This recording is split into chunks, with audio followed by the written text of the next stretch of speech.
Hey, there we are. We have microphones. We have cameras. I got to fix this chair because it's way too low. But hello. How you Hello. doing, Sammy? I'm good. How are you? Not too. We're here. Fuck. I didn't think I'd get this far this morning. Where is it? What's Oh, up, don't tell me Killa? it's just a bad chair. Okay. I'm going to have to sit up super straight.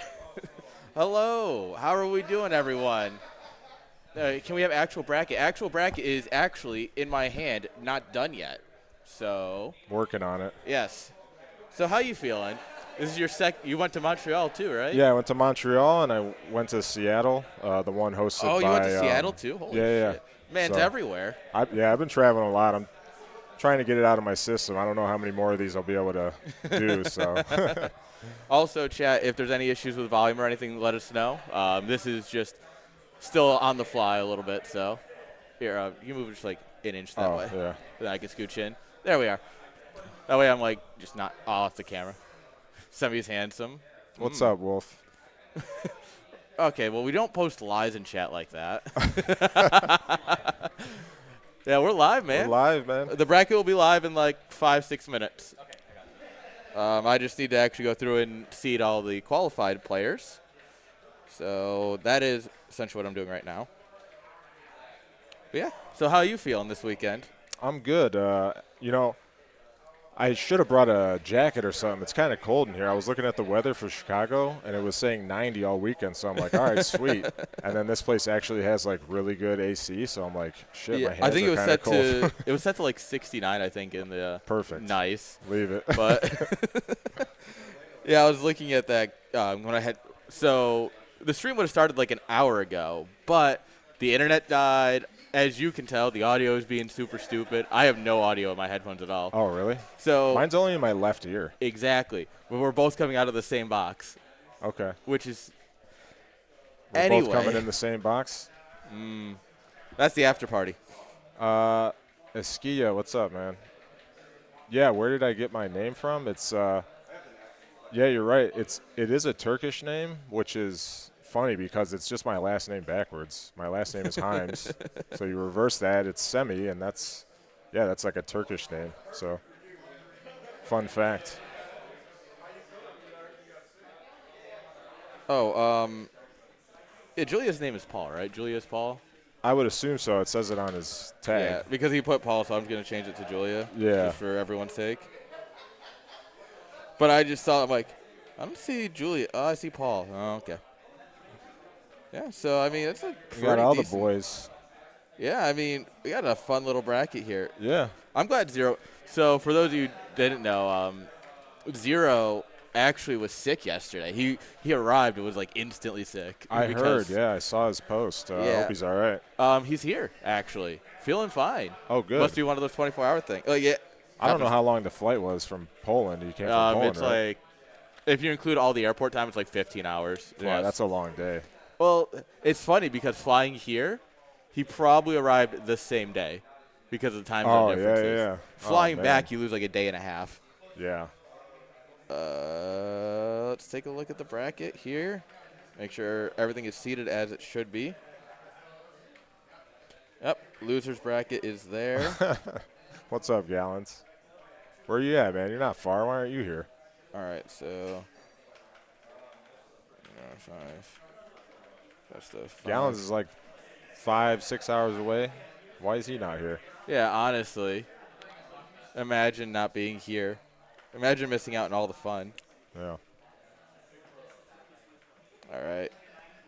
So we're doing best of threes all the way through, right? Yep, up Even till the for semis, losers? and then it'll be similar to how Montreal was. Yeah, Basically okay. the same Okay. setup. Got it. That's why I'm just putting it in the bracket right now. What's up, Fonger? Let's see. Can I do this? Twitch.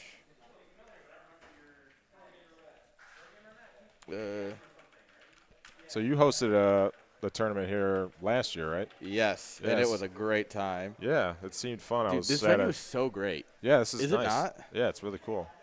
It's definitely one of the nicer ones I've been at.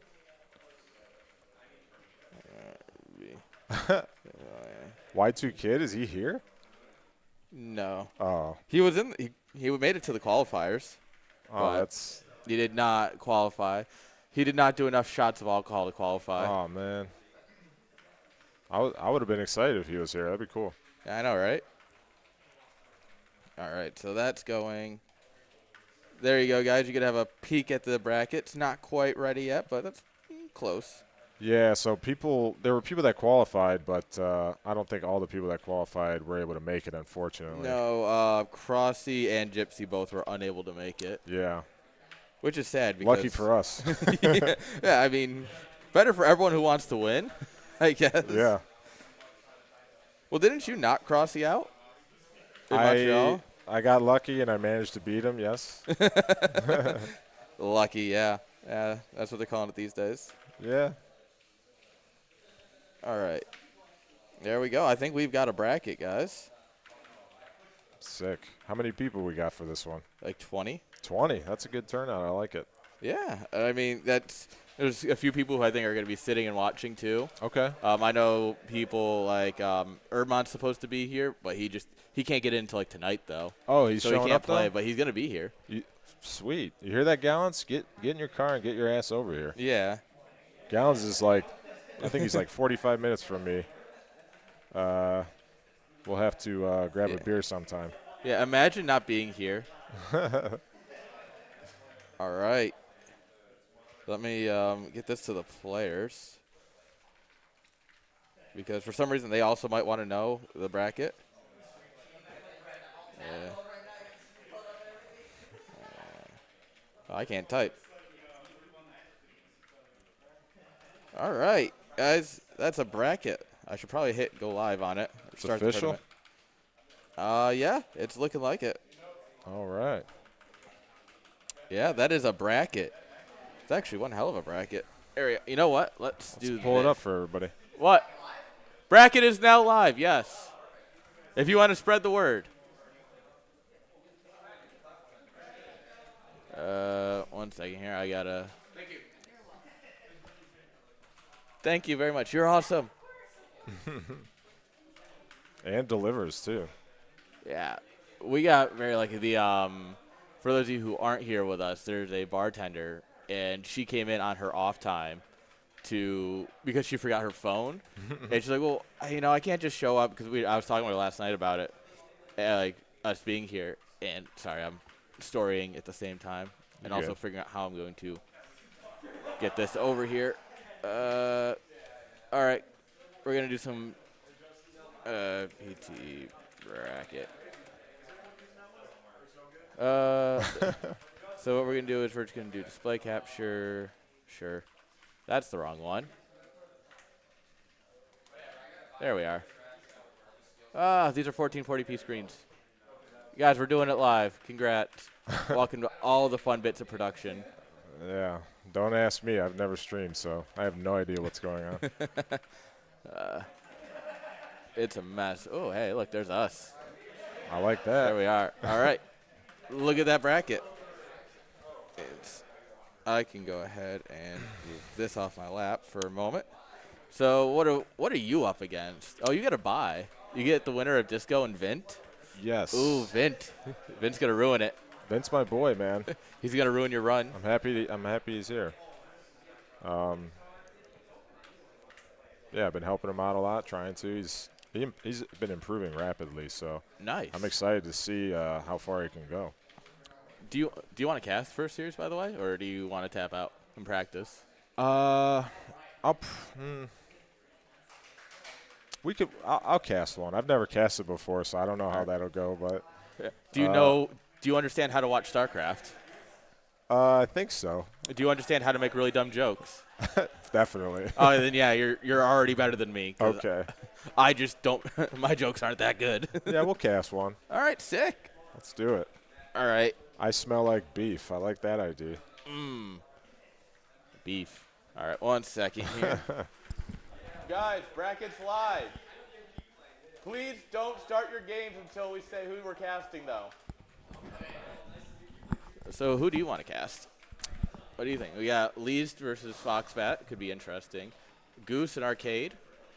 Scion versus Ashton, I think, might actually be pretty close. Well, Foxbat is sitting right here, so Yeah, we have headphones for him. The same Okay. ones we had in Montreal. Okay. I would say, yeah, either this one or this one. All right, Arcade and Goose. Hey, let's do Arcade and Goose. Okay. You know what? Arcade Plus, he's a fellow Ohioan. He's from Cincinnati. I met him. Yeah. I met him last year at the New York LAN. Oh, really? Yeah, Nice. he was there. So you think it'll be good against Goose? I think that's probably a good matchup. All right. I don't know how much he's been practicing or whatnot, but I think that should probably be pretty even. Sion. Can you come here a second? There is 2 earmuffs and 2 pairs of earbuds. They're right over here. Can you give them to Arcade and Goose? Thank you. And let them know they're going to be streamed. Everyone else can start their first round. All right. There we are. We're organizing. Yeah, I like it. Delegation. Delegation. Somebody else do a thing for me, please. But yeah, like I was saying, I'm pretty sure that matchup will be pretty even. And actually, depending on how much sleep Arcade got, he might be at an advantage because Goose had a little bit of a trouble getting into his room last night, I heard. Yeah, Goose couldn't. He wasn't able to get back into his B&B, right? Yeah. Yeah, he got locked out of his B&B for over an hour late into the night and then had to find a hotel. Yeah, that's rough. Yeah, he kind of got screwed over, but he's here. We're all here, and that's the best we can hope for at this point, man. So for those of you watching that you can't tell, he can only hear out of one ear. I can't hear anything. Yep. I got my voice in the left ear, and I got StarCraft music in the right. Oh, well, at least you got that. Yeah. Shoot, for me, it was everything in just the left ear earlier. I'm having a stroke right now. Huh, why does this beer taste like copper pennies? Oh, man. All right, so let's go ahead and they haven't posted a game. So they probably got to do vetoes, yeah, you know? Yeah, they got to get set up and make sure they're ready to go. So what are your predictions for the weekend? I mean, it's not like stack, but it's a good competitive lineup, though. That's the thing is, like, I think it's kind of hard to call. You don't have, like, one stands out above the rest. No, right? I think it's kind of hard to call. You know, there's a lot of good matchups. And it's a lot of mirrors. There's a lot of players. Protoss, a lot of Zergs who end up with a bunch of mirrors. Yeah, and PvP and ZVZ can be quite schizophrenic. And you sit there and you're like, oh, well, you know, Julia or Zero are good or anything. And it's like, well, also ZVZ can go either way. So there's no reason someone can't. And then you, the Zerg killer. Not by choice. It's your favorite I'm being matchup, forced. God, you know what's funny is, like, it was hilarious how you complained in Montreal. Oh, I hate this matchup. Dude. And then proceed to knock out Crossy. Dude, I do hate it. And it's probably my best because I'm, like, forced to play it so much, man. It's a really difficult matchup. Yeah, I don't know. Oh, that's the wrong. As everybody knows, Protoss is the hardest race, so. Why does I wanted to hit the audio button, and then I realized where I normally have my audio button, it's just not on the stream deck here. But also, we don't have any audio, which is a weird issue to have. Audio for the game. Okay. Like, I can't hear the game, but also they can't hear the game. Which is okay. like, Yeah, we should fix that. Yeah, it's working on it. I can hear the game.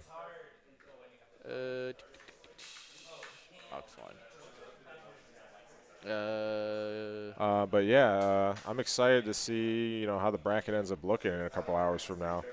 You know, shout out to the Polish representatives, Zero and Julia, for making it. That's a commitment, man. That's a long flight. Yeah, it looks like game sounds. There we are. That's better. Are you getting anything yet? You got me? No. No. Okay. This is so beyond fucked that I could probably spend all night after the LAN trying to figure out why it's not working. Oh, and I don't know if I'd figure it out. Okay.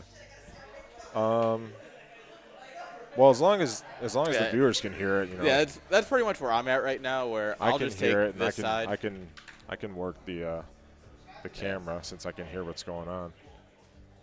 All right. Yo, Escalade. Oh God, Escalade's here. Yeah.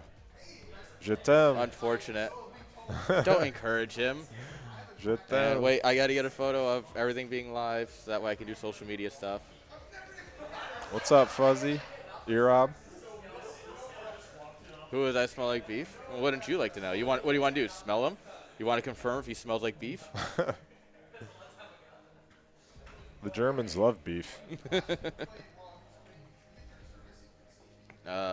Artie is not here. He was not able to commit to this one. He had prior engagements, I guess. Well, you had to think, right? Artosis was in Korea for the Stormgate tournament. Yeah. And then immediately after that, he went to the Middle East for Esports World Cup for StarCraft 2. And he probably got back like 4 or 5 days ago at most. Yeah. So I'm going to grab my water real quick since I'm going to be casting. All right. All right, guys. We're sending out the tweet that says, hey, notice me. We are the interwebs. So how are you guys feeling? So I'm just everything's here. We're here. It's the best we can hope for at this point. Cheers. I've got a chair that's broken, got a headset that's broken, but my beer is not broken. This is a margarita, so I don't know.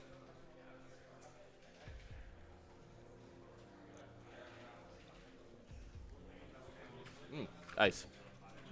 Yeah, we got a few people from last year. Niantic, obviously, he lives nearby. PGM is here. Disco, I think, was here. It's 12:40. I'll have you know. Also, the I don't know how many people actually heard the story, but the bar lady, she's super nice. I was talking with her last night, and she's like, "Yeah, I don't really like." She's like, "No one will be here or anything," and I'm like, "Oh, okay, well, it's whatever. We won't have drinks at first." And then she comes in while I'm checking some people in, because where I'm checking people in is right next to the door. And she's like, "Oh, I'm not here for what you think. Like, we have a good laugh." Apparently, she had left her phone here last night, so she'd come to get it. And then she looks over and she sees all of us. She's like, "All right, guys, I'll make you all drinks for a few minutes." And she proceeded to make us all drinks, and we all tipped her very well because she's incredible, because this venue is incredible. Yeah, it's a nice venue for sure. Yeah. Very cool. All right. People thinking Julia's going to be getting it? Well, okay, Fonger's thinking that, which means that, it's not going to happen. Is Fonger thinking that, or is Ponger thinking that? I don't know if either of them can or think. Or Zonger. I don't know if any of them can think. When are we going to get Tonger, the Terran player? He's had too many tea and crumpets. He's off his rocker. I hope Goose wins it all. I'm rooting for him. I'm Goose rooting for everybody. Would be hype. I'm rooting for everybody but me. Damn. You know what the first map is? Vetoes. So players veto, AB veto, higher seed vetoes first.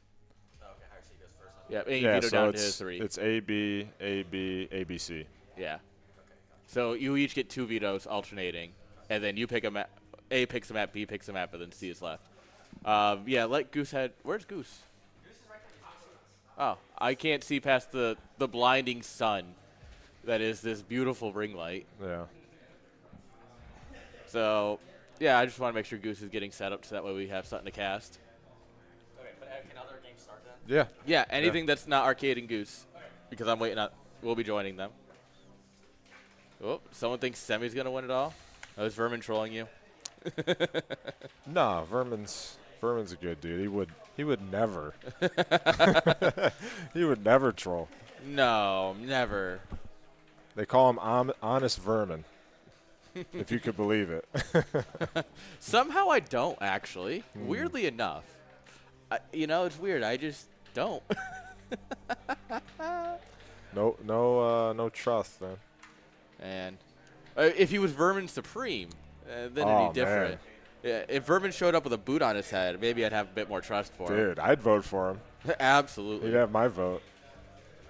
What's up, Julius? Hey. Hey. Coming Julia. to say hello? Do we have to play the second round already, or can we wait? Nope. You can wait a minute if you'd like. Thanks. Realistically, we're gonna play up until we're the best of 5 start, just about. So. Yeah, we're gonna have plenty of time. So. Yeah. Yeah. Feel free to sit down, keep getting a little, as long as your partner agrees. Yeah. That's good. Where is 0? Somewhere over there, probably. Somewhere. I Somewhere saw, I have no beyond idea the where he's blinding at. light. Yeah. What do you got there? Margarita. Nice. Nice. Pretty neat one, actually. No salt, no garnish. Yeah, I don't I don't like the actually salt like rims, salt. so, No, like- I do like tequila though. Are you a? I don't like tequila, but I love margaritas. I can't drink tequila in any other form except a margarita. Okay. Okay. It's one of those, like, I'll do, like, yeah. some buddies bought me, like, some really high-end tequila shots, right? Yeah. And I was like, all right, that's not bad. That's not – I'm going to go to the bathroom real quick, and that's going to come revisit me. Yeah. Yeah, I'm a tequila fan. It's a good I like good my shooter. whiskeys. Yeah, whiskeys are good, but You can't I really prefer- shoot. If it's a yeah. good whiskey, you're not shooting. that's what I'm saying. Like whiskeys, you just kind of sip on that, whiskey sours and whatnot. Now, if we want to do shots of Jaeger, no, no. I'm not in bit high of a school Jaeger anymore, whore. I didn't drink Jaeger until I went to Germany dude. for Home Story Cup, but then I had it because they're just like, oh, yeah, here's like 30 shots. You can either choose Jaeger or vodka. And I'm like, well, vodka was my drink of choice when I was younger, and I can't really do it much anymore. Dude. And so I did Jaeger, and I was like, huh, it's not bad. Yeah. Just keep going. Is this a Brood War stream or is this a liquor stream? Alcoholics Anonymous. What time is it? Might change by the end of the night. Oh, God, yeah. I mean, so they will be opening the venue at 3 o'clock for Okay. something. Is or that just open it public? up. Yeah, I think so. Or they have another event. Either way. Okay.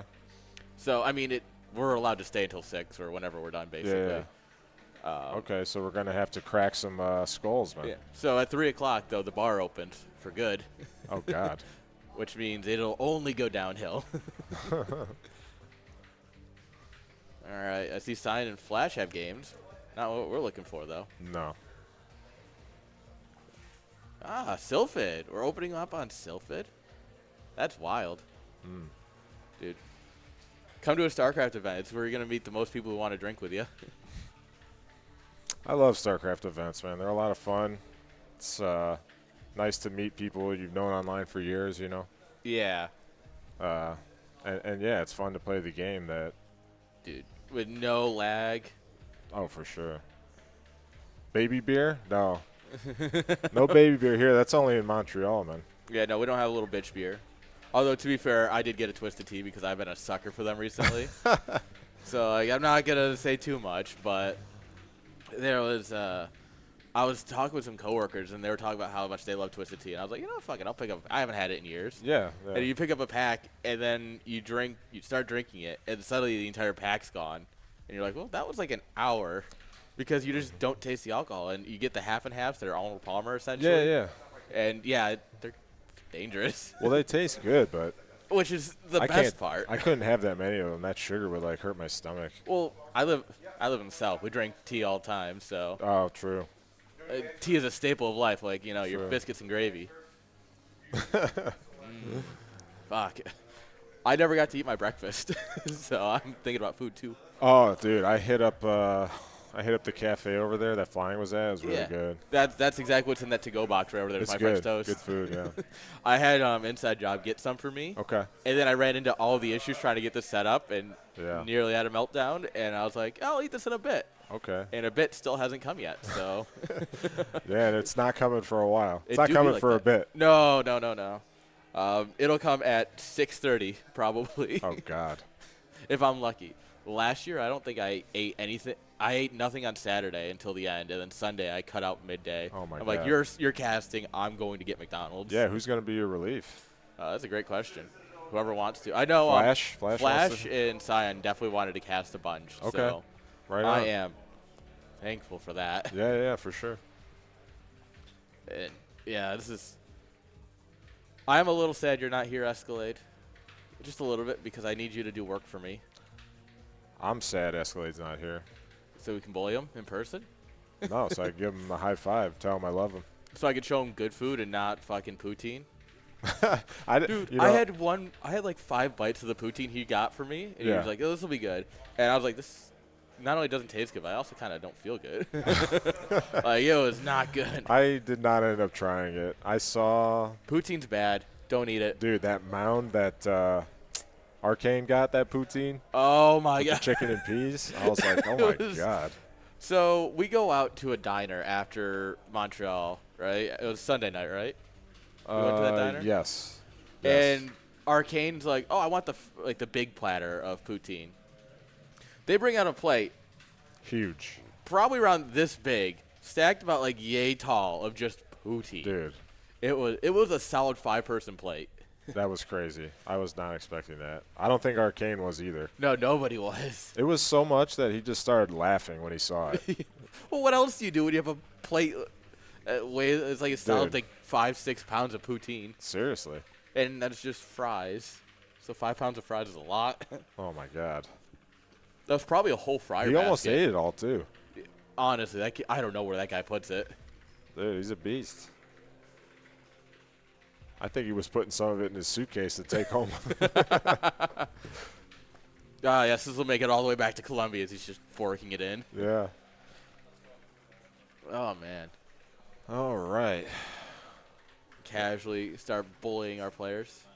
Yeah, maybe we'll get started sometime today. Bold of you to assume a StarCraft event will ever start. I mean, they got the headphones on. I hope they didn't already start the game. Scion, can you just smack Goose and see if he's starting a lobby yet, or if they're still vetoing? They're in game? Don't say they're in game. I'll fight them.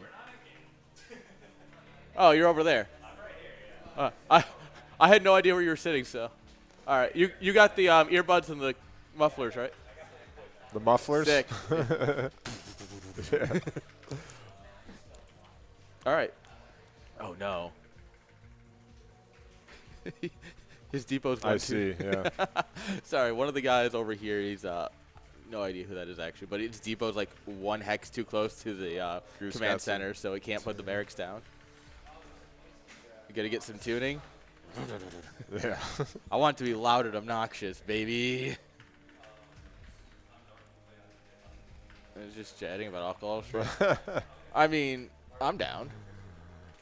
Hey, we need some filler, you know? Hey, look, this is the B-roll segment, man. This is the desk segment. This is about to be A-roll because I don't know if this game's ever started. Well, who's Scion playing? I really actually don't want to because then we'd have to go switch everyone's headphones and everything. Yeah, we're good. Yeah. I mean, they'll get started here in a second. It'll happen. We'll get there. Yeah. Look, if you've ever – that's the best thing about events like this is just – and this is even true for online tournaments. If you've ever watched the CSLs, like the community CSLs, you'll know that this is true for them too, is that starting a tournament is the hardest thing. It's easy to tell people where to be. It's easy to get them on a computer. I know. But actually, like, hey, we're starting now. Yeah, yeah. Oh, only 4 people are on the channel out of the 18 that signed up and checked in? Everything, yeah. The first day, it's always a little rocky, and then it runs smoothly, and then the second day it goes starts to hell back. smoothly. Smoother than it did initially.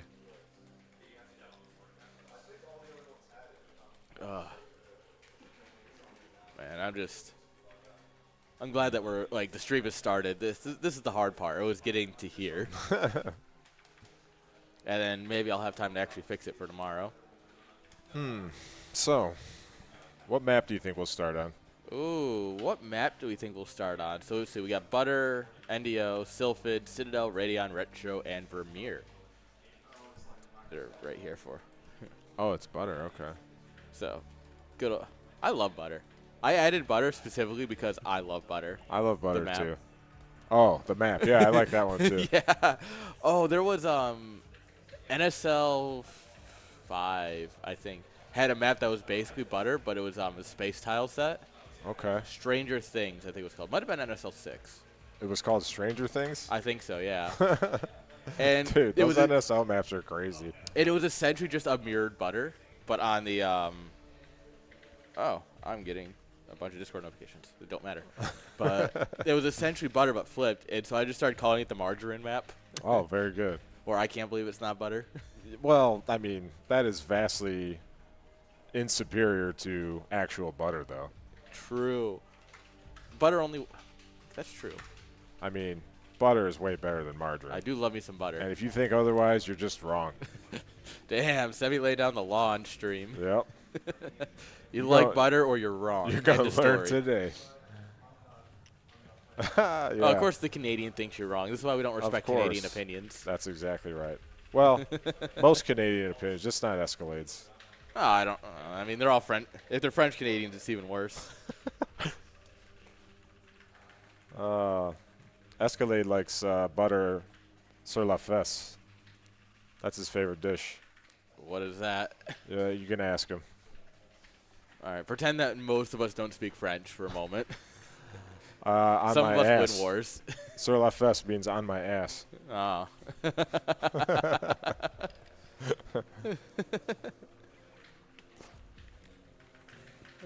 Doesn't like have a French cooking, but half Pretty of any much. good cooking is. I was making mashed potatoes, right? Yeah. And it's like, well, how much butter do I need? 1 stick, 2 sticks, 3 sticks. Oh my God, that's Well, a lot. It was like 4 pounds of mashed potatoes. Holy shit, that's a lot of mashed potatoes. It's the right amount of mashed potatoes, I'll have you know. And you mix them by hand, and then you blend them with a hand blender a little bit, so that way they're still lumpy, but everything's mixed together well. God, these guys are taking so long. We're talking about mashed potatoes now. Dude, Where will we go next? I haven't eaten today, so I will be thinking about food and alcohol, and that's about it. So we're going to have a ZVT here. Oh, that reminds me. Yeah, I'm curious to see what maps these guys are going to prefer. Yeah, it's I feel like so let's see, it's highest seed vetoes first, which is great because it's randomized. So that means arcade vetoes first. Mm-hmm. So Terran veto is gonna be something along the lines of against Zerg, probably NDO. Yeah, or probably something. NDO, if I had to guess. Let's see, ban NDO. Zerg's gonna ban. I don't know. He's kind of crazy. Maybe I kind of don't. I don't like Citadel as a Zerg personally, but Okay. I don't like it as a Protoss, but I don't think people like it in general. I think Terrans like it. Um, Well, probably not. They hate everything, yeah, Terran. including themselves. True. No, Terrans will hate our version because on the latter version, I don't know if they ever updated it, but there's near the ramps, there's 3 hexes of terrain that are little doodads. Yeah. They give you high ground advantage, Yeah, they're despite supposed them to. being flat. Yeah, there's supposed to be like a super thin strip on those. Yeah. That's like high ground. So that's Did they fixed. change that? It's Surrey fixed it for the CSL version. And that's the one we're using. That's the one everyone's supposed to be using. Okay, so we Oh, don't. We first don't. keyword went flying. So there's no high ground on Citadel then. Yeah. Okay. Well, minus the actual high, like the ramps. Right. But there's none But of that those like those in stupid terrain. betweens. Yeah. Okay. Yeah, Goose will play Arcade Plus. I wonder if Goose would ban Butter to avoid like an 8-Rax maybe. Yeah, you could. I don't know. Vetoing 2 players maps is kind of like they're kind of good for Zerg. Are they? Okay. my opinion. I have no idea. Well, I mean they're good if you're willing to cheese. Is Julia playing? Yeah. We'll probably be casting him at some point today. Probably. See if we can get Zero into our cast of Julia. Oh yeah, Zero will do some casting, I'm sure. Oh yeah, I believe it. Yo, speaking of Julia. Julia. Nope, never mind. It's Paul. Sorry. Dude, so there's a StarCraft 2 commentator, Rotterdam, and I've stayed at his house like 4 or 5 times. Okay. Right? I've like been around him. I've hung out with him and his wife. I don't know, whatever, right? And Roddy doesn't believe in marriage, so like not married, but like essentially a Yeah. wife, right? Yeah. And like I'll stay at their house and everything. I still call him Roddy. Rodney? Like we'll be in person. I'm like, yo, Roddy, and he's like, yeah. And I was like, okay, but this is Vicky. I don't know, man. I don't. Because Roddy doesn't believe in marriage, so they will I think never it's like be common law. married. if Yeah, you're it's a together. common law marriage. Yeah. They're, for all intents and purposes, Okay, together they're for- talking. This Oh, means something's shit. happening. They're actually doing a They're thing. doing their picks and bans, finally.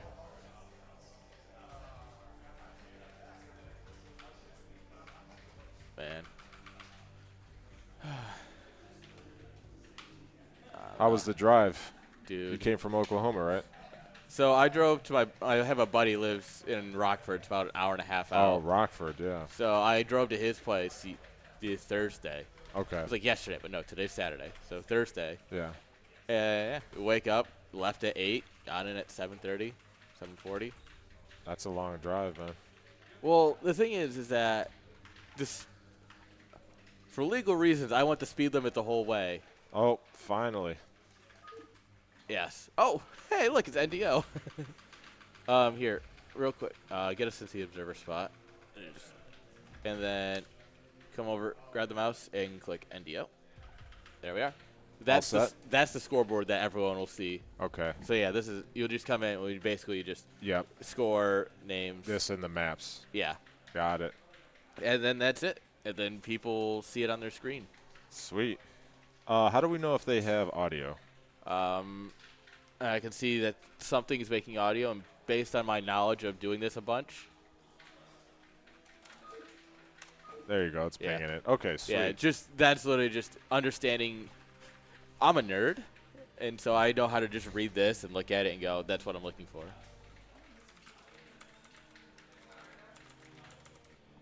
Goose, stop watching the stream, you cheating sack of shit. How many fingers are we holding up, Goose? If you said 4, you're right. Goose, can you hear the game, though? That's the question. Is can you hear the game audio through the stream?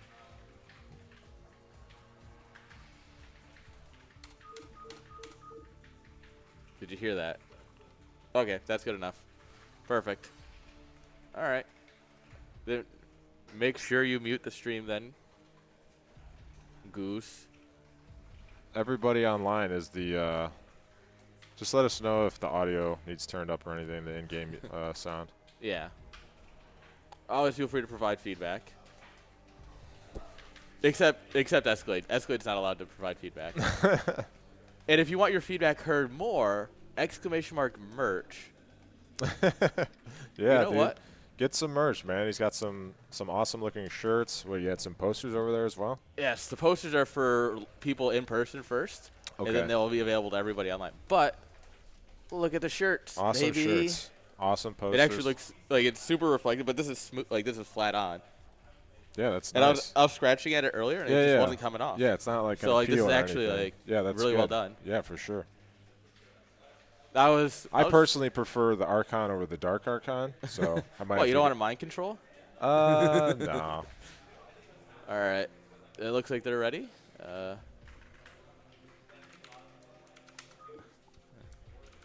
Gas. All right, guys, we got the Veeps, and we have StarCraft. All right, starting here in the top left, NDO, we got Arcade Plus. Just Arcade, no plus. Oh, tag. no plus. Just Bottom Arcade right. today. We got the Goose. We got the Goose. The Goose, he's loose. Who let the Goose loose? He's on the prowl. Can't believe we let this happen. All right, so yeah, I mean, kind of not what we predicted, but yeah, like NDO said, first map. Yeah, 2-player maps I think are fine for Zerg, in my opinion. I mean, I like them, but at the same time, like I can see where both players would hate them because it's super easy to do something cheesy, especially on NDO. Yeah. Like. Yeah, I think the openings, on 2-player maps are obviously a lot more diverse. I'm curious to see what both these guys open with. 2-player map, you're gonna have to overpool. Yeah. Right. This is definitely an overlord here. Yeah. I was kind of expecting maybe Arcade to maybe make a wall here or something. So if you wall, you lose to like 4, 5, 6 pool though. That's true, but I mean, I don't know Goose to do that. I don't know if Arcade knows him to do that. Is he really going to go for the 12 hatch? It looks that way. You absolute mad lad. Then we got the barracks going. Yeah, I mean, this is surprisingly macro for what I'd expect on a 2. On a 2-player, you usually try and mess with your opponent because you have the opportunity to. So the fact that he's not is, to me, a little interesting. This barracks placement is kind of interesting. I would have expected it maybe a little bit more over here, so you could put a few turrets here. With it being down here, because that means his whole production is going to be down in that area, which Yeah. means you're not going to be protecting your ramp with turrets. I think it just, I feel like in TVZ you want to be, your initial building should be slightly more compact so that your initial turrets, you don't have to make as many to cover as large of an area. Well, another big thing is you want your production near the ramp as well, because your turrets will like cover the ramp, and you're able to rotate your army between your main and your natural to deal with the mutas. Goose doing a good job here. Blocking the CC. Blocking the CC. And looks like he went for, you know, a standard 2-hatch. Probably going to lair from here. Oh, that's good. Gets the drone out. Oh, he's going to pop back in, see the CC drop. That's beautiful because at any point Arcade could be just faking it. Yeah. And behind it, he drops 2 racks, Academy, like some sort of all-in. Lair just starts, yep. Yeah, because I didn't see if the drone got inside. I don't know if it checked if he had gas or not. I did not, as far as I was able to see. Looks like we got a second racks coming down. This could be like a 2 racks of CAD follow-up. That's a solid build. 2 racks of CAD seems to have fallen out of the meta. A lot of people are doing more 1 racks of CAD style builds. And I think it's a little sad because I think 2 racks of CAD is just so solid, especially if you add +1 in with it. Yeah. You hit like a little bit later, but it hits so much harder. Yeah. And you're just stimming down Sunkens. It's so annoying. Yeah. I'm not ultimately familiar with ZVT. You don't know the matchup, you don't play? Weird. But looking at it, I feel like this is probably I feel like this 2x of CAD is probably good against a 2-hatch because, you know, you only have 2 hatch, you're going to be lower on larva, and he's going to have to he's going to end up forcing some Sunkens here, which is good because that's going to be less drones, it's going to be less mutas when the Spire inevitably gets finished. Yeah, this will guaranteed force 2 Sunkens. And if you, a lot of Zergs will the goal is to push them off as long as you can, right? Because you want to spend that money elsewhere. Because you either want to be mining, which obviously, or you want to be getting your Spire at a better time, stuff like that.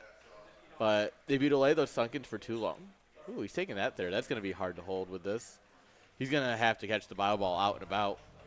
Yeah. With this, I would much rather see this something like up here or something. Just throw it off in the middle of nowhere. Yeah.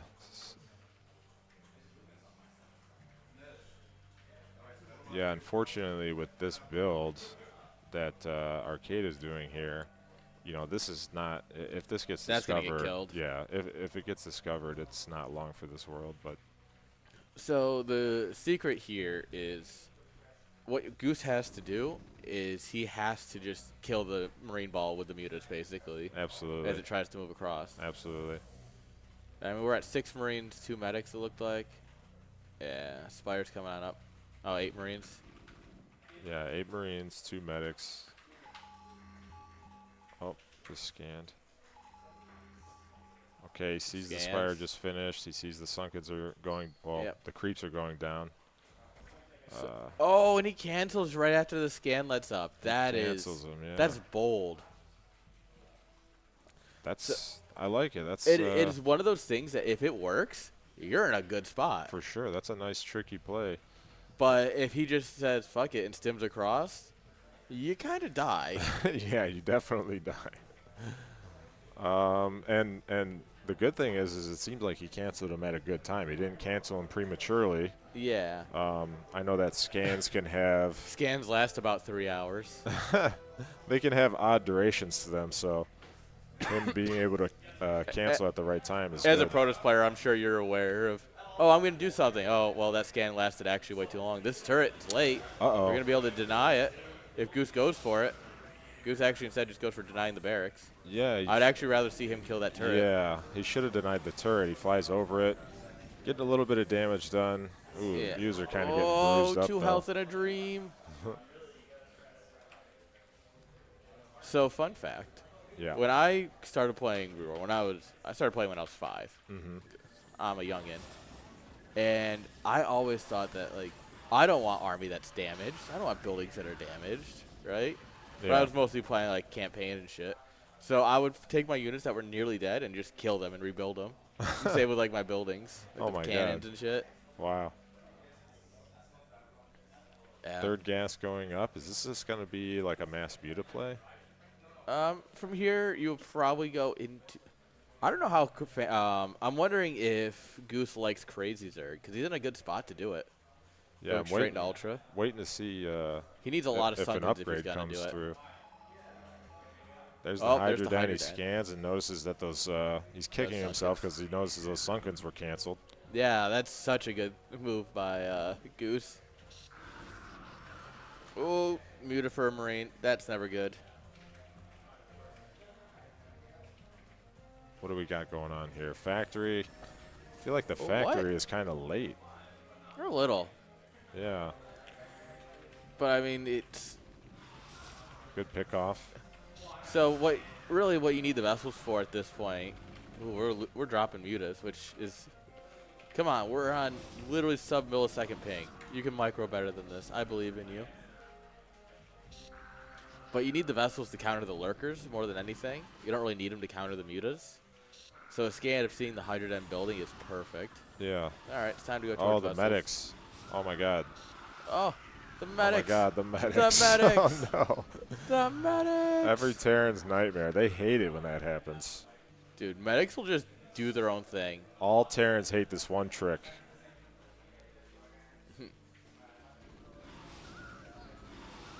Ooh, and he picks him up.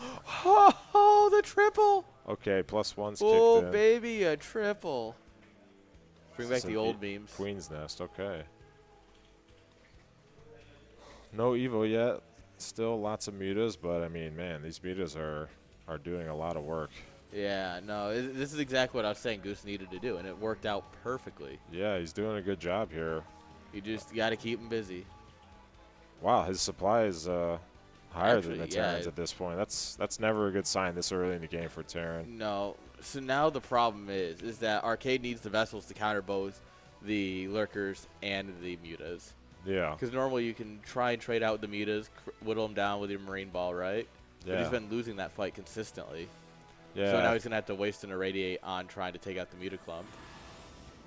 Yeah, his upgrades are a little bit behind as well. I would expect +1 to be done a little while ago. Still waiting on it, which is making the trades even more difficult for him. Got a couple of lurkers coming out across the field. Queen's Nest is done. Hive is on the way. Here comes the Evo. That's a good time. Yeah, this is Goose is hitting every single transition point, and Arcade just isn't. Goose is playing really well, despite not getting as much sleep as he wanted to. Poor Goose, man. I was worried Inside Job and I were gonna have the same issue almost. Oh, really? So I showed up at our B&B at 2 o'clock, and they're like, "Hey, yeah, if you just open this lockbox, there's a key inside." I opened the lockbox. There was no key inside. Just a middle finger popped out? Pretty much. And so I'm like, because Inside got the place, and I'm like, "Hey, just letting you know, like, there's no key in it." He's like, "Oh, okay, I'll let him know." And then he shows up at like 8 p.m. or something, right, while we're all getting pizza. And he's like, "There's still no key in the lockbox." Oh, God. Like, oh, fuck.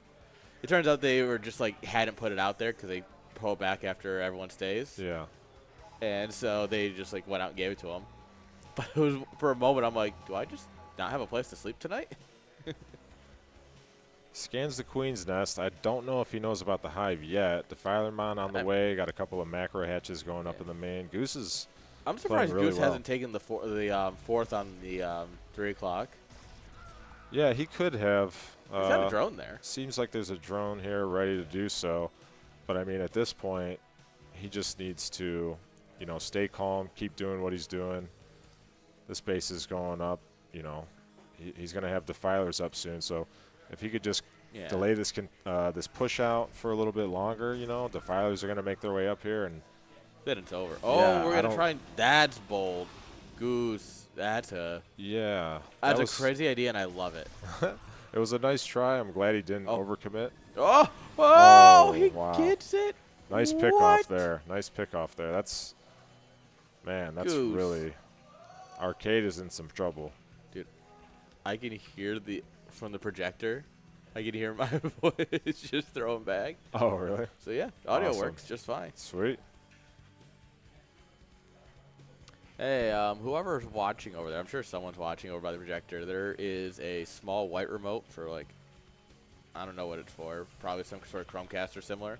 Can you, like, just turn it down by a notch? Thank you. It should be, the controller should be on the counter. Oh, my God. Oh, no. Catching these shots. Oh, this is going from worse to worse. Wow. Very nice pickoff. Oh, my God. Oh, no, no, no, no, no, no. Does he see it? He I doesn't don't think see either it of them yet. see this yet. He doesn't see it yet.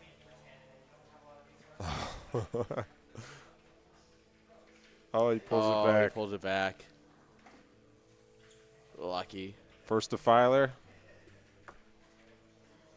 Coming out across the map. Yeah, well, this Defiler's going to Dark Swarm the natural and it's over.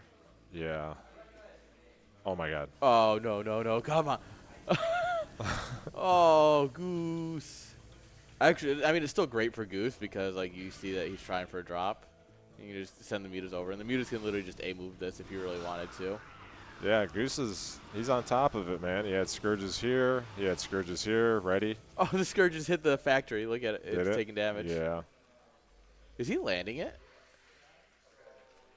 I think he's thinking he needs tanks to get out of here, but I mean, I think it might be a little bit too late. day late and a dollar short, my friend. Unfortunately, 3 defilers coming up. And they've got energy.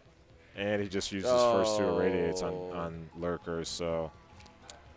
So, yeah, we're going to see a GG here in a moment. I think Terrans, avert that your might be eyes. the case. Dark swarms into the natural, pushes up, and yeah, Arcade just has he just doesn't have anything to deal with this. Oh, the red goo. Oh, ready?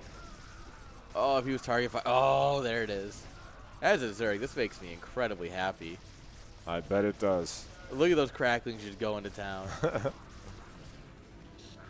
And you just step the Dark Swarm forward. This is just, at this point, this is just like mechanic practice for Goose, right? You just take it step by step and do it all.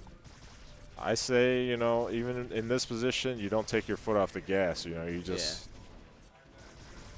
keep going. He's not leaving yet. Everyone, there is a lower bracket, so everyone gets at least 2 shots. We're better than the Saudis. You don't just show up, play one series, lose, and go home.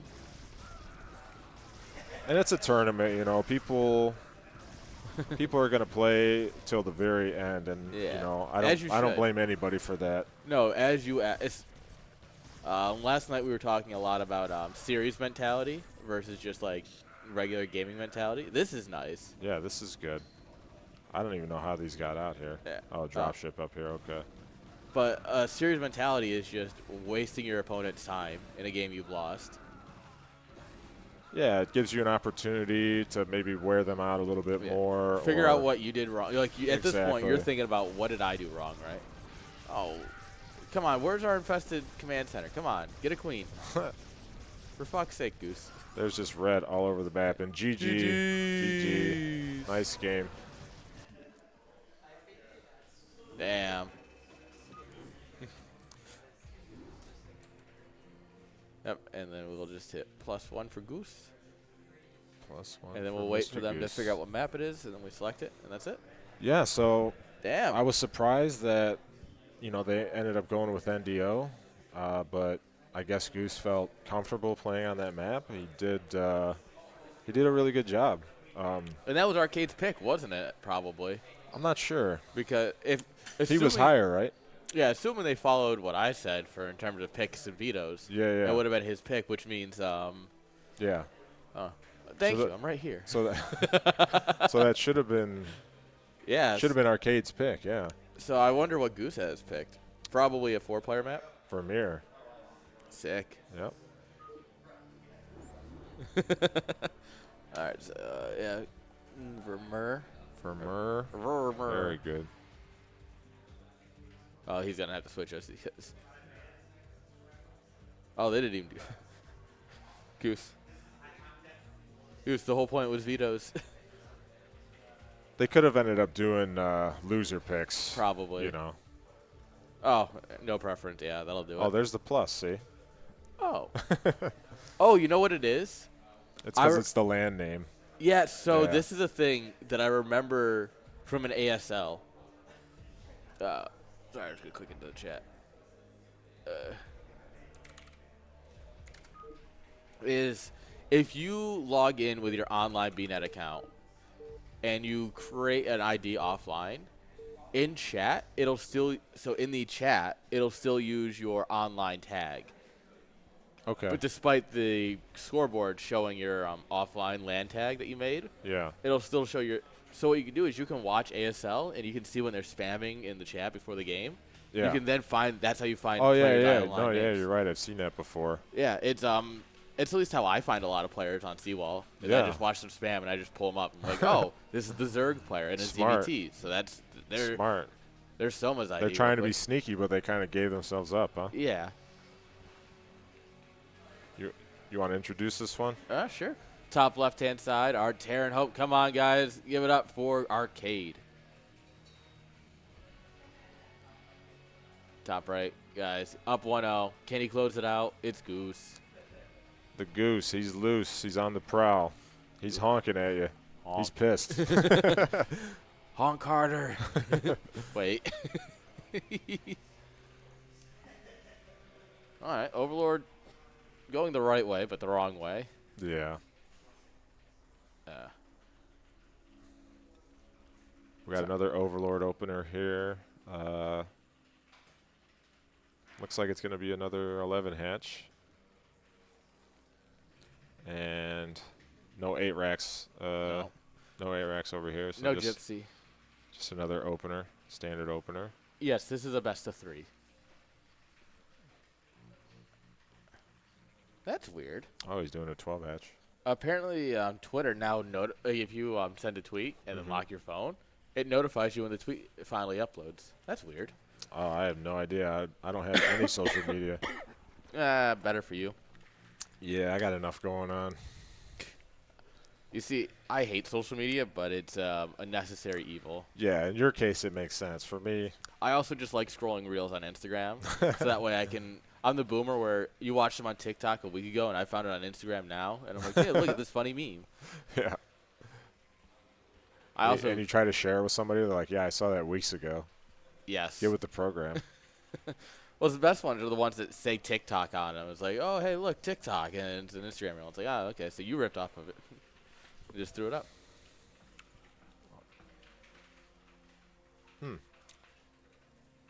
Oh, he found him over here. Okay. Nice. I was just surprised that the Overlord was coming back up this way instead of going here, but he already knew he was here. Yeah. At that point, you just want to get the Overlord onto the high ground so that way it can't be taken out. Right. Oh, is the drone going to make it? Yeah. Ooh, Marine stopped. Got a 3 hatch opener this time. Okay. Ooh, 3 hatch is wild. I like it. You know, I like to see players switch it up. You know, especially in a tournament, it's good to mix some different builds in here or there, so you're not overly predictable.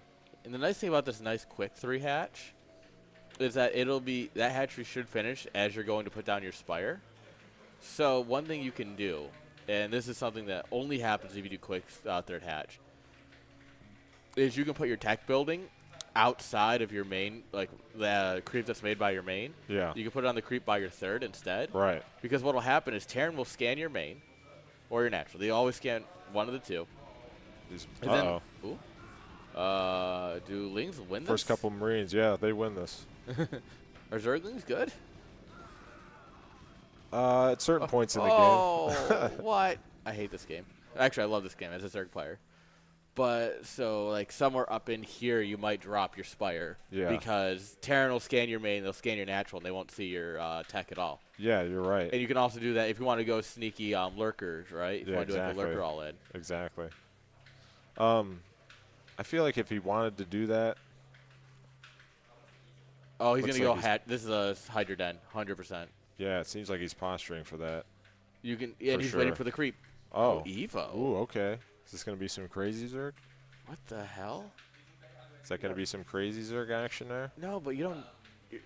What the fuck is the Evo for? It's for carapace. Quick carapace. Yeah, but you need 3 gas for Crazy Zerg, and you need a lot of sunken. And unless you're doing my form of Crazy Zerg, where I'm really bad at muta, so I just make a lot of lings, bully the Terran, go up to 3 gas, and then make ultras.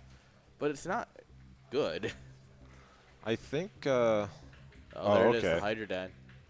I actually Oh. would have rather see those flipped in terms of positioning Yeah. because the scan will see the Hydra Den. Honestly, the hatch would have been better off being down here or something because Yeah. say Arcade scans here and he misclicks and accidentally scans like here or something. Yeah. He's going to be able to see like this whole area here. So So he might accidentally get lucky, you know? yeah. Looks For like we went fast +1 this time around. for some analysis, as a Zerg player, of course, you actually want to drop your Hydra Den when your layer is about 60% done. Right. Because your Hydra Den finishes at the same time as your layer, you can go instant into lurkers. Yeah. Exactly. Which is why when he dropped the Evo chair, I'm like, that should be a Hydra Den. Yeah. That would have timed out perfect. Good call. Scanners But either are way, I'm almost very. done. So the scans are going to finish. He should be able to scan the Hydra Den, and then he's going to have to kill his scanners and rebuild them and drop a turret instantly at the front. Yeah, we'll see if he has the foresight to do that. See where these scans go down. Oh, yeah, he scanned right on top of everything. Yeah, he sees everything. He scanned right between the two hatcheries so that way he could catch it since they were Yeah. so close. Good scans. Good That's scans exactly by what he- Arcade. He has all the information he needs. Yeah. He goes 4 racks into factory. You need 3 bunkers, 3 turrets at the front, stagger it out. And then you need to kill your... You don't really need to, but you really should kill your comstat and rebuild it. Because that'll get you 50 energy quicker than letting it regenerate. That's true, yes. Although, man, I don't know. With this Evo chamber, this kind of tells me that he wants to go into a later game. So I don't know Yeah. if this is necessarily going to be Like a win the game like push. a bust. Yeah, I think it's just going to be like A good contain. maybe a soft contain just for enough time to get this But up I don't think Arcade's operational. respecting it. That's the issue. His Arcade sees everything, but it doesn't feel like he's really respecting it. And so it might just end the game. We'll see what happens. Oh, if the Lynx could deny this. I think this is probably a stop lurker here, but Oh, if these this could Marines be go huge. up this way, yeah, we'll So see. you pull him down with the Lynx. That's what he's going to try and do. Oh my goodness. Oh, this is going to work. Oh my god. No, no. Oh! Oh, It man. worked so well. Wow, that was a good spine. Oh. Those spines killed like everything but 2 Marines. Oh. Oh my goodness. Oh, man. Oh my goodness. Another group sneaking out through the bottom. I don't know if Goose saw this. I think this Overlord. No, that Overlord's got no vision there. It might have slightly seen it, but It doesn't matter. I don't think he's reacting to it, so. It doesn't matter when you just send the lurkers in. I think he's just going to Goose try and is hold him. respecting this way too much because he knows there should be another half dozen Marines. The problem is they're over at base number 3. Yeah. Only 2 drones. These are probably drones, but oh my god, he might lose his hatchery. Pull the boys, fight, or dive. Oh, Like no. if you know that the Marines you're looking for aren't there. Oh man, that was a good move. Good move by Arcade to sneak those out. Yeah, no, this is great killing the third. But he does have the 4th down at the other natural. Yeah. So don't- he's not screwed, but he's not in a great spot. Yeah, I don't think Arcade knows about that yet. Oh, we're killing the bunker. Are we just gonna die? got 2 Oh no, no! Our lurkers are stacked, which is not great when you're dealing with a tank. He kills the egg so he can actually. Oh no! Ooh. No! No! No! No! Ooh. No! Oh, oh, that was super risky. Yeah. I think that was a blunder on Goose's part. Although Oh, I think is it he's out of still working? scans now. Is He's out Zerg of just scans good for unit? a while. Is Zerg a good unit, guys? I don't know. His tank and his vessel are Oh, much quicker. siege just finished. Much quicker than they were last game. It's +1 as well. Yeah, this is a lot cleaner of a game. So yeah, we get the scan. We've got siege. This should be fine from Arcade at this point, especially since he killed the 3rd. I actually think he's in a good spot. Oh yeah, dude, killing the 3rd, like, after losing that initial bio ball, he was in a bad spot, but sneaking that around and picking this off, like, Absolutely. really brought him back into it. Absolutely what he needed in the moment. Absolutely. Because you gotta think he killed like 5-6 drones with it as well as the Yeah. hatchery. Yeah. right, Spire coming on up here, so we will get a little bit of Muta play. Backward Zerg. Interesting. I think the carapace has been done for a while. I wonder how far off +2 is. But man, 4 tanks and a vessel. This might be hard for Goose to hold, man. We might go to game 3. Although he is banking quite a lot of gas, so a Muta switch could do a lot. Oh my God, there's no turrets in the main. There's only 2 here. And, Yeah, the he's, Mutas actually might be really good. yeah, and he's quite light on infantry. Wow, Goose is being Super pretty greedy, honestly. And it might work out really well for him. Spire's done, but there's more lurkers coming in. Oh man, I think a Muta switch. Hive Tech? Yeah, Hive started. I think a Muta switch would have been a fantastic idea here. He had the lurkers there on. You could tell his whole position because they didn't fire at that tank. They might have been. Tanks do outrange them, even unsieged. True. So it looked close enough, I guess, but it can be deceptive sometimes. yeah. 2 groups of. I wonder if he's waiting for the tanks to maybe siege up by themselves, get caught out, and just dive them. He's gonna need a lot more lurkers to hold this off, I think. Yeah, this is one of those like it's my cool God. that you have a plan, but it doesn't. Oh, this is he exactly comes what I in behind meant. the tanks. This Oh is my exactly gosh. what I meant. Good defensive matrix. Cool story, bro. Picked off Zerglings. 3 tanks though. That's huge. Yeah. And there's no medics with this. Where are the medics at? He just doesn't have any. He just doesn't have any. And he can't get on the high ground to actually push back the lurkers. Oh my God, this game is really back and forth. Uh, But that's good. I like that. You know. yeah, it's- no, these guys are playing their hearts out. Yeah, the first game was a little more one-sided in Goose's favor, but this one is more back and forth, which is nice to see. Scourges coming in. Are these vessels? Oh, Run. is he gonna save him? Run. Okay, he Ooh, manages nice. to save him. A lot more lurkers coming in though. All right, we made one of the lurkers sick. That's cool. Ooh, good surround. Yeah. I've played the campaign. I've seen this before. Oh, that lurker just gave up. Still no second upgrade. It's gotta be, I hope it's gonna be done here soon. Defiler Mound halfway. Wow, That's a lot of lurker That's a lot eggs. of lurkers, yeah. He has a lot of lurkers. Man, I feel like if he combined those with these and like a group or 2 of Lings, You should be able to just walk right in. he could just run him over even without Dark Swarm.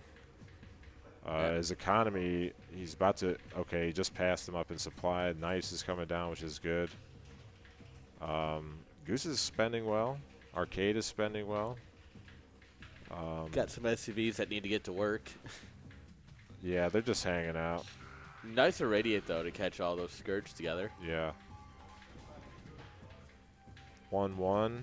Do we have, we got, okay, 2 eBays. One of them's Blinken. going. So we're going probably for 2-1 at this point. Probably, That's yeah. This is where he goes, oh, that's a lot of lurkers. That's a lot of lurkers. Oh, that's a lot of lurkers. Oh my God, he needs to bring these in with the Lings. Oh, Lurkers by themselves. they die pretty quickly.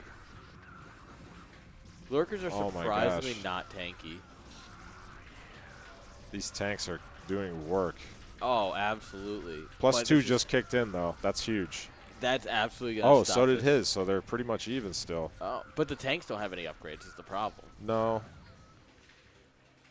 Wow. Bonk. What a scrappy hold that was. And he's even setting up for his third on the Yeah, back he's of got a this. bunker up here. He's got a good amount of racks this time. This is much better out of Arcade this game. Last game, he was a little light on production, so his money is like way higher than it should have been.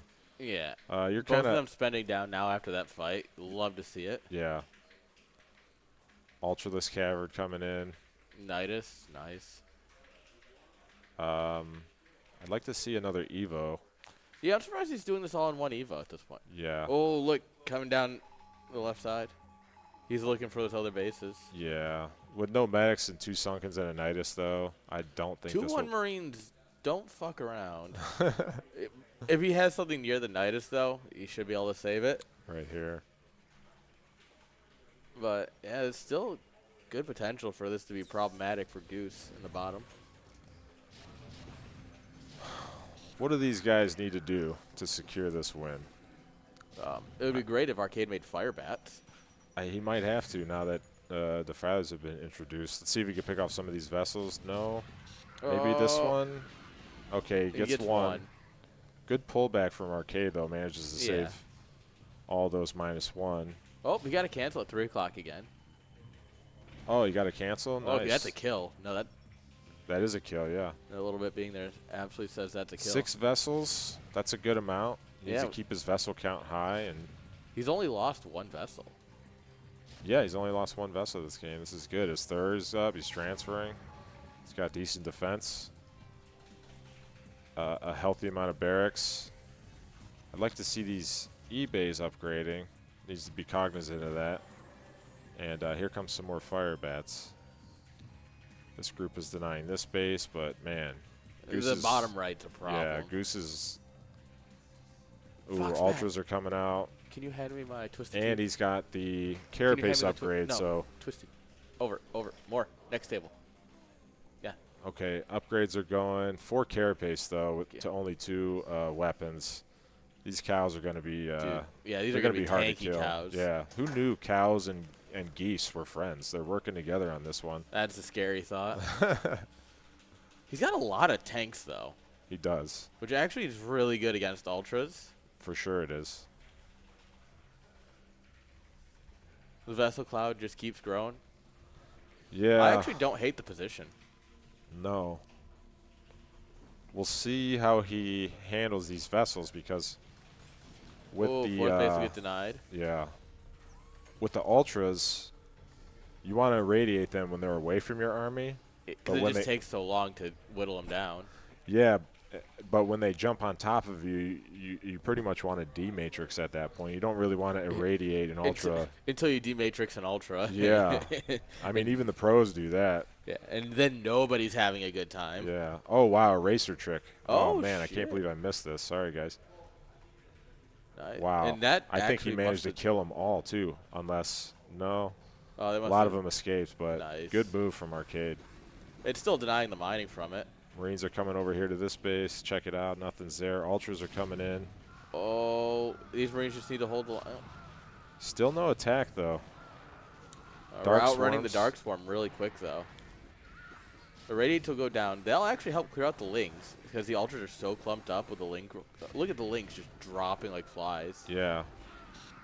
Wow. Ultras are really having a bad time. Yeah. That was a great defense. This is incredible from Arcade. This actually might kill. Goose might be throwing here.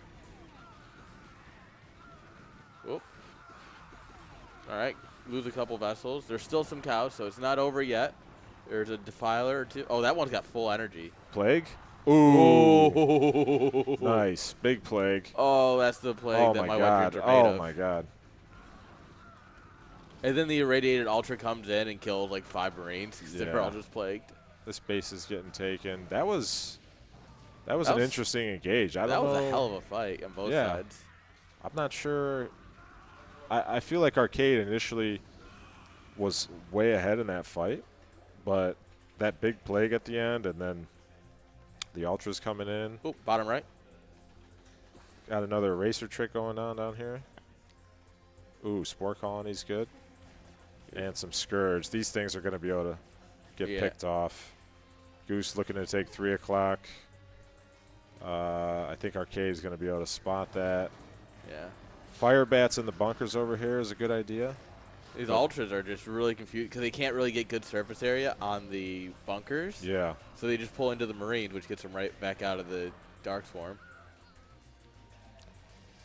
These guys are all over the place. Oh, this vessel's just going to go right past all of the Scourge. Yep. He says what's up to those guys as he flies by. And they're coming to say hello. Oh, we just lost Good 3 pick off. vessels. Big line alert. Lings coming in. Still 1 Evo. These guys are really gaming at it at this point. These are some gamers, man. Yeah, full gamer moment.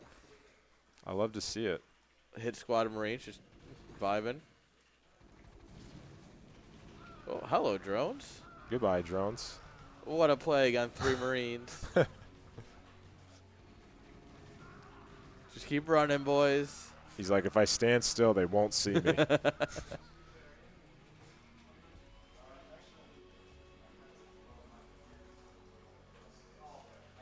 Arcade's mining from 3 bases, though. That's good. Great for Terran. For sure.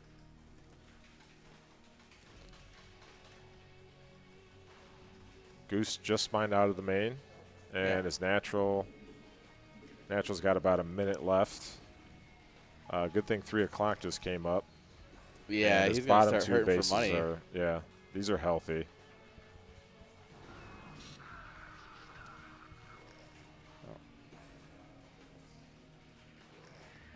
All right. Sorry, someone was asking about the bracket. I mean, he just keeps throwing in the space cows, but they're just not going as far as. He needs some attack upgrades on these guys. Well, he also hasn't even gotten +3 yet for Carapace. No. I mean, he's almost to the point where he's only going to need. So what I will say is, Man, denies the space again. Zerglings are not as good as the StarCraft 2 Zerglings with crack. They're better. They're infinitely better than StarCraft 2 Zerglings. Oh, he's going to tug himself in a corner and click down the hatchery. Oh, kill the hatchery. Although, derping out the Ultras here. Very nice. The medic wall. Oh, my Lord. This is working so beautifully. Yeah, he's not paying attention. He needs to target these. He does have a lot of ultras, though. Doesn't matter. He's distracted here in the middle. He's going to lose all of them at this rate. Oh, the Firebat's going to town on the Zerglings. Nice plague. Oh, man, this is beautiful.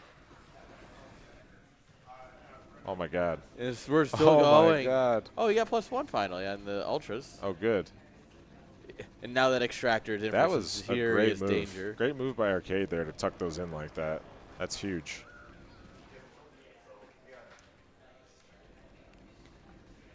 And Goose still hasn't done anything about it. He pulled the Ultras away, actually, to bring him to the front line. Terran's just broken, guys. I don't know how you guys haven't figured this out yet. And I think Goose is just out of steam. He is running out of money. He's running out of resources here. Yeah. While Arcade, his natural's mined out. This is healthy. These are both very healthy, so Yeah, but he can still go. we're losing Ultras left and right. We lost that base now. Man, that's huge. That was a huge move right there. That 3 o'clock base has gotten killed, I don't know, 3 or 4 times now. Yeah, it just keeps dying. And Arcade is finally making a push out onto the map. Yeah, if he can push this bottom right, because once you crack the natural right, you kill the Sunkens and you kill the Nidus, and it's over. Yeah, if he is able to even kill this base, it's He not, irradiates his drone. That's just rude. This is kind of a small force. Yeah, but there's only one Defiler. Oh, it gets double irradiated.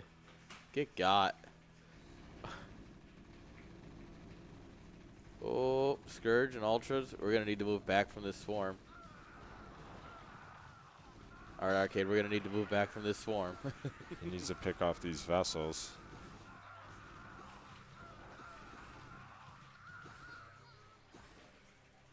Okay. I mean, the vessels survive, which is great for Arcade. Yeah, he's got 5, 9, 11. He's almost got a full group of vessels, which is huge. Yeah, he's doing fine. That's huge. If you keep those alive, like, Infinite value. yeah, these just continue. The longer vessels are alive in the game, they just continue to gain value. Absolutely. Oh, Scourge just run into a command center that's flying down to take a new base. That's okay. Where did that come from? The main? Yep. Yeah. Wow. These guys are fighting hard. Dude, we're absolutely going to go to game 3 at this rate. That would be crazy to see. That'd be a good first series, though. I'd like Hell to see yeah. that.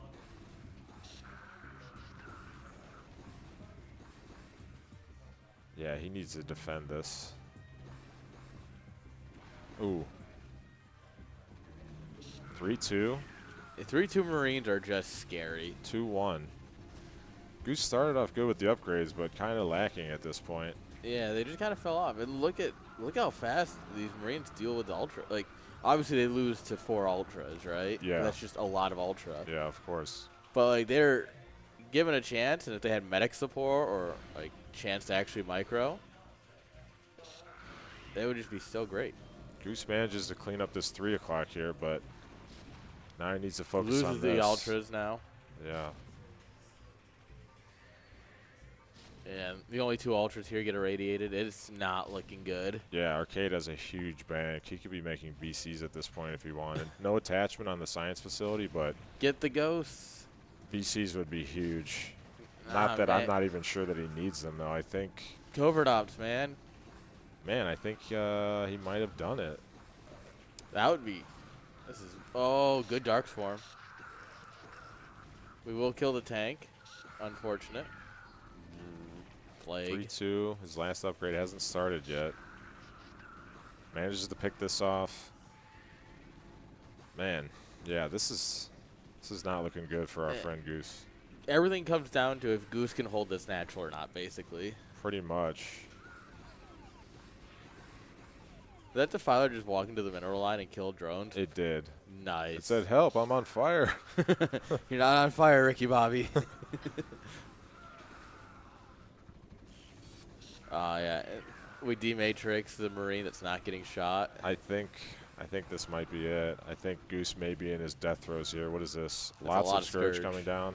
Huge plague. Oh, Wow, he manages to hold this off. If he could pick off all these vessels, that would be nuts. that would be huge. I mean, it still could swing if he manages to get a full cleanup on all of the vessels. Yeah, killing these vessels, he really needs to do that. That is pretty much all the vessels that Arcade has. Yeah. Ling's checking down here. He's wondering, he's like, how does this dude have so much money? Well, He's even got this base. I now. mean, you're looking at it. It's right here. Goose still trying to get up what would normally be his third. He dematrixed that vessel and just headbutted that Scourge and said, screw you. He just hunted in like anything to kill. Yeah. Anything to kill. Oh, man, this base is about to be mined out. This one's still good. This one's fresh. But there's no drones. No, currently. he needs to use the knights to transfer over here from this base. He's got quite a lot here. This base has about a minute and a half left, but okay. Whoops. Wrong button. Yeah. Oh, this is how you can tell there's a little bit of fatigue starting to kick in. Either that or he's saying, you know what, Goose? Yeah, I'll here. Have this, buddy, on the house. One D-Matrix for you. Damn. Yeah, you should be. Can't believe you're not here, man. You can still come for tomorrow. Ooh, nice Oh, pickoff. The Gets mutas. four vessels there or so. Yeah. Here's another one. Oh. Oh, nope. Flies Never mind. past it. High fives. I'm on the way out. Good seeing you. Yep. Say hi to Hyperion for me.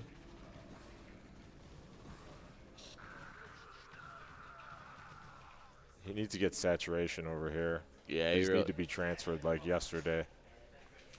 I think it's just at this point, Goose is starting to succumb to either the stress of a long game or just the pressure of a LAN. Finally finishes. Yeah. It's just. I'm not sure. He's got some LAN experience under his belt. Obviously, you know, Yeah. playing in person can be quite daunting for people who haven't done it a lot. Especially when you're on stream. Yeah, Like, on there's- stream, you there's might be so much that thinking goes about into it. Man, huge force coming across the map. Just move commanded.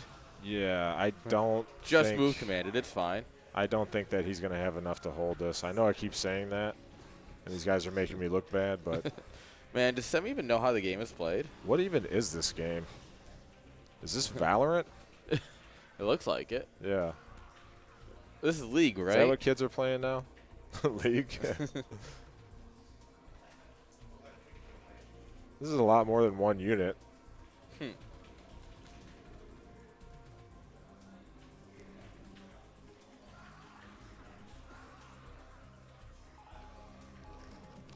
All right. Yeah, there's a lot coming He's in going here. to need a for- massive plague like that. That's a good plague. That is a good Unfortunately, one. there's still like triple the armies behind that. Oh, let's send in the vessel. He's got 2 HP. He dematrixed it. Oh, he didn't dematrix this one again. The problem is still that vessel will only take 2 hits. Plague-oo, Plague-oo, Plague-oo. Anything? Dark Swarm. Dark Swarm. If he loses this base, It's over. it's going to be over. Arcade has a humongous bank.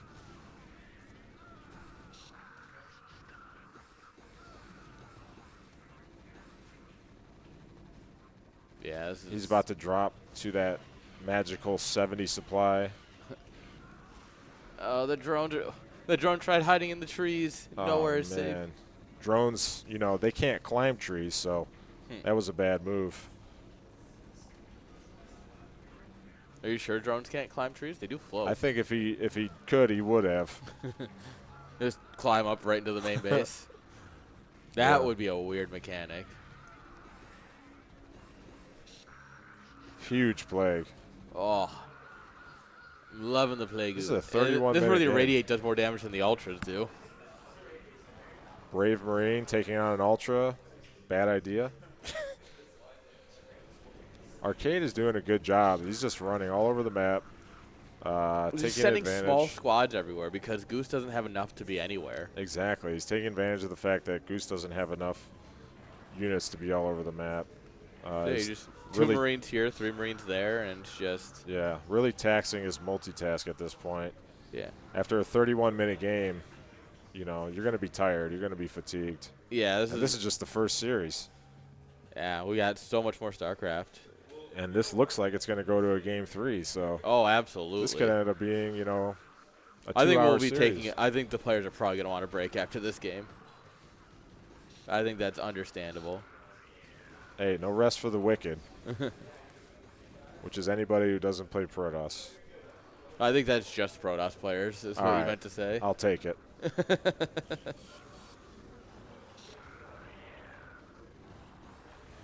All right. Plague just still. Goose is still gaming as hard as he can, but I mean, he's at 69. Just dropped Nice below supply. 69. He should just stay there. Yeah. Don't lose or build anything. Mind out, mind out, mind out. Fresh. Huge bank. This is a hell of a game. That's the thing is that Arcade's army is all mineral intensive because it's mostly Marines, right? Marines are what he's really focusing his production on right He's now. getting back up to, you know, oh my God, a high vessel count. Well, minus those 2. He's going to be able to pick off one of them. It's just tough for Goose because he's having to defend the whole time. He doesn't really have time to. Yeah. Ooh, that's a plague. Good plague. Doesn't have time to launch an offensive here. You know, if Yeah, he could it's maybe just- send a group of Lings this way to distract Arcade. These medics are going to sit here and laugh at this hatchery. This is where you get optical flare and you blind the larva. This base taken down again. Oh man, third base is 3 o'clock is cursed. It's cursed, dude. Don't even think about it. Don't even look over here. Anytime you play Premier Chat, never take that base. It's not a base. It's off limits. It's a trap.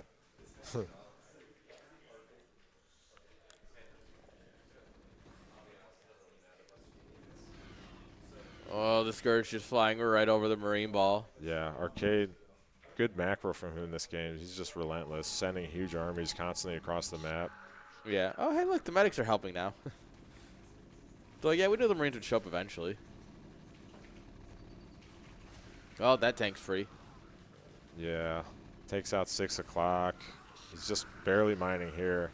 Yeah. A little bit over here as well. Those Huge Marines are just plagues. watching. The Yeah, plagues the have plagues been- are incredible. They've been really good this game. Unfortunately, it hasn't been enough. Ooh, plague, plague, plague. Unfortunately, plagued Marines can still shoot. I think it's a bug. I don't know how these guys don't run out of bullets. In lore, they do. I mean, he's got some cheat codes on or something. Infinite ammo. I don't know what he did. Konami code, something. Dude. In the In the opening cinematic, the Marine runs out of ammo. Yeah, what's up with that? Never happened again. Nope. Game lied to us. Nope. And then every once in a while, there will be a comment, oh, we're low on ammo. But you keep fighting anyway. They should do like an April Fool's patch where they introduce that and watch the Terran players' I don't want heads them patching explode. my game. Their heads would literally spontaneously explode. Dude, do you know how much Artosis would lose his mind? Oh, he would go into cardiac arrest on the spot. Instant uninstall. Oh, we did get the battle cruisers eventually. Here comes the BBCs. The big battle cruisers. Yes. Everyone's favorite. Yep. Escalade's absolute favorite. He loves them. And also, chat, yes, we're live. And yes, I can see that you asked if we're live or not. This is as live as it gets because we are all in person in Chicago, hanging out, having a good time. Chi-Town, the Windy City. Da Bears.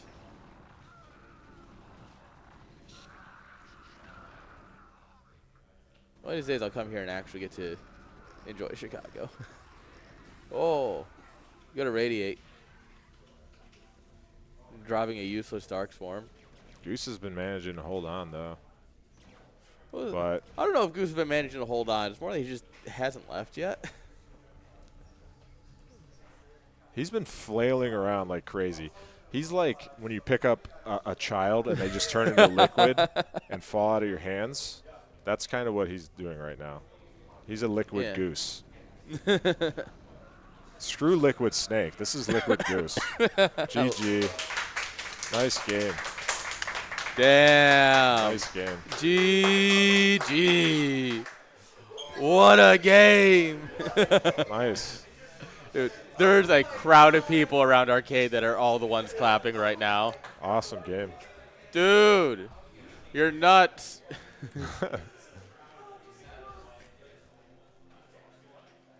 Jeez. I don't know. I need a moment after that. Yeah. All right, guys, we're going to take a minute. We're going to give the players a minute. Don't go anywhere. We'll be right back.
mic audio. All right, slide over this way. So there you go. Cam's Perfect. over there. Okay. All right, hello. All right, we're back. Hi, can you hear me? Yes, we're good. Cool. All right, welcome back, guys. We're gonna get Game 3 started soon. Yeah. We are your new casters for the last game. I'm Nash. I'm Flash for the win. Semi had to step out. He's going to go play his game right now. And then Aaron, I think, is also taking a break. So for those who don't know, casting is actually very intensive. It's not easy to just be talking for hours and hours. Yeah. Who do you think is going to take Game 3? Oh, man. God,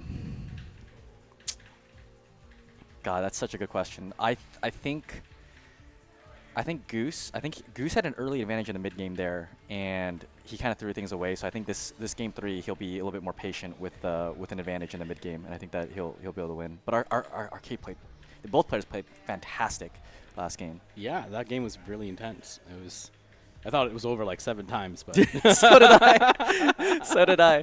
I think a lot of people who know arcade know that in a normal situation, like in a ladder game or even like in a CPL game or whatever, he probably would have left at like 5 different points in that game after losing his army at the bottom left or bottom right area. But he was like, all right, I'm on land. I've got like 4K minerals. Let's go for it. Yeah. Yeah. And he pulled it off. It was crazy. Good. The guys, he did enough econ damage that they just couldn't. Goose just couldn't pull through. Because he had 4 bases, he had 4 gas, but not enough minerals. Yeah. I think what ended up happening is like Goose, he lost a big army in the mid game there, and then he kind of like started losing ultras to so many irradiates constantly. And so while he had a good economy, he was just losing too many units. He could never get to like critical mass for Zerg and be able to start counter pressuring arcade, because we never really saw any like Ling run bys going to the other side of the map. He was pretty much on the defense the entire game. Yeah. Once arcade kind of started pressing him the entire time. So arcade's economy was super good, perfect economy, and Goose was just running out of units. He just kept kind of throwing them in piecemeal and ended up losing. Yeah. No, it was a good game. I think we'll see adjustments from both sides, and I feel like Game 1 was way one-sided. Game 2, really intense. The Game 3 adjustments should be. I think someone play risky. You think we'll see 8 racks, or do you think? That is a good question. Yeah. I think it's actually a really good move if someone wants to go for cheese. I think either I would love to see. I don't know what map they're gonna pick. I don't know what Game 3 is. If it's on NDO or Butter, I honestly would love to see a 4 pool from Goose. I don't think you can replay the same map again. So they played the NDO Game 1? Yeah, Game 1 was Okay, and everyone's banning Butter, so we're not going to see that. We're not going to see that. Personally, as a Terran player, I like to veto retro. Actually, no, sorry, not retro. I like to keep retro. There's only, 12 bases on that map? So Zerg just can't go pick up gases all over the place. So, like if you are going to play the long game, it's better to play with a map with less gas. Yeah. Seems like if Arcade can push through to the late game, he's probably favored to win. Looks like we're on Citadel for game number 3 here. I think that's all I need. Yeah. Citadel. There you go. This is a great last map. Yeah, good one. Another potential for a very long game. I think both players don't want a long game, but Citadel's definitely got very high potential for these longer games, especially in TVZ with the kind of the way that it's sort of like Vermeer almost with kind of 12, 3, 6, 9 expansion spots for gas. Yeah. The one thing about Citadel, and I don't know if Goose knows this or not, but there are problems with building turrets on this map. So turrets placement is actually like very terrible for Terran on this side. Okay, the game started. Let's introduce the players. Yeah, up here, spawning up at the top left-hand position as the yellow Terran. It's going to be Arcade. And bottom right, we have Goose as a Zerg, red Zerg. Yeah, so cross-spawn here probably favors... Well, actually... So cross-spawn's interesting because the Terran, if they want to go for like a 2 racks academy, they can't really. It's a longer rush distance, but the third base will be closer for attacks there. So it's always a very interesting how it works with cross-map. It's like kind of somewhat favored for one strategy, but then disadvantage for another strategy. Yeah. Well, I think both of them. Well, if the rushes are probably not going to hold out well if either of them try to cheese this game. Either the 8 racks or like a 9 pool. I guess.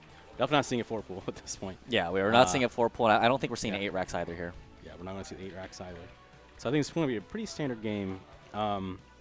this spawn point for Terran is actually pretty good. The natural, you can't abuse this much. The gas also is okay. But yeah, I would say bottom right is slightly worse, and bottom left turret placement is like terrible on this map. So it looks like we're probably going to see a standard 12 hatch 12 here hatch. from Goose. Yeah. Or hatch first. See the second Overlord coming out. We're seeing, was it 11 scout? So, no, actually. No, it looks no, like it's barracks will 11. go down. I think it'll It'll just be be a 12 normal scout. 12. Yeah. It's awesome. Here we go. 12 hatch. We'll see if he opts for the 2 hatch or the 3 hatch. 2.5 hatch? Yeah, it also could be that. I don't think he likes going 2.5 hatch, actually. I think it's usually a 2 or a 3 hatch for I Goose. think he was mentioning to me that he was just learning the build like 2 days ago. So There, I don't. Yeah. I would suspect that he just hasn't perfected the build yet, so he's probably going to play a little bit safer. Yep, and it's just going to be a spawning pool at 11 and your gas at 10. So it's going to be 2 hatch here from Goose. Again, could still be 2.5 hatch. Yeah. So we'll see the faster mutas if he opts for that. I know Goose also likes to play lurker. Kind of a more stable econ lurker style. Oh, I see Goose actually went for the mid scout map with this drone actually, and then turned around. You can see right here. He did a little dance there in the middle, make sure it's not a BBS of some sort. Yeah. I think both players know where the other opponent is. Unfortunately, Arcade has his SCV stuck at the bottom left corner on the natural. I don't know if that's intentional or. The Overlord does see it. I was gonna say it could Yeah. be put like a couple barracks down there or something, and then do some like old school Joyo rush or something. Yeah, no, I think he's gonna. It was just a mistake. I think it's just the pathing messed up. Okay, we got the gas. Was it? I feel like with this. Okay, there we go. The 250 layer. We should have. I think it finishes by 4-minute mark, so we should have the 4-minute spire coming up. Yeah. No early And- gas, so probably gonna be a 2 racks here from Arcade. Yeah. Oh, but I Oh, don't the know. drone- We're gonna the lose the drone is drone. I stuck. think we are going to lose the drone. That's unfortunate. It's, It's good for Arcade there. Little win. yeah. Yeah. Let's see what's gonna happen. 2 racks. Okay, we're gonna go for the gas and get the fast academy still. You know, the academy rush doesn't have to. You don't always have to rush your opponent. Yeah. you What's don't really have- good about doing the academy rush is that you can get range really quickly, Yeah. which really helps against fighting mutas. Yeah. It also allows you to be a little bit more aggressive on the map. Mm-hmm. Yeah, absolutely. Especially again with cross spawn here, being able to kind of go towards a closer third base with that Yeah. range upgrade, you're gonna be able to fight on the map a little bit better. Whereas if you went for maybe like a fast +1 or something like that, you're gonna be kind of stuck in your base until you get that range upgrade. But when you do push out on the map, it's gonna be a huge, huge force. Yeah. By that point, opponent might have lurkers already by then. So We got the academy at 3:45, so it's 15 seconds later than normal. But we also have a bigger marine ball, so we might be able to hit a little bit harder. yeah, and we'll see if Goose responds properly, if he recognizes how many Marines that there are going to be. We did have a discussion about that right before the tournament started when we were playing some practice games, and he was trying to figure out exactly what to do and how to react to what he sees in terms of how many Marines. And I was telling him, like, you know, you got to make sure you check the Marine count constantly and don't want to get surprised, especially by a game-losing mistake like not putting Sunkens and just having Terran bust into your natural. Luckily for him, it's a long rush distance to get to Zerg base, so he should be able to put up the sunken colonies in time. Yeah.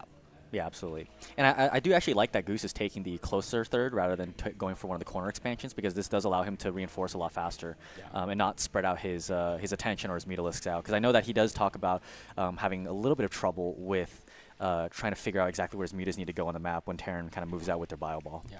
Well, one weak spot I can find with. Oh, that is actually the latest moment you can build that eBay. You put it exactly 5 now. minutes. At 5 minutes. Any later than that, then the mutas will arrive earlier. It's I gonna think be still close. Gonna be really tight. Because Yeah. As soon as that eBay finishes, if we don't get the turrets up, I think mutas were going to do enormous damage. Goose has not started his mutas. I think these eggs are probably mutas now, and these ones are finally. So he did buy himself a little bit of time. Again, it is cross spawn, so maybe he can get away with that eBay timing, but it is going to be very close if Arcade does. Okay, he's going to stay back. I was going to say if he may be attacked and the mutas might have to He stay back forced home. the Sunkens anyways. Kind of playing a little cautious, I think. I think he should probably wait just a little bit longer. But yeah, that will actually help get those turrets up. Yep, we are missing the turrets here near the barracks. I think this SCV is coming over to build them right now. As But long as he moves his Marines to the right a little bit, I think he can delay that for a little bit. yeah, he does have a quite significant bio ball, and I think that, well, it's not flashing. Okay, there it is. Range just started. Range just started. That seems late. Range should. It is a little bit extremely late. Yeah, well, remember the Academy was already 15 seconds delayed initially, and then I think that he just forgot after stim. And Terrans do forget that after stim finishes, they kind of forget to go back and start the range upgrade. So he's gonna be kept in his base for quite a while here. It's unfortunate. This is going around. Oh, maybe do a little damage. No, it's only 3 mutas. I don't think we're gonna do anything. Oh, we may.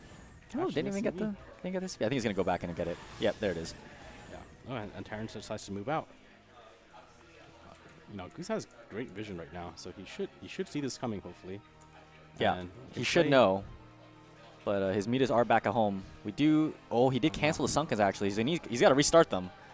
Oh no, I think this might be game over. Just not looking and paying attention. Oh man, this is a disaster situation, as Nayakan would call it. Oh no, Arcade's going for the Overlord. God. The bait, the Overlord bait is actually going to be able to halt this, and he's going to be able to get the Sunkens time. Oh my goodness. If he actually just concentrated and just went straight to the Zerg's base, if he had a scan, this would have been disastrous. But luckily, Goose lives another day. Yeah, that was crazy that he decided to go after the Overlord.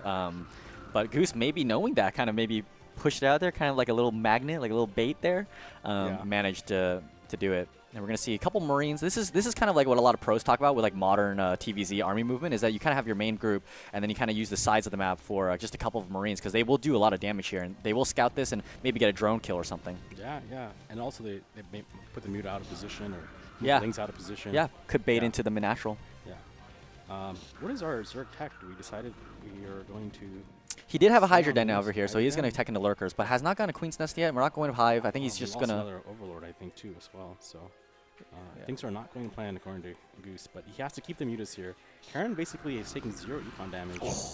Bad micro there from Goose. Lost the muta, and another one got pretty badly damaged. It's so hard to, like, when the Marines are kind of spread like this and in this kind of a formation, it's so hard for mutas to get any damage on them. Unfortunately, I mean, I think he should swing the mutas around in the back so that we can cut off reinforcements. If the reinforcements join, I think it's going to be extremely difficult for Goose to get out of the situation. Good pick off here, getting a couple of Marines and a couple of medics. This is really good, actually. Yeah. Just as I was saying that, he decides to go in the back. Yeah, he's got to be careful, though. The Marines are stim, so it's kind of want to wait for that stim to cool off before you go back in. Got to switch out the Overlords. He's got to be careful with these Overlords. He's kind of lost a few. But this push, this bio ball is starting to get a little scary here. Do we see any Lurkers quite yet? No, these are just regular Zerg eggs. I think if he can go and kill off maybe 4 more Marines, I think he'll be okay. This one over here has only 1 sunken, so it is possible for him to dive onto that 3rd base. I think we'll be okay. I think we've stabilized enough. In the meantime, do we feel like Karen has made it through all the way to, Starport? Do we have 2 or just 1? Oh, here we go. Here come the Marines. Here's all the actions. Marines run to the 3rd base. Kill off the sunken. Oh, man. Oh, the Lurker egg is also badly damaged, and now it's going to be hard for the mutas to stop, because this line of Marines right here is really, really good to deal with this. I think he will barely just manage to clean it up here, but did lose almost all of his mutas. Yeah. We have 4 or 5 left over. Well, still a good recovery. I think this at least pushes Goose to the late game. He's probably going to play more defensive and lose a little bit of map control. Well, one fortunate thing for him is that the 2 starports didn't start on time. So vessel count is not going to grow quickly. Yeah. And we also have not getting our upgrades. So we do have +1, but haven't started that armor upgrade just yet. But Arcade, I think he's probably just going to try to keep going. Oh, beautiful snipes on the mutas. Goose remade the mutas, actually. Yeah, that's actually a pro gamer move right there. Doubling down on the mutas and going back and being more aggressive. That's awesome. Oh, I don't know about fighting to that bunker, though, Goose. Oh, that's a lot of mutas that just got killed there. The first part was good, and then he kind of fought him back into the bunker. And like, oh, that's not what you're supposed to do. Yeah. But no, I think reducing the marine ball again, I think it's helpful. Yeah, we got the Lurkers up. I think we're stabilizing, but no Queen's Nest. That's actually unfortunate. Hive just started. No, there you go. Never mind. There's the Queen's Nest. It was just hidden from my view anyways. Oh, he's not mining with 3 drones on gas at the 3rd, by the way. Only 2 drones right now, so that needs to get fixed at some point. But yeah, the bio ball is quite small right now, actually. Arcade only has Oh, he's adding now He's adding five racks, Yeah. but I think he's focusing more right now, trying to get his vessels going before he starts adding more barracks here. I think it's be extremely crucial for him to make sure his upgrades are on time. I know that he hasn't started the second eBay yet, but it's going to be pivotal, a game changer, depending on who gets the upgrades first. I also feel like we haven't seen an Evo from Goose, but maybe it's not time to make one yet. All right, lurkers are in position now. Wonder if this is another stop lurker. I think he got him. Wonder. Oh, My not a God. stop lurker. It's not a stop lurker. But we will parry these Marines away from this spot. Yeah. Oh, or I don't know. No, I think we're going to move it out. He's trying to maneuver some lurkers over. I'm not sure if this is trying to be a stop lurker trap here or maybe trying to move it to the 4th base. But Arcade, with really good army movement here, is going to find these lurkers, scan them. Nope. Oh, Wow, that's great. Land settings. he's got a scan. He's taking quite a bit of damage here. 6 Marines lost to lurker. Oh, underneath the tree. Well, I think he's trying to buy some time to get the Defiler mound and Yeah. get Defilers out. Yeah, Defiler Mount just started here, adding Spire, adding another macro hatch back home. But we are starting to see, the vessels are starting to come out right now, so it is going to start getting a little tense here for Goose. I think the good story for Goose is that the vessels came at 12 minutes, which is kind of late, extremely late actually.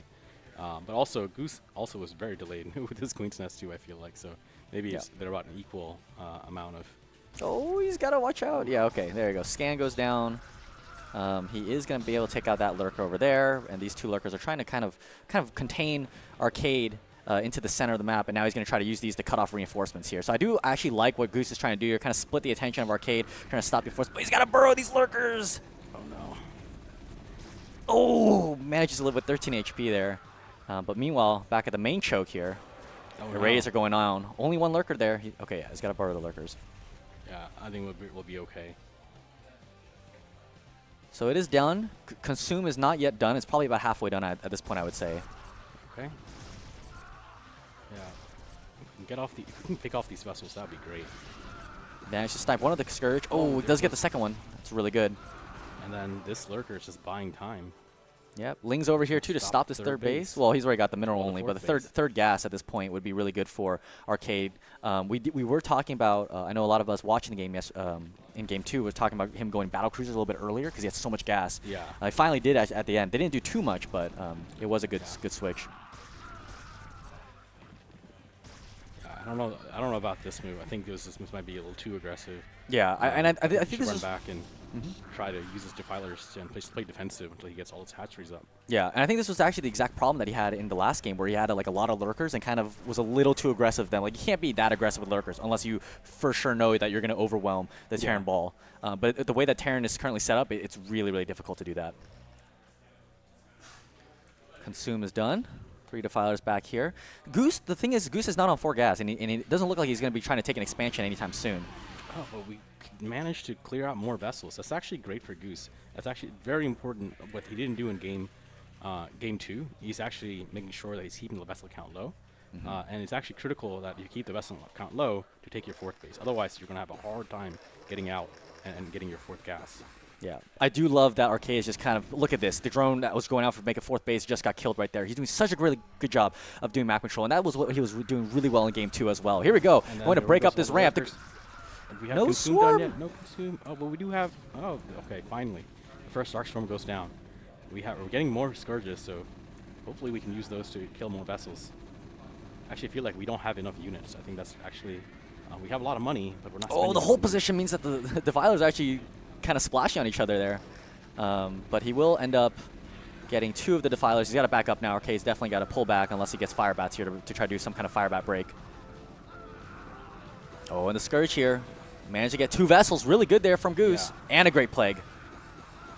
Yeah, this is still very, very close. We're on 3 gas still. We have about a minute to get to our 4th gas.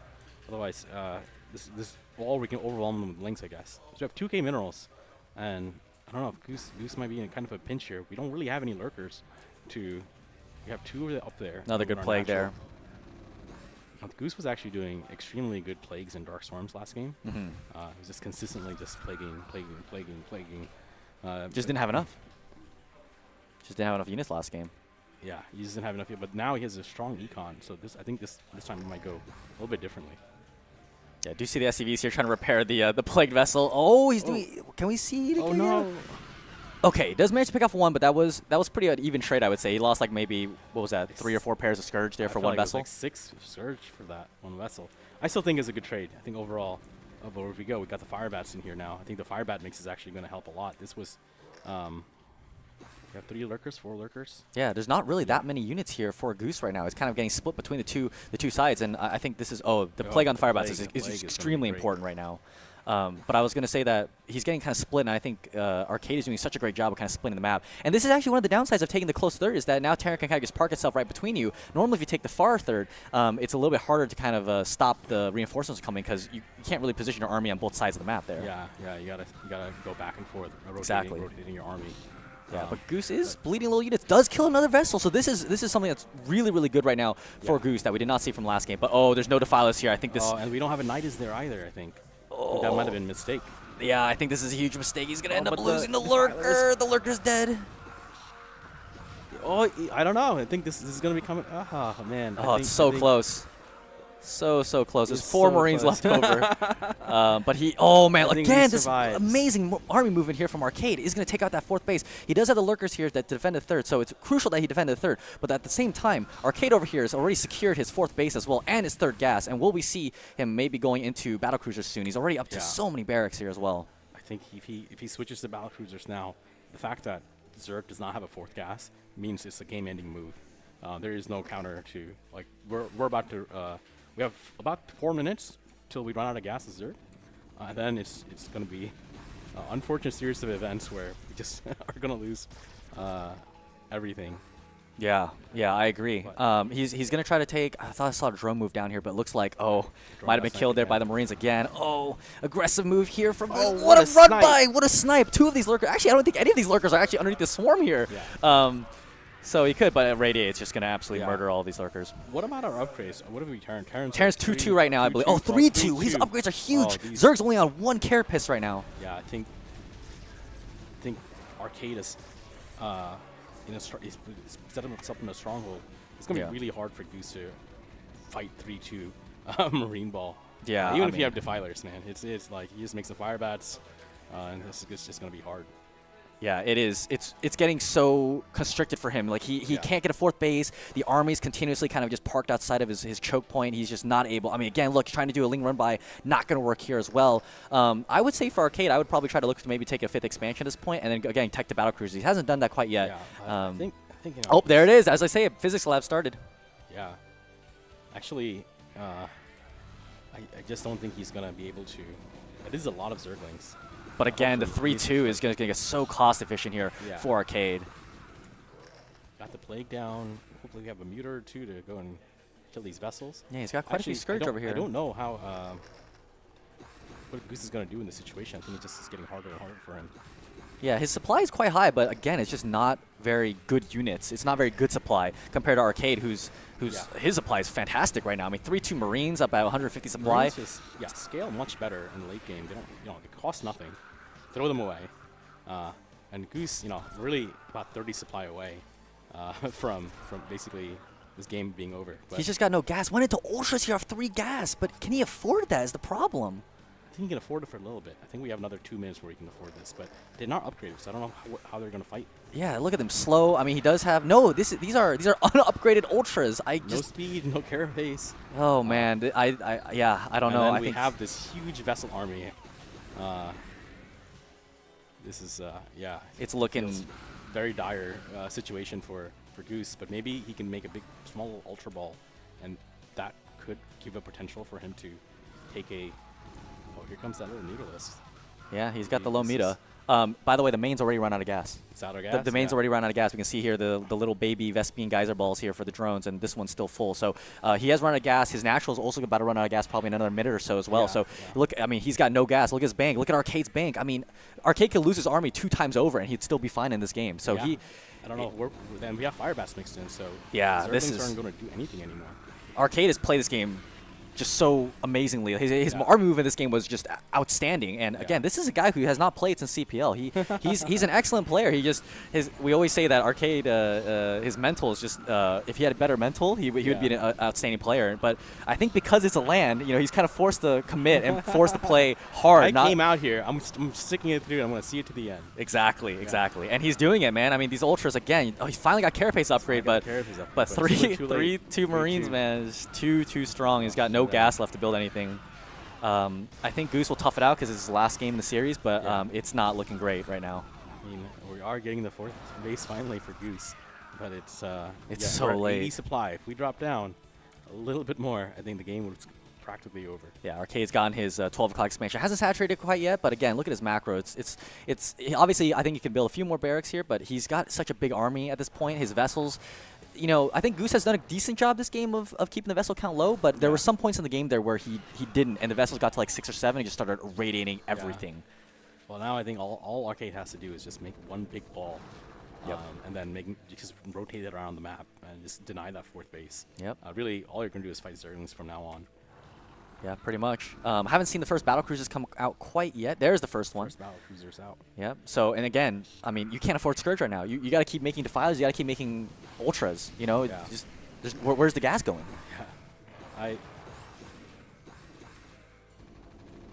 Yeah. We do have the 4th base established, but not mining anything there yet. Yeah, we're just bleeding units out because all Arcade has to do is kind of back up, and now the Ultras are. Oh, they're still barely just inside the little pixel right there. But yeah, they step out, and all of a sudden they just take a beating from these Marines. Yeah. But Arcade's doing a really good job, just kind of backing up just an inch, let them come out of the Dark Swarm, and boom, both Ultras are dead. Goose is trying desperately to establish bases. But again, look at Arcade. He just knows. He just perfect timing every single time with these side armies just coming in and making sure Goose has no angle to take another base. At this point, I think all he has to do is just deny that 4th base. Yep. As long as we can't get that gas, I don't think it's possible for Goose to really do much. Yeah, I think honestly we might see a GG here soon. Goose again cannot take this 4th base again, and it's getting put the extractor over there. If I can't mine my gas, I won't let you mine your gas either. Pretty much. But I think it's going to be over soon. He's finally got 1-2, but again, he's so behind on upgrades. 3 armor now being researched here for Arcade as well. The battle cruisers in the air. God, Arcade played this game so well. Arcade had played out really well. Actually, given game 1 and how that went, it would look very decisive that Goose was going to take it. But game 2, I think Arcade found his strategy that, hey, Goose might have some late game problems that, like, if I can just pressure him long enough and stall him for his 4th base, 5th base, we have a winning condition. And the repair, too. Yeah, I mean, again, no 4th base. This is a mineral only, if anything. Battlecruiser not even stopping mining here at the 3rd base. I mean, Goose is broke. He has no money. Look at that. The money value is just off the charts right now. Yeah, those battlecruisers, they're doing some work, man. I think we're not getting that gas anymore. I don't think it even matters. I think it's ultimate ult is mined out anyway. So. Yeah, he's mined out as a natural as well. So he's got half a geyser running right now with 6 drones mining all of that, and he found this base too. Oh my god. Oh man, yeah, there it is. GG. Well played. Arcade takes it 2-1.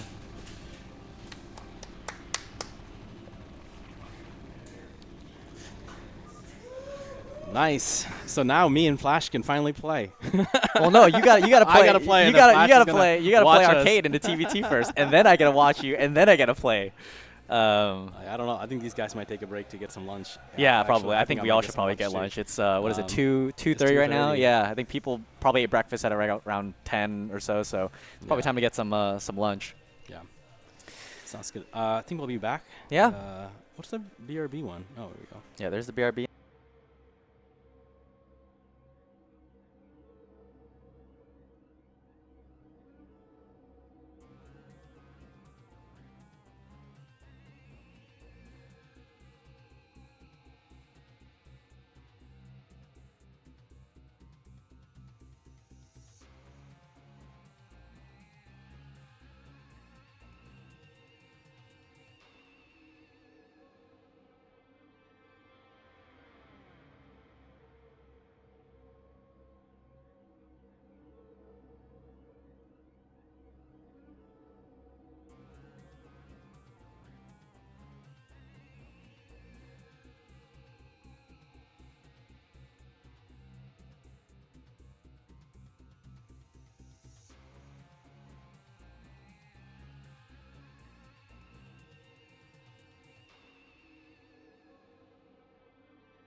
I'm also supposed to swear on this cast.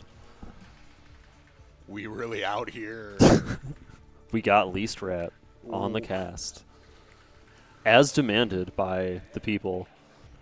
The people did demand Least Rat on the stream. It's Chicago.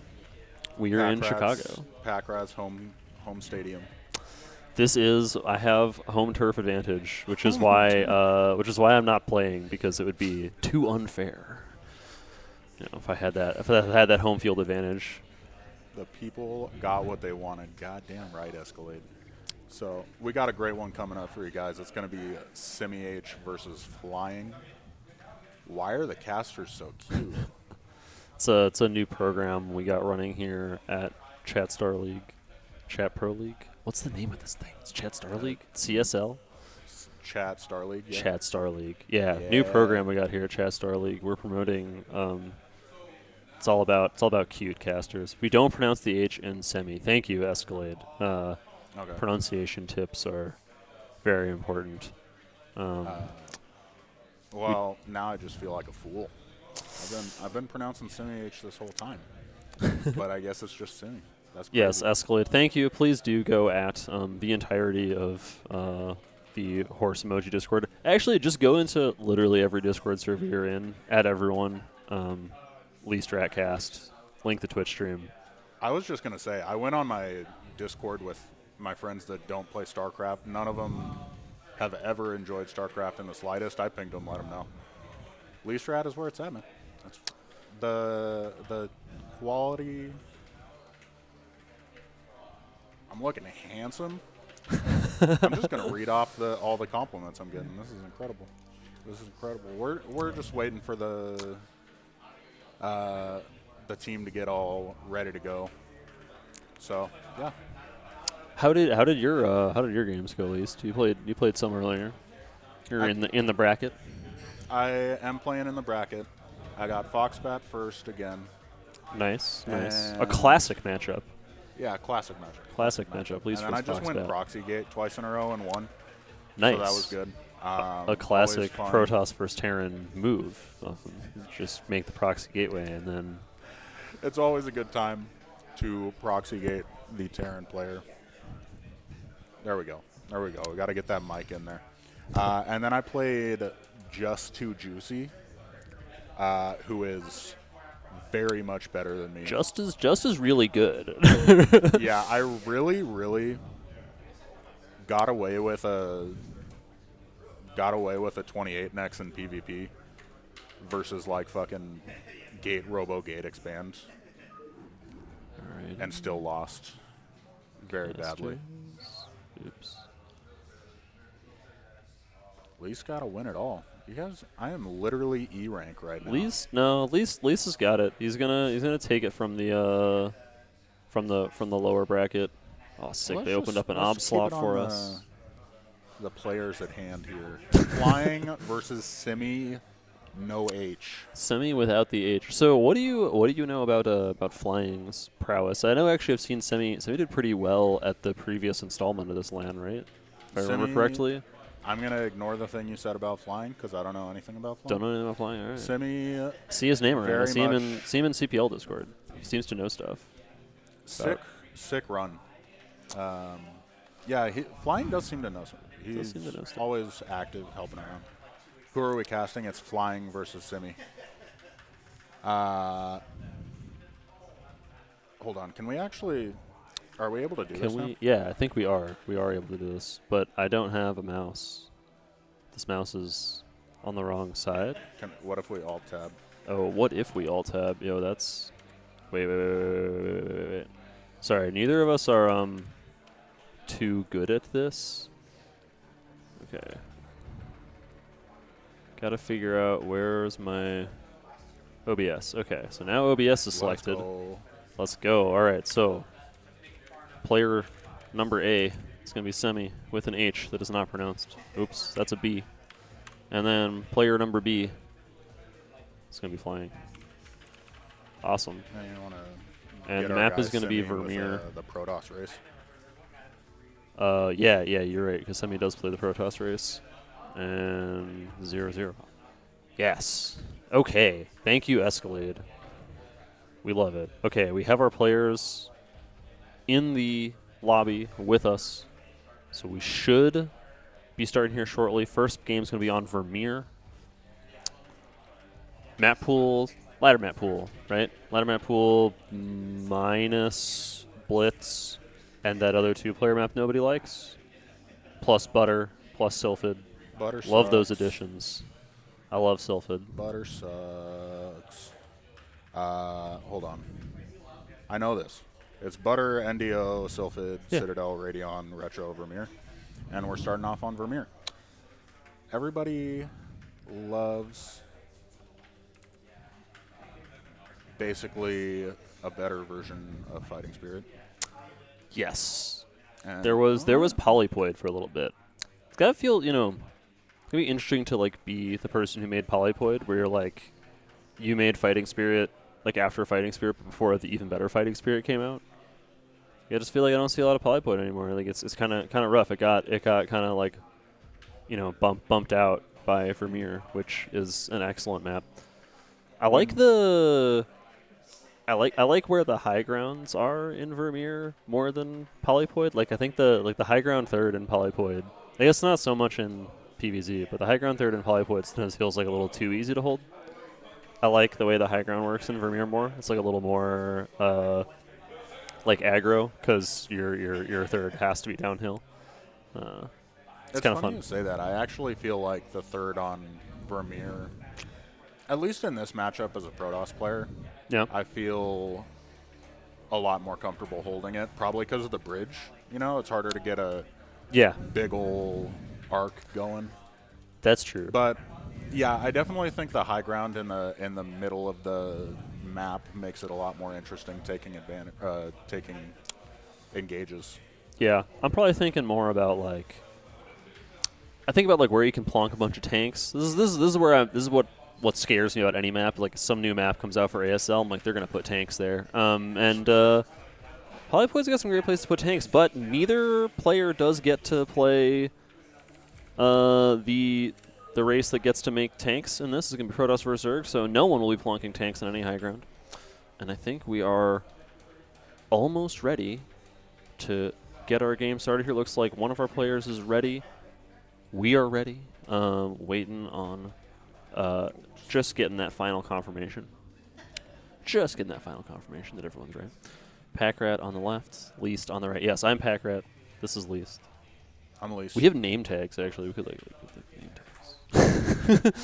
Everybody's wearing name tags, and then we're having a lot of fun with like, you know, do you call people by their real names or by their like? I don't know. Having fun, you know, trying to figure out. It's like, yeah, do we call people by their real names or by their like, you know, their like online usernames? And some people do one, some people do the other. You can call me either. How you feeling? Unpopular opinion. Yeah. You try and pull out the real names at a StarCraft LAN, you're kind of a scrub. Switch us I over. accidentally. You gotta swap Y'all, us. game. We're in game. All right, so over here in the pink. Oh yes, my favorite color. We have Flying's calling for a pause. We have Flying who's calling for a pause. Game sounds off. We're gonna fix that. I don't think we have to remake to fix that. We should not have to remake to fix that. Well, we're a name tag from Least. Wow, Vermin. You're not liking mine. I see how it is. I see how it is. You know. It's clear by what you left out. Waiting with bated breath. I am already out of the casting energy. I hate to tell you guys. I'm just going to sit here. Packrat's going to solo cast. You guys just give her some props. I'm going to sit back and just enjoy the game with the light on my face. Semi I think is great. Do we stick with gray versus pink? Is that gonna like chat? Is gray versus pink on your minimap gonna like infuriate and sadden you? We have actually some. There's at least one player here who is a little bit colorblind. So, you know, some people have a hard time. I feel like that would be really annoying. Like there's a lot of newer games like you can adjust the colors more. Like you have a lot of options. All right, looks like we're ready to go. We're back in it, folks. Back. We're so back. Flying says ready. But will his opponent say ready back?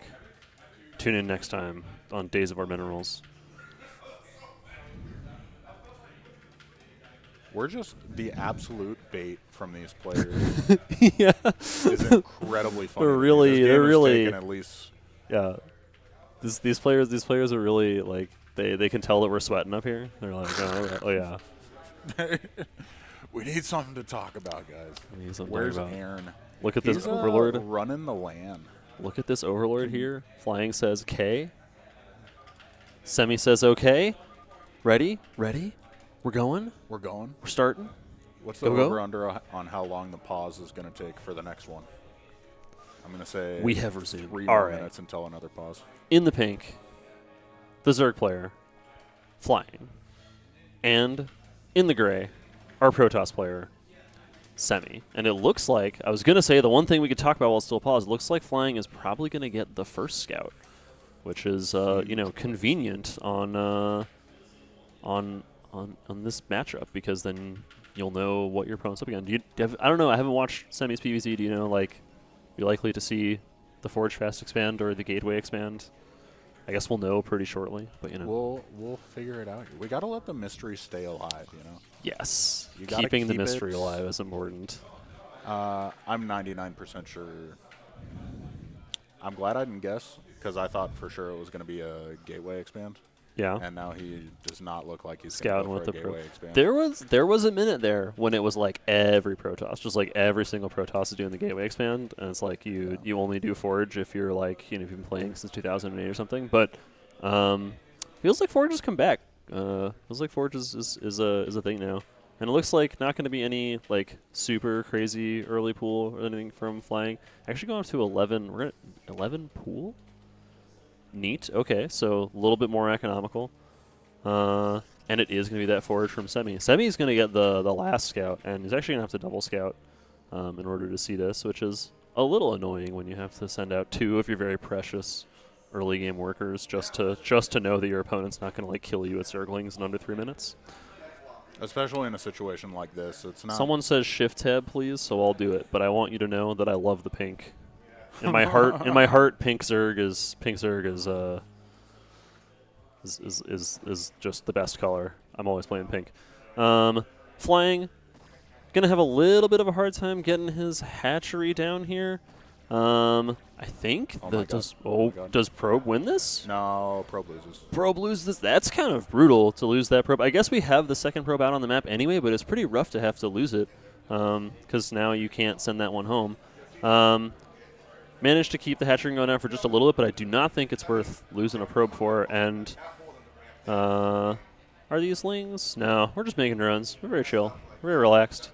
We're like, yeah, just kill the probe for free. Like, why make lings? I know you're going Forge. You can't hurt me. And so it looks like we're going to go into the kind of, quiet PvZ that Least loves, where you go Forge Fast Expand and sit behind your wall for 10 minutes. It's always a pleasure for me to cast these kind of games because we're guaranteed at least 35 minutes. At worth least of 35 minutes per of game. content. Yeah, at least for sure. Every time he opens Forge Fast Expand, never shorter than 30 minutes. We got someone asking if the Big Jip is here or Crossy. Neither of them are here. I don't know what is up with Crossy. I think that he had qualified or had qualified for a travel bonus or something like that, but he did not make it out. So I think Aaron might know more about that. I don't think it's anything crazy. Just he's not here. This probe coming in, trying to see what's going on. Flying, of course, has the Overlord just sitting here, just seeing everything. We got the Cybercore going down. We have nothing crazy like a sneaky second gateway or anything really weird like that. And so it looks like this is going to be kind of chill. This gas, this is not the world's earliest gas. I'm sorry.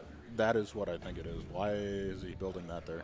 Another hatchery? I don't know why he's building a hatchery there. seem- I feel like, yeah, you're right. You usually see this hatchery here or here, but maybe it's just because he doesn't want the probe to come in and see it, right? Like, the probe hasn't gotten up in the main in a minute, and, this is a little... Yeah, we're just going for, a slow gas, so probably not going to be, a super fast Spire or anything like that. I'm guessing it'll be some kind of, Hydra early game. Will Semi put down the Stargate? Yes, he will. All right. We got a nice fast Stargate. So, one of our 2 players going for, the classic... Flying, a Zerg player, mixing it up just a little bit. Not going for the fast layer, going for the quicker 4th hatchery instead. I'm wondering if we're going to see a 5th hatchery, but I don't see one. And these lings are doing a pretty good job of trying to keep this probe. I don't think the probe has gotten a chance to rescout the main. And yeah, there is that Hydralisk den. So you gotta have something to defend the I was about to say scouts. So I'm like, it's not scouts. It's Corsairs. I guess it could be. It could be scouts. We could speak it into existence. All right, chat. What do you think? Over under. Are we going to see a scout at Chicagoland? Let us know. What's the odds? You're a sports betting enjoyer. What would you set the odds at of seeing a scout at this? Because I still have games left, I would set the odds at. Oh yeah, 100%. right. That's true. Yeah, because you can cheat, make the scout. Yeah, exactly. I'm gonna make a scout in my next game. So I don't see. Okay, there's the Citadel. This whole thing that flying is doing is a little weird to me. It's for a Hatch Hydra, which I don't really get what the goal is here. Obviously, we're gonna be hitting slightly later if we go for a big push. And these Zerglings, this Zergling movement is excellent, trying to get the probe out of the way, but the Hydra popping at the 3rd, so we kind of know what's going on. I was gonna say, yeah. When as a Protoss player, when you see this Hydra at this time, you're like we know he knows, right? Yeah, We know, like we know Hydra. We know still no lair anywhere. Okay, so this is like approaching all-in territory, right? He like, just made the lair. He just made the lair. so we're Okay, chill. okay. So we're chill. I was like, gotta make that sometime, right? Gotta eventually make a lair. Just Yeah. like flying's like, no, like you don't know what you're talking about. I'm just gonna make 20 hatcheries and make Hydralisks. This whole build is funny to me because it's in the same way that 12 pool is considered like, okay, it's a little bit too late of a Zergling compared to overpool, and it's a little bit too late of a hatchery compared to 12 hatch. It feels like the same way with 4 hatch Hydra rather than 3 hatch Hydra or 5 hatch Hydra. It just seems like it's caught in this awkward middle ground. But it is forcing out a bunch of cannons from Simi. It is forcing him to stay on point with his scouting just in case flying decides to go all in. And yeah, and Semi does at this point know kind of, what's up, right? We see the lair is not done yet, so he knows there's no risk of mutas coming and bombing into his base, and it looks like we've paused Corsair production accordingly, right? There's no need to make a whole bunch of Corsairs. We've got our 4 more gateways coming up. Are these more gateways? Presumably leg speed on the way. And prepping for that, that first big poke of like we're gonna get our speed zealots with +1. Okay, is that speed's done, right? Like those are speed zealots. Yeah, okay. So we got speed zealots +1 just finished, 7:30 on the dot. What a player. What a Gosu. And I don't see a ton of Hydras from flying. This is gonna be annoying to have to defend. Yeah, it I does think look he's like gonna have to going pull for these those. drones. Having to make sunks when you go for Hydras is a little bit of a pain. You'd like to be able to take advantage of better economy. It looks like Zealots coming in here, and I feel like they're just going to overpower what flying has. I mean, maybe these sunks finish, but like this just seems like too much Zealot. This is crazy. Especially with the second sunken going down, I was like, okay, well, he's got to pull back. There's 2 sunkens. You got to respect that. And granted, he might not win the game right here, but he's getting a lot of damage done. Yeah, this is a lot of damage. I was going to say, like, it looks like flying might clean this up, but, like, we killed a few drones, like, we forced Sunkens and then killed them. It's going to get away with, like, an annoying amount of Zealots, right? It's like the threat's Getting not totally away with gone. 7 zealots when you attacked with 10 Yes. after killing 2 sunkens. Yes, That's disgusting. quite annoying. And no 5th hatch for flying. I wonder if Lurker's on the way. Oh, Spire. We missed a Spire. Spire is finished and, like, kind of hidden by these Overlords. I wonder if we're being sneaky. I mean, it feels like it'd be really hard to be that sneaky. Looks Can like we the Zealots are check coming back in. I don't think they can fight these Hydras with this SimCity and the Sunken. Yeah, looks like Semi agrees. Flying trying to inflict some losses on these. Do I hear a DT? I do hear a DT. Oh my god. Dark Templar. Oh my god, huge. And they see the mutas coming, so that's huge. Dark Templars see the mutas. Are not able to kill the Overlord. But this is pretty rough. I mean, did have to invest. Like, DTs are not cheap. I don't know where the Templar archives is because I'm not a terribly skilled observer. Oh, it's up. It's up here, blocked by the thing. Hidden. So both of our players, real sneaky, just hiding that tech behind stuff, because this is not one of those newfangled games where you can move the things around on the screen. So yeah, like a little bit of investment has to go down, but I think it's probably worth it. And yeah, it looks like I don't think that flying's going to be able to threaten too much here. Like, we have Storm, we've got this Archon, like these 7 mutas. I mean, I guess maybe if flying just has like godly micro against the Archon. Can we pick off a Templar? Cannot pick off a Templar and lose a couple of mutas. That's pretty rough. That is Okay, rough. looks like this is becoming a lot of mutas. I think we want like 8 or something to try to pick off the Templar, but taking a shot from the Archon, not something you can usually afford to do, and this army is pretty bruised up now. Drones behind, though. Drones behind. We got a 5th hatch up at some point. I don't see a 4th on the way. Forge is not spinning. Okay, 1 Forge is spinning. I was like, Forge not spinning. I'm surprised. Okay, we're at 1-1 for the Protoss. Lot of High Templar. How many High Templars? We got 5 High Templar and 5 an High Archon. Templars. This is going to be Scary. Semi's going to be coming back in force once he gets a couple Scary. Corsairs built up. He's Yeah. got an Archon. He's got plenty of High Templar. Dragoons are coming out. I'm not sure he even wants to build the core. It looks like he's just gonna like I got like 20 storms and an Archon and a bunch of Dragoons, and that's enough. And I mean, it might be. We got 10 Mutalisks. I mean, that's a scary number if you're a probe. I don't know if it's a scary number if you're like a big Protoss Deathball, right? We are playing on LAN here, so we got the TR-24 low, so sniping those High Templars very feasible for those of you playing at home on the BattleNet. Like just depending on who you get matched up with, sometimes you try to do that in like a TR-16 or a TR-8, and it's like, ooh, can we actually get the snipe? But here it's at least in your control. Looks like this was going to win for it, but just going to take some Dragoon shots and then back off, and that's pretty rough. We can't afford to take a lot of kind of swipes at this army. Okay. Oh. Okay, picked off one. That's big, but look at this army. Protoss up 20 supply, and Lurkers are only just now morphing. I think we got to delay this push at least until the Lurkers hatch. I don't see an Observer, so if the Lurkers hatch, probably live. But here come the Zealots, and there's just not a whole lot here. Does Semi From the have Zerg. observers, though? I For don't when see Lurkers Observers. pop? So if these Lurkers finish, we probably hold, right? But, I mean, that's an if, and we're going to storm them. Storm in the eggs. Storm in the eggs. Can the Lurkers get in? And those Lurkers are just in such a rough spot Yeah. positionally. I think this is just too much Protoss. Protoss up 50 supply. This one feels... Semi's going to back up here. I think he's just recognizing that, like, I've done the damage I need to do. I don't want to, like, do something silly like lose my whole army to Lurkers that I can't see. But this feels pretty tough. Do we run? Okay. Like, ran the drones, it looks like. Well, yeah, not a whole lot of drones. Not a whole lot of drones available. Trying to go for a Queen's Nest.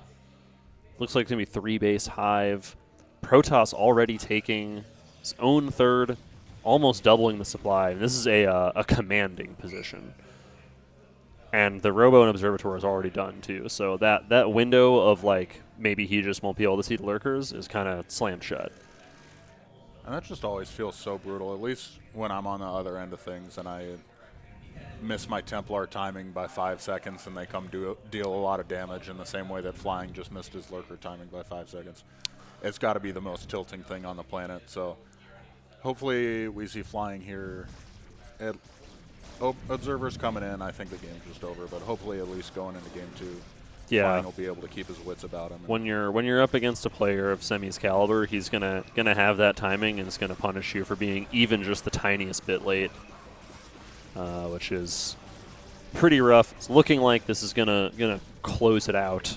I don't think Zerg can survive the loss of this third base, and I don't think Zerg can hold it. So just a little bit of a last gasp. When I used to watch a lot of pro gamers, they'd always talk about, like, digesting the loss, right? Like, taking a second. And I think, especially in a LAN format, it's good to do that. And, yeah, Flying's going to GG out. What a game. What a game. That was hopping back in the camera here. That was, it felt so even.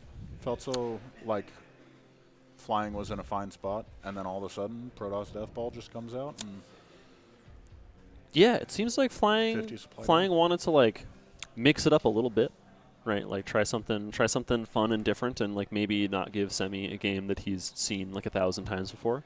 But Semi's just, yeah, that in that game 1, just kind of like too principled, right? Like too on his timing, and just kind of like hit exactly what he wanted to hit with those pushes, and it was overwhelmed the Zerg. So I'd be curious. So if you're playing Zerg, and you're up against Protoss and you lose game 1 like that, what map are you hosting on? Right. If I was a Zerg and I had to pick one, I would probably say Neo Dark Origin. That's interesting. Why? What would make you want to pick that one? I just feel like there's something about it, The vibes are really good for Zerg on that map. Genuinely, we do see Flying going Neo Dark Origin as the pick. And it's tough getting past those bridges. It's tough. We're going to go into the game here. Yeah, Neo Dark Origin for Zerg. I'm kind of I'm intrigued. We'll talk about it in a sec. So up here, in the blue. Wait, what colors do we actually have? Ooh, those are rough. I don't like this dark blue on Neo Dark Origin. So in the light blue, in the visible blue, in the for the Protoss, we have Semi. And down here in the bottom right, I'm not very good with right and left, in the red, for Zerg, we have Flying. So yeah, Neo Dark Origin for Zerg. So I'm always curious. I feel like these 2-player maps sometimes, like, it can be hard to play like a long game on them as Zerg. Like, it feels like you want to have a lot of options for like bases you can go take, but like even taking your 4th on Neo Dark Origin, like you got this 4th. This 4th always feels like way out here. I guess like it's not a huge choke, but it's like this really. Oh, gotcha. We're gonna real quick update the score. Semi with 1 and new map Neo Dark Origin.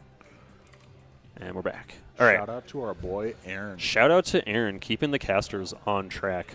Really appreciate him and all the work he has been doing to keep this LAN running smoothly.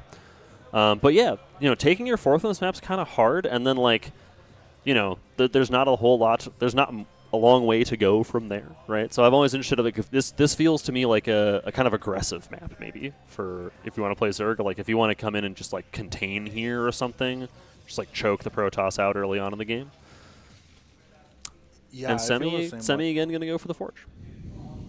Apologize there, folks. I'm not on my game.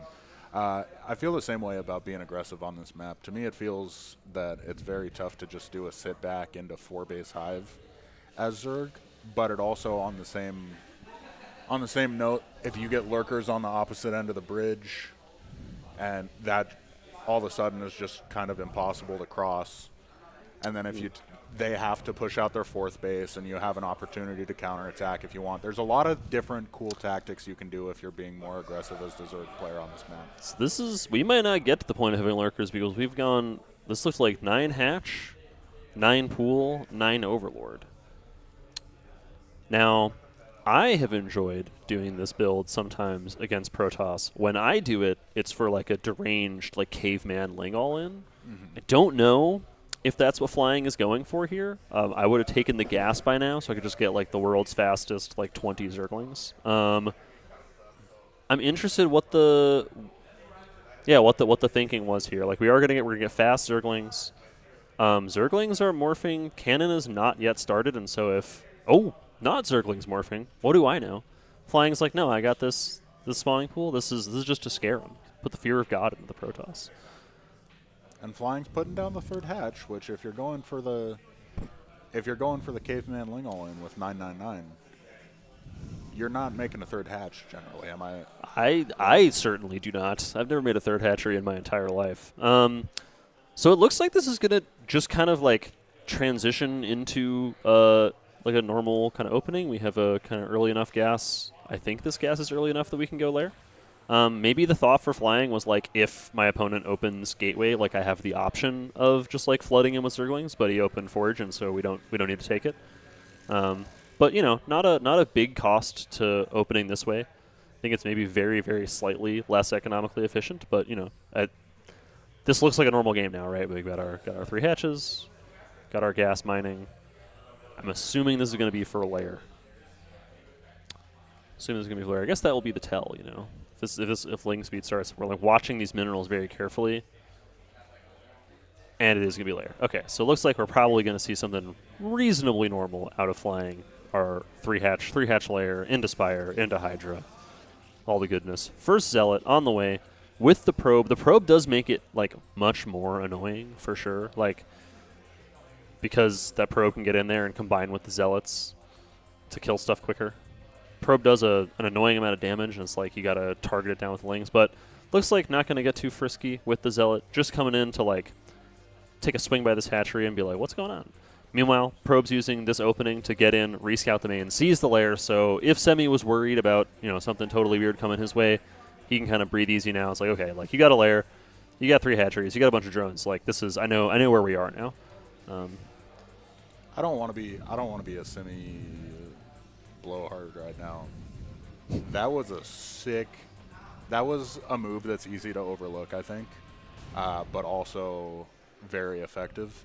Not only did he force 4 more Zerglings out of that, not only did he go down, put a little tiny bit of pressure on, but he drew the Lings to make it so that he could get the rescout, which, as all our Protosses know that have died to 3-hatch Hydra a bunch of times, getting that rescout to confirm Lair or Hydra is huge. So again, I'm not trying to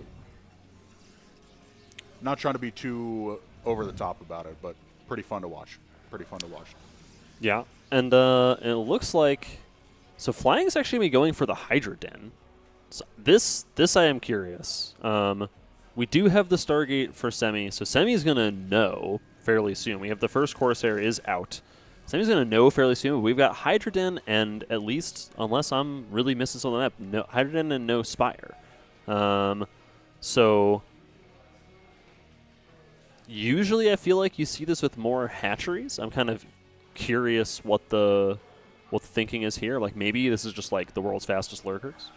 But this Corsair is going to come in here, take a look, see what's going on, sees the drones, sees this layer finished and no Spire, and presumably if you're Semi, you know that you don't need at this point more Corsairs. Looks like have already put a pause on that Corsair production.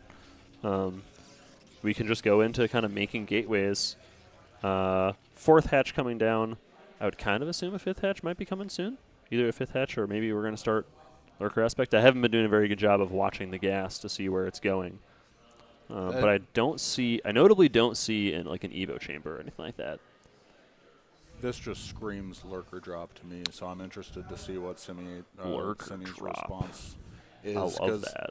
He's been using a lot of his gas. He's not floating gas very heavily. But of course, as Packrat said, we don't see a Spire. We don't see an Evo chamber. So the question has got to be, where does all that gas go?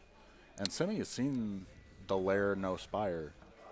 So Semi's got to be prepared for that as well. Well, the Zealots are going to come in here and see what the heck is going on. We're going to find...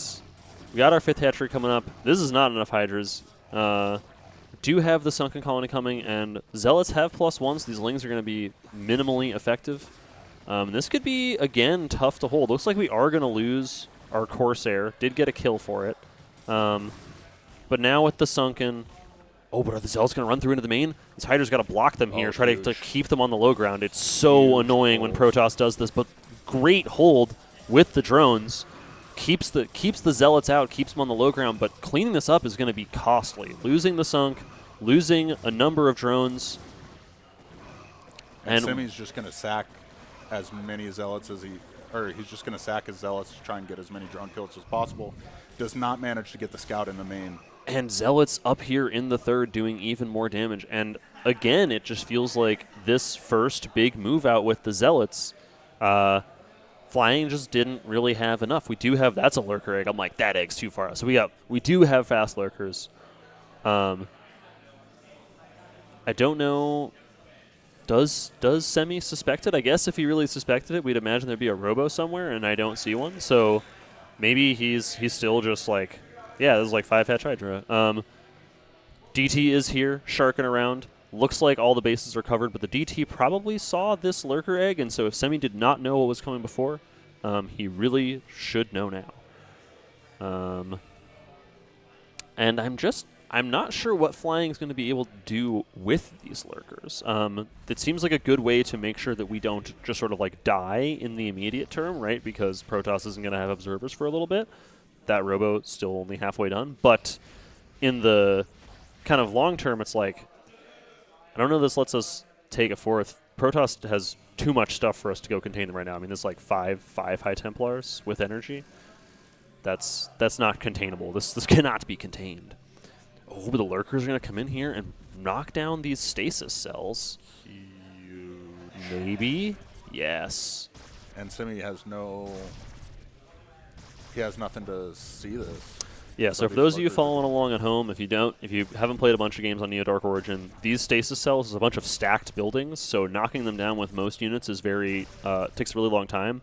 But because lurkers do splash damage, they will chew through them very quickly, and so it's actually going to be able to knock these down, and this leads to a little kind of backdoor entrance into our opponent's base. So it feels like flying is really banking on Semi not seeing this coming, and this at least being very annoying. which it certainly seems like it has potential to be, although there's a cannon back here already.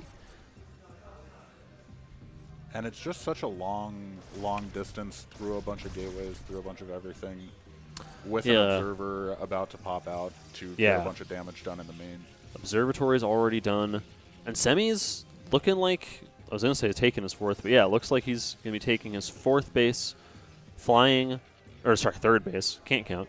Flying, doesn't have a fourth in sight. Looks like a Dark Templar got in here and did a little bit of the old cheeky drone damage. Always very annoying as a Zerg player when Dark Templar does this. And yeah, Zerg is down almost 30 supply, so this lurker attack needs to be very consequential. We need to really annoy them at the very least. If we can get Hydras up here and maybe morph lurkers on this ramp and keep all the Protoss units out, that could possibly be very annoying. But it looks like, okay, it looks like our observer is not out just quite yet, but there it pops right away. Semi so good with the timings. It just feels like he always has what he needs when he needs it. Like, on point with the early pushes, on point with the tech, and that makes it really hard to do a lot here. Speedy Overlord. What do you think? There are lurkers in this Overlord? Think there's lurkers in here? I think there might be. For flying's sake, there are not Overlords in that. Think there could be lurkers in here, but there's already cannons in the main, so it looks like flying's going to back up. And yeah, this is just, we kind of invested a lot in trying to get this early tech. The lurker tech didn't really stop Semi from getting early damage, didn't really let us take a super early fourth or anything, and didn't really do a bunch of damage to our opponent. So Zerg's in a rough spot. Damn, we're in a tight spot. Especially now, Semi's taking a third. Right. The tactics are helpful, especially when you can use them to leverage a way to deny the third a bunch of times. But now that Semi's held, flying doesn't really have enough to deny the third, and all of a sudden it's just a great spot for Semi. And it looks like Semi is saying, okay, fool me once, shame on you. Fool me twice, shame on me. I'm going to put down a pylon and keep a little bit of army here, make sure you can't come sneaking in. And so this time, when flying wants to try to sneak in with a little expeditionary force, it's going to get shut down pretty quick. We'll get just a little bit of damage, but Semi is just waiting until he can clean this up as cost efficiently as he likes. I don't think flying is going to be able to get a whole lot done here. It does look like we've got flying kind of gearing up for a possible assault on this third base, but there's so much Protoss here, so many Dragoons. Look at all these Dragoons. Look at all these High Templar, all these Storm. Five more Templars. Storm. I don't like the idea of Storm in there. Semi does not shy away from. One of my big mistakes as an early Protoss player, as we see this engage here, where Semi's going to try and clear this out, but can't quite do it. One of my big mistakes as an early Protoss player is everyone's like, 4 is kind of the magic number. And so I would never, ever make more than 4. But you can see just having a couple extra, never a bad thing. One of them gets picked off, you're still in an okay spot. And these Hydras are still 0-0. The Protoss is at 1-1, and let's see, are our Forges spinning? Yeah, Forge spinning too. So we're coming up on probably 2-1 Protoss soon versus 0-0 Hydras, and that is tough. Your army just feels like it can't do anything after a certain point if the Protoss gets too far ahead on the upgrades. So flying looks like once again going for this. This seems like pretty close to our game plan in last game. Going to get that early hive on 3 bases. Adrenal gland Zerglings are really, really good. It's a way to kind of cut back against the advantage that Protoss has right now with the upgrades. We'll just sort of skip the range upgrades entirely and go right into a bunch of Zerglings and lurkers being really annoying. But I'm really worried Protoss is up 80 supply. I think he's just going to come crashing down in with this big ball of Dragoons and High Templar, and I don't see how flying's going to be able to stop that. Yeah, these bridges are hard to cross. They're not that hard to cross. Flying's going for a counter into the main again, but yeah, this build we really seemed like we were depending on getting damage done with the lurkers. We were attacking as fast as possible, not getting as much production. And we just didn't get any damage done. Are going to be pretty annoying in terms of, just chipping this assimilator, right? We knocked down this cannon back here. So, distracting Semi, keeping his attention focused at home is worth something. But this is so many Dragoons. This is 24 Dragoons. I mean, up a high ground. Semi's doing a great job keeping his eyes on the prize here, like Packrat said. a little bit of a annoyance, a little bit of a distraction back at home, but Simi's not afraid to continue the death push. Yeah, and I just don't. This is just too much. That's so many Dragoons. We don't have Defilers. Adrenal Glands not finished yet, and no upgrades. Protoss at 2-1, or sorry, 2 armor and 1 attack. And I think they're just going to chew through all this and you know, finish this in a 2-0. It sure looks that way. Simi's up 60 supply. It doesn't appear to have any, flying doesn't appear to have any kind of way to hold this third again, and does not have a fourth even, so it's not as if we can afford to sacrifice this base here and do damage elsewhere. Yeah, I mean, I just don't know. I just don't know what Zerg can do from here. I feel like you know, this game, Semi really just looks like the kind of player that you know, went on the run that he did at the previous LAN of just very, very, very solid, good tech timings, good push timings. Finally, with Defiler out, this Dark Swarm might be like annoying enough that Protoss has to like step back, but not even. Protoss says, yeah, you can Dark Swarm me all you want. You don't have anything to go under it. I'm going to clear out your third and keep going. And there's still, I mean, how many storms we have left here? Like what? Like at least 6, 8 storms? Even under Dark Swarm, I don't think these things are going to do anything. High Templars just like rolling in here, taking a look at the drones. They're like, yeah, we wanted to check out the place. And the Adrenal Lings, are these Adrenal Lings even? Even if they had Adrenal, I'm not sure it mattered. And so many storms. Semi's like still had all these. Not worried at all. And I just, yeah, I don't see a way back for flying back into this game. Down to 60 supply, just retaking our third now. Protoss already has a fully mining fourth base.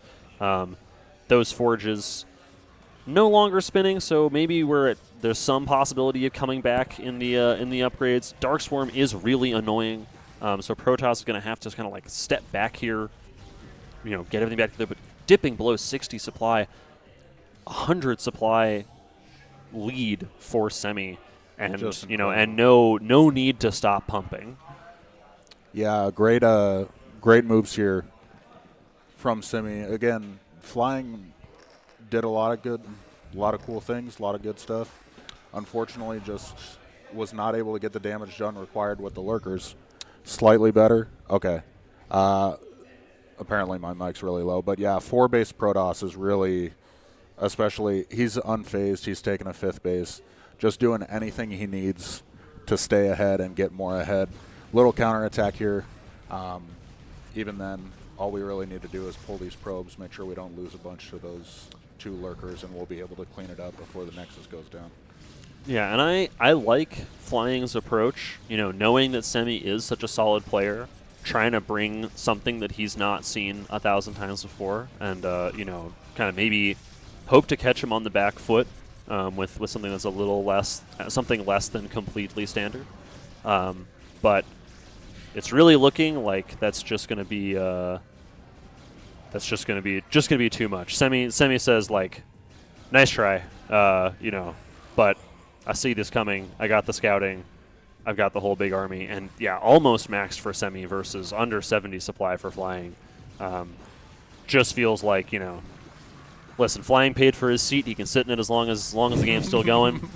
You know, no shame there, but I don't think this is a winnable game any longer.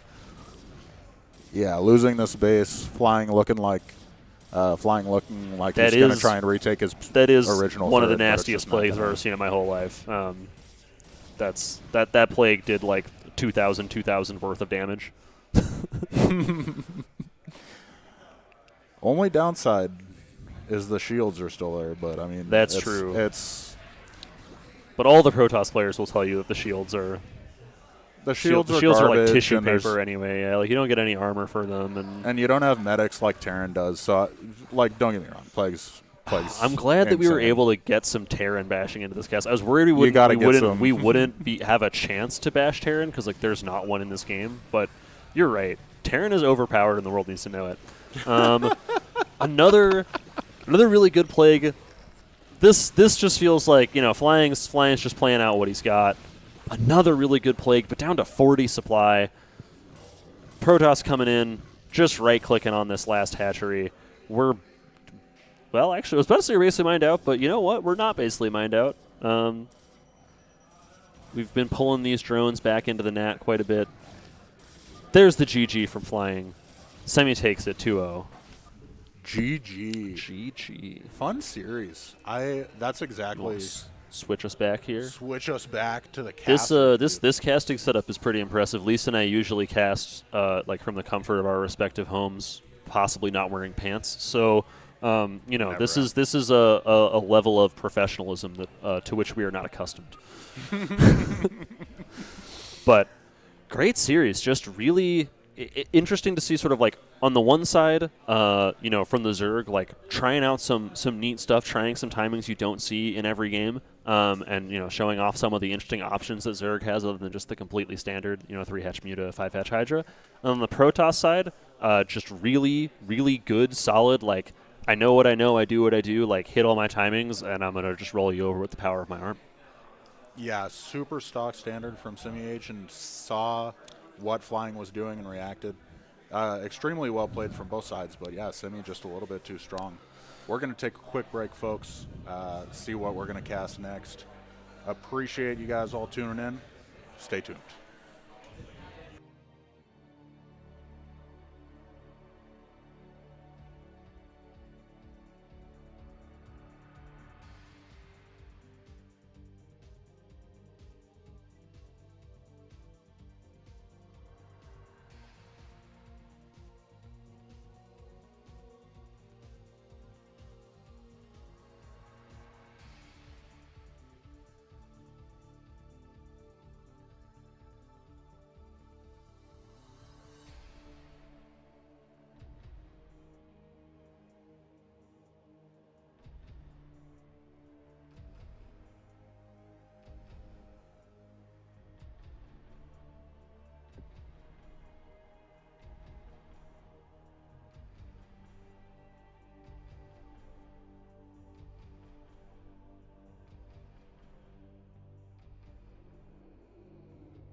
Is it working now? Hello? Hello? There we go. Okay. All right. From last one we learned, your mic is a little low, so if you want to pull it close to your mouth there, just make sure they can hear you, because you know a lot more about this matchup than I do. Got it. All right, cool. So who do we got in this one? So in this game, we're going to have Ashen versus Least in the lower bracket. Okay. Escalade, thank you for confirming that the voice is good. So this is going to be a PvP. They're just going to get started here as soon as they figure out how the noise-canceling headphones work. Let me just real quick update our little scoreboardy thing. I'll just wear it like this since there's no sound and it kind of makes it hard for me to hear you. So yes, we have the sound situation in this one's a little bit complicated. Our setup is on the one hand very professional, and on the other hand some of the stuff just like doesn't quite do what we want it to do. Sorry, Escalade. Yeah, it's going to be Ashen versus Least in the lower bracket. cool. Blame Aaron, please. We love Aaron. He's out here doing his best to keep everything running smoothly, and we appreciate it so much. Yeah, Ashen's talking about the earbud cord. I had to kind of move it underneath my keyboard a little bit, or else it would have been like on my hand like this, flapping on it. Jury rig So it a bit. yeah, it is a little bit short. I do know that Nyan has some earbuds. I don't know if they're longer, maybe. Niantic? Yeah. Um, Hey, Aaron. Ashen is saying that the earbuds are pretty short, which they are. Nyan has some. Niantic has some. Are they perhaps longer by chance?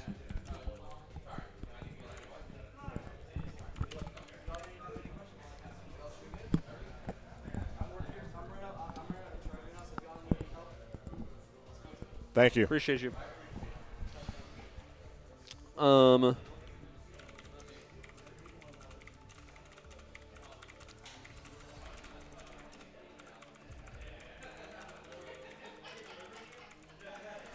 Yeah, just getting the players situated, folks. So with the way, if you haven't been to LAN before, the kind of the setup we got here, there's a bunch of computers all in a row. So we're all up in here playing StarCraft together, which is awesome. Except that when we want to play our games where we got the players on stream. The stream, we got the sound going all through the event here, so we got to get them set up with decent noise canceling headphones, so that they're not gonna hear us saying, "Oh my God, it's our Templar." He's not gonna see it. So we're just double checking that setup is working for them. But as soon as we get that, we will be good to go here in just a minute. So, how are you feeling after your last game? I don't know if you're. I feel good, of course. I was able to win against Flying. Good player, good guy. Glad he's here. Glad everybody's here. The second game was a little sloppy on my part, but he was playing different than what I'm used to, like kind of off meta. So I guess I just didn't adjust as smoothly as I could have. But in the end, I was able to pull it out. So. Feels good. Are you playing in the tournament? So I'm not playing in the tournament. I'm here mostly for moral support, and then I love doing the casting. Awesome. I've played before, but I'm like mega inactive right now, which actually I guess is certainly the most common of the excuses I hear going around. Everyone was starting off the day by saying how long it had been since they had played any StarCraft. Everyone's like, "Oh, you haven't played in a month? I haven't played in 2 months. Like, you're not gonna believe this." Yeah, even the people that are playing every day are like, "Yeah, I haven't been playing." Yeah. No, I'm really rusty. Yeah. It's it's very important if you ever come to a live event to establish your excuse early. Yeah. Right. Like if you do end up taking the unlucky 0-2-0-2, you gotta have that at the ready to be like, no, I mean it's 7 plan, so it's what happens.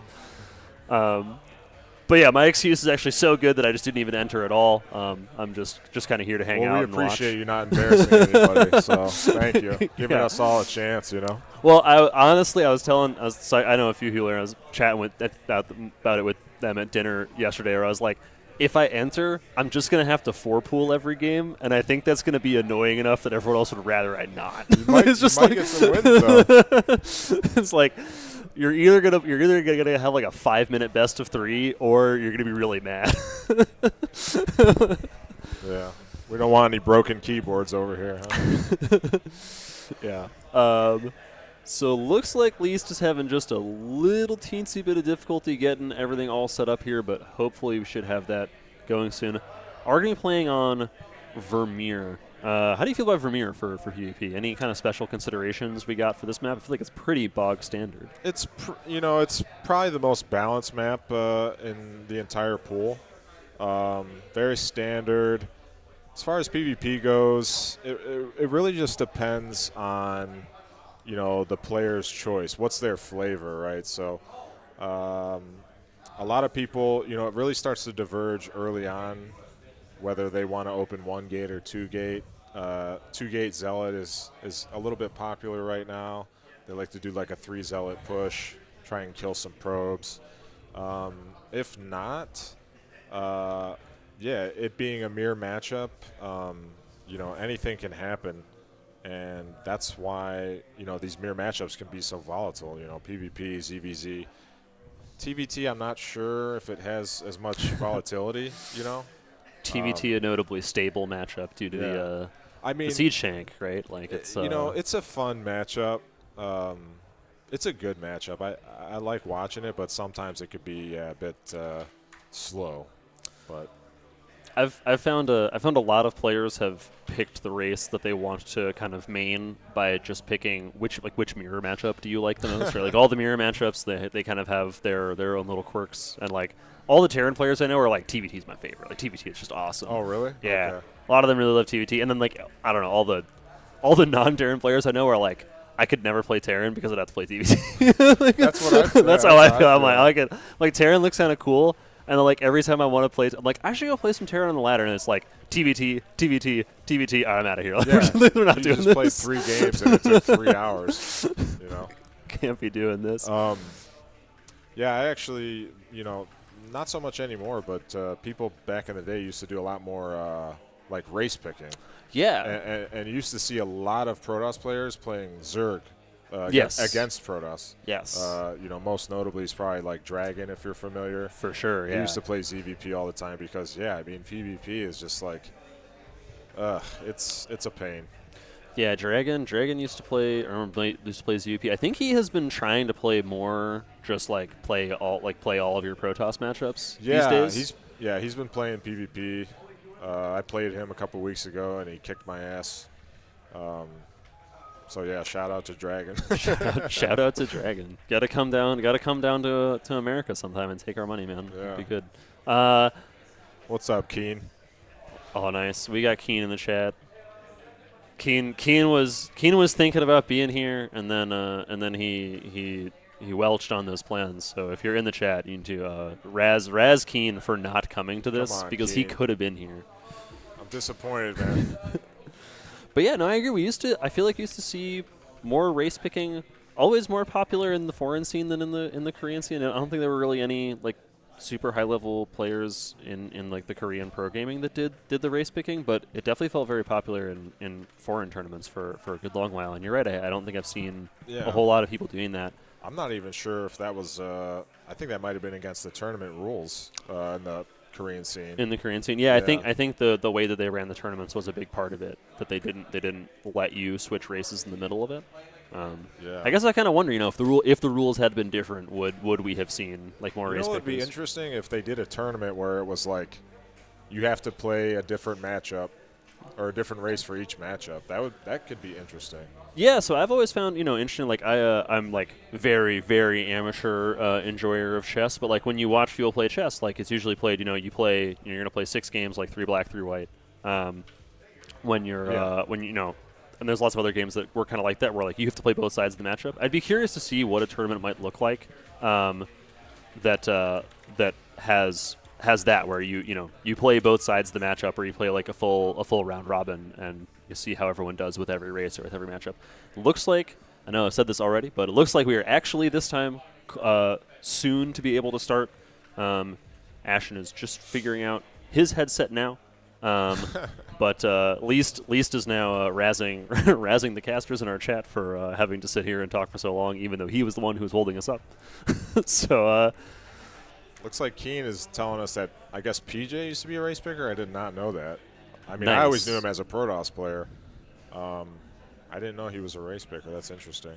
Yeah, and he's saying that when they joined SKT1, they forced him to play one race. I had also heard that this was the case, that there had been some fairly high-level random players like at the amateur level, and that once they reached the pro level or were getting close to reaching the pro level, they were basically told by their coaches that you gotta pick a race. Gotcha. 'Cause it was at the time just not done. Gotcha. Yeah, for all the SC boomers, there used to be a guy, Testy, back in the day. He was a random player, and he was quite good. This is like boomer days. That's way true. back in True the day. boomer days. WCG. And Yeah. what was that? awesome. WCG like 2003, 2004, I don't something know. like that. That he did well I at. actually played in WCG in 2010. Nice. But I never played Testy. He was before my time. I was still playing, like BGH and UMS at that time. So. All right. Looks we're like ready. both of our players said they're ready. We're getting go. So we are going to hop into the game here in just a sec. If I can hit the right button. All right. Go. Should I start? Yes, you should start. Casters are ready. We are ready. Gonna get started here on Vermeer. Hopefully we get good colors. I always like the actual colors. Some people really want to just use, like always, the enemy colors. Let's see.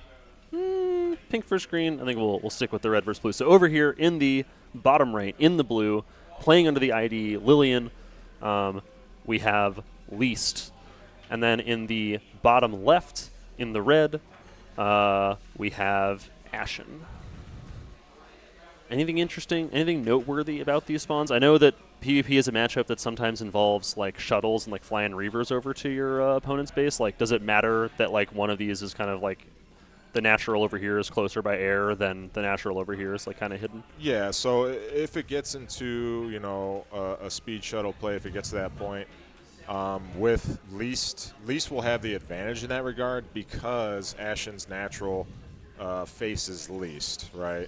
However, Ashen will have a third base positional advantage because he gets to expand away from his opponent, whereas Least, his natural third is towards his opponent. So if he wants to take a third, he would have to expand away, or he would want to, and that's going to be slightly further away and a little bit harder to defend, especially if speed shuttles come into play. But PvP, we'll see if it gets to that point. Anything can happen. You can have a really long game, or you can have, a really short game. So we'll see what happens.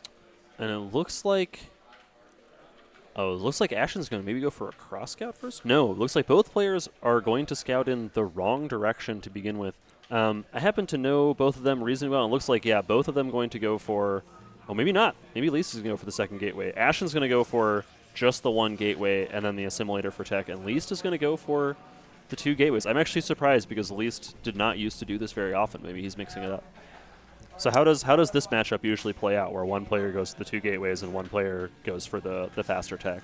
Okay, so with the quick gateways, like I was saying before, Least is going to look to do a 3 zealot pressure, and when you're on one gate tech, you cannot hold the ramp unless you make a shield battery there. It is a way to hold it. It's not my preferred way. I feel like you don't need the shield battery, and it's kind of a waste of money. So we'll see if Ashen. Oh, he scouted cross, and now he's scouting the other way, wrong again. So unfortunately, this is the best possible situation for Least. He's going to scout it last, and he's actually sending out the first zealot, which normally you wait for 3, but we'll see what happens. I'm curious to see Ashen's response to this. There are a few ways that, some might deem proper as a way to defend this, so we'll see how familiar Ashen is with this build, and we'll see how the defense goes. Yeah, and it looks like both players getting kind of the last scout. Ashen did go for a zealot before, looks like starting a Dragoon. But does having the probe here matter? I know having the probe with your early zealot is like a big deal against Zerg. So that's going to be more DPS, you see. He puts out more DPS. Right. He's going to get a probe. So he picks off one probe. So that's an advantage for Least. A small one, but an advantage nonetheless. And so how much damage does Least need to do here for this to really kind of have paid off, right? Because he is going to have the slower tech as a result, right? Yeah, so I would say 2 to 3 probes is worth it. You also get to scout because, again, he's not going to be able to hold his ramp. Although I feel like Least should have already been attacking, so I think this is a little bit slower. Ooh, he does not block. Let's see how this goes. He wants to try and keep his Zealot alive because it deals full damage while Goons do half. Yeah. And it looks like Lee's trying to pull these Zealots back. Is going to lose one and doesn't end up getting any extra damage done. Did see this Robo making, so he knows what the tech is going to be at least. That's huge. He only managed to get 1 probe, but he only lost 1 Zealot, so I guess it's still a slight advantage for Least, although now he's behind in tech, so we'll see what happens. Having scouted the Robo, that's huge in PvP because whatever player can delay their Robo the longest is going to be, that's really good for you if you can delay your Robo. And so it looks like Least is following this up, not going for maybe anything spicy like Dark Templar right away. Ooh, this is spicy. Okay, never mind. So we spice detected. We have 2 more gateways. So looking like 4. Can you make 4 gateways worth of Dragoons on 1 base? I guess I can, but that's because I leave my gateways idle for too long. So you can, but after the first round, the 4th gate will be slightly staggered. So you can really only do like 3.5. So the 3 will be making, and then the 4th one will start later. You normally don't see 4 gate anymore just because, it's, 3 gate is just as good, and you can transition out of it. But looks like Ashen's getting his Robo up here. He's got his support bay, so as long as he doesn't die here, which he shouldn't, he should be in a great position. Yeah, Ashen with a 2nd gateway of his own went for the Observer before going for a Reaver or a Shuttle, so he will be able to presumably get in and see what Least is doing. This is being one of the benefits of the 2 gate, right? That Least was able to see what his opponent's doing. Ashen has not been able to get in and see what Least is doing, at least unless I missed a probe getting in here at some point. So he does not yet know this is coming. And Least is about to start making, just a lot of Goons, maybe some Zealots. We got a decent gas bank, so maybe we can make only Goons for a little bit. Is it the gas or is it the minerals that kind of limits you when you're trying to make 4 gateways of Goons? Definitely the minerals in this regard. Okay. As you can see, he's got a big gas bank, and he could honestly pull a probe off of gas and should. Looks like Least is going to go in for this engagement. Does have 2 Zealots to the opponent's 1, and more Dragoons streaming in. Reaver already out for Ashen.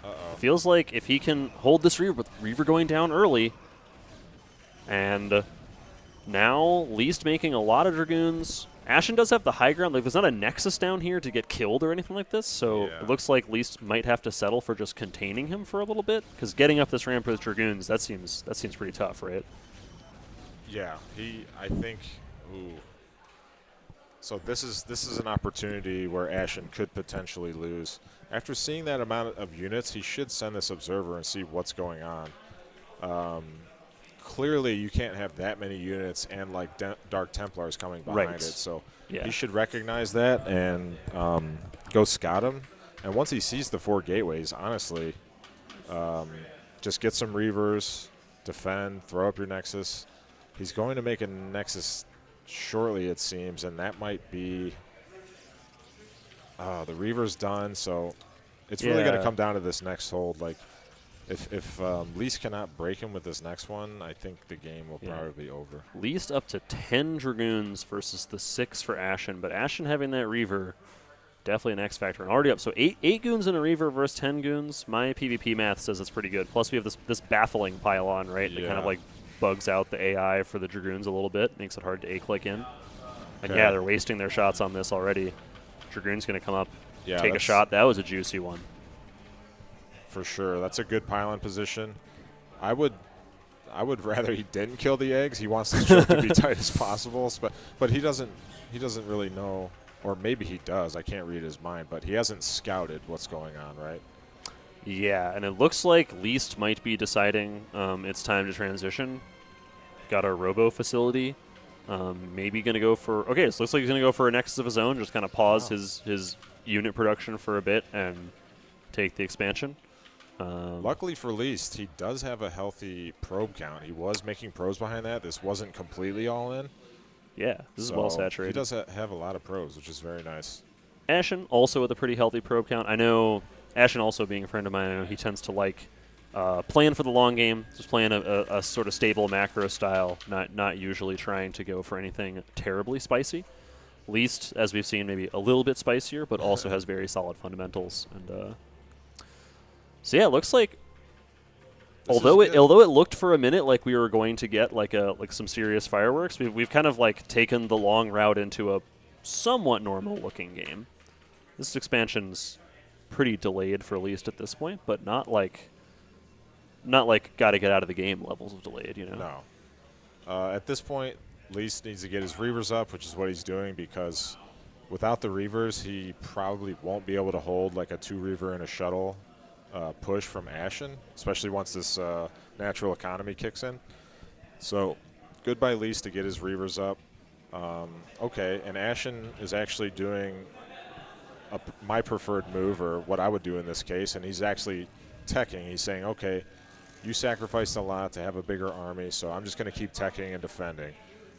So this is good. I'm happy that the game is going to go a little bit longer. You know, I like long PvPs. They can be quite interesting, and I'm glad that it didn't just end really early. Yeah, and it looks like Ashen is finally going to get in and kind of see what's been going on in here, sees these 4 gateways, sees that the Reaver is there, and will know now that it's on the way. This shuttle does not have speed yet.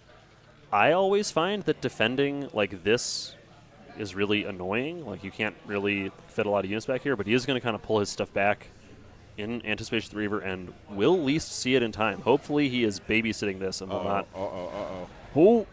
Okay, good pullback. Sharp inhale. Yeah, that's a real clencher moment right there.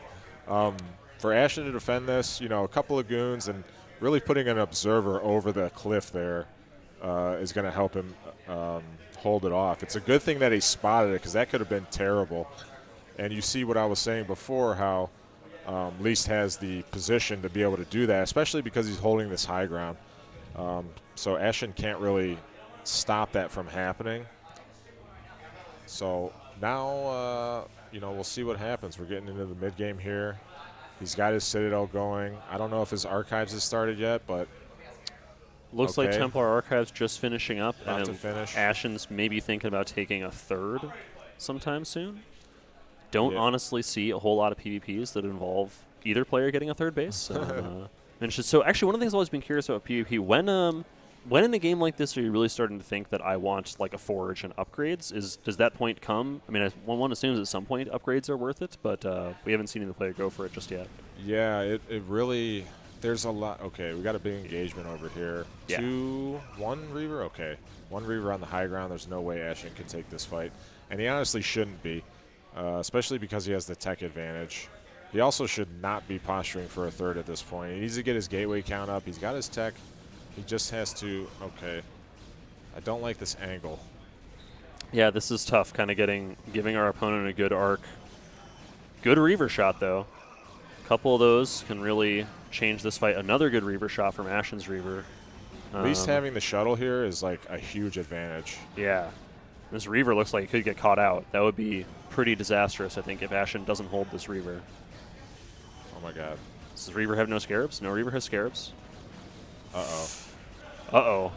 It looks like Ashen maybe got a little bit too cocky with the army movement, feeling like he had held this and he'd get out on the map, but Least with now an overwhelming amount of units, and yeah, and Ashen just has to tap out.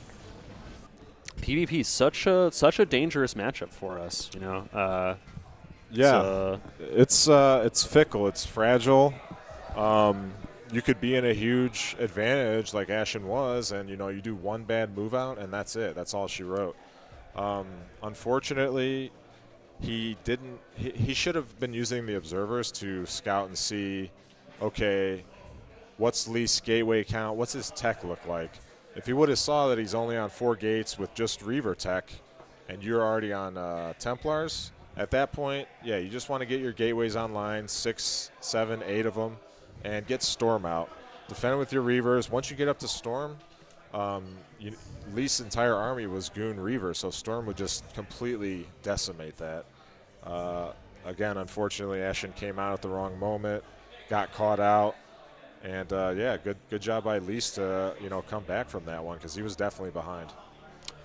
Yeah, that makes sense. So if you're a player that prefers kind of like a standard PvP, not wanting to fall prey to anything too spicy, what kind of maps in our map pool would you be picking here in game 2 if you were Ashen? If I wanted to just play a standard game and not worry about something crazy, I would stick to the 4-player maps. We still have Retro, we still have Radeon. Depending on what they banned, I'm not sure what their pick ban phase looked like. I tend to avoid 2-player maps in PvP just because they can do a lot of shenanigans. Proxy gateways, horror gates where they build pylons in your mineral line. You get that a lot on the ladder. The Korean players love to do that. So yeah, just like standard 4-player maps are probably going to be your bread and butter in this matchup. So, gotcha. So our 4-player maps that we have in the pool are Radeon and Citadel left, I think, right? And Retro as well. Oh, and Retro, you're Yeah. right. Let's see. Butter, NDO, and Sylphid. Well, Butter and Sylphid, they're both rampless, okay? And one being 2-player, one being 3-player, that usually invites people to do like quick 3-gate timings. Because there's no ramp, it makes it harder to defend those kinds of things. A map like NDO, it's a little bit harder to pull that off just because of the bridges. It's sometimes makes it easier to defend that. And because of the bridges, it's kind of hard to bust your opponent if they're just sitting there defending. So that map forces a different kind of style. Same thing with Retro in a way. Because the choke is tight, it can be hard to bust.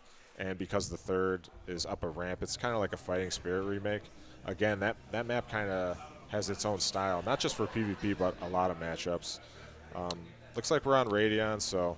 Yeah, so we're up here on Radeon. In the top right, in the blue, we once again have Least playing under the ID Lillian.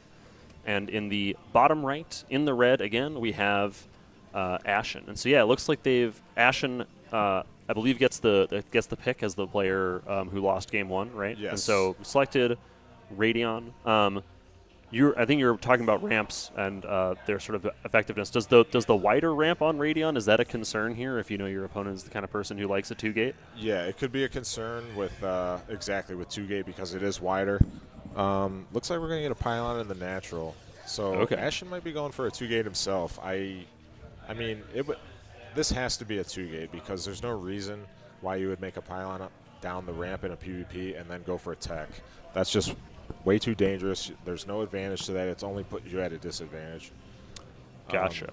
What are our alternate colors? Do we have an opportunity here? Sorry, what? The alternates. White and pink? Yeah, let's run it. All right, white and pink. I'm with you. I like looking at the the colors. red and blue all the time. Like, even when I'm playing, I hate looking at just teal red. Yeah. If they're red, I'm like, or orange or something, I'm like, you know what? I'm going to stick with my colors. So. Yeah, I like seeing the full range of colors. I'm really glad they added some more colors as well in Remastered. I thought that was a cool little addition. I know Remastered did not come with all the features that everyone wanted, but that was a fun one. It looks like, again, both players not going to get the first scout. Ashen seems to like this cross scout first. Is at least going to get the second scout, it looks like. It looks like he is. He's actually going for a 12 next. Nice. Okay, so 12 next in PvP. What's this like? Because it looks like least changing it up as well is going to go for just a 1-gate tech. Yeah. So 12 next in PvP is considered a cheese, but it is a good build to mix in. There's 2 different versions that you can do. You can do a 2-gate follow, or usually you go 1-gate forge. Looks like he's just going forge first. Okay. So with close spawns, if Least had gone 2-gate, this would be over. Yeah. Wow, he actually gets a mana pylon as well, which is very nice. Yeah, if he had gone 2-gate, this would be completely over. But being that Lease went for 1 gate tech and he got Manor Pylon, he can't even send this first Zealot. It has to take care of this Pylon. So this gives Ashen a great opportunity to get those cannons down, get his gateway and gas going. And, yeah, I'm curious to see how it looks like Lease will Least follow is, this up. Yeah, Least is not going to get the Scout until this Nexus is basically already up. So won't have, it seems like, the opportunity to apply any pressure. I know cannons, I've played a little bit of PvP, and when I play this matchup, cannons feel like even more made of tissue paper than they are in some of the other matchups. Like, I'll be like, yeah, I'm safe with these 2 cannons, and then just have like 4 Zealots, and all of a sudden, like, cannons are all gone. So, Yeah. And these are expensive, right? Because each of these is like a gateway that you don't have. Exactly. So yeah, how much can you invest in defense like this and still kind of come out ahead in terms of what the 12 next gets you? So in this case, because he does have the second Nexus, he doesn't even need to make any more probes. He could literally just throw down gateways and try and power through, because this is a very popular response to the 12 next, is to go for this robo right outside the base. Yeah. Because the Reaver outranges the cannons, exactly. Right? Yeah. And, yeah, does he even... Okay, I think he has a gateway started, but... Yeah, so if you look, he's got a gateway only just now finishing up the gas, presumably getting a cybernetics core sometime soon. There it goes. There we go. So, yeah, he really needs to, do a few more rounds of probes and then just throw down like 5 more gateways and just pump like crazy, because this Reaver's going to walk in here and shoot these cannons down, and the game's going to end after that if he doesn't have enough.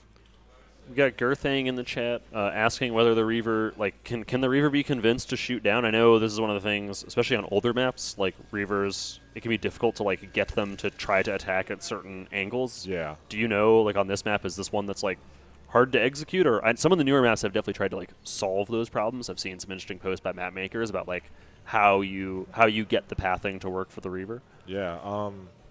Honestly, I'm not even sure.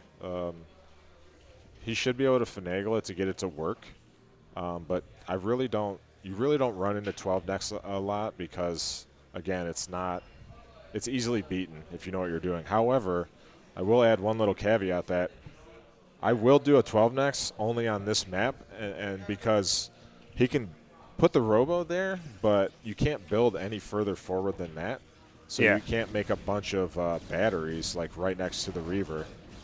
Right. So that makes it easier to hold, although... Looks like, it might just bum rush these cannons. Did lose the Zealot, but three Dragoons versus 1 cannon, 1 Dragoon. I'm not sure this can hold. This is getting tight, and there's more Dragoons coming from Least. Almost certainly going to have to pull the probes. And these cannons, when they're warping in, they're so vulnerable.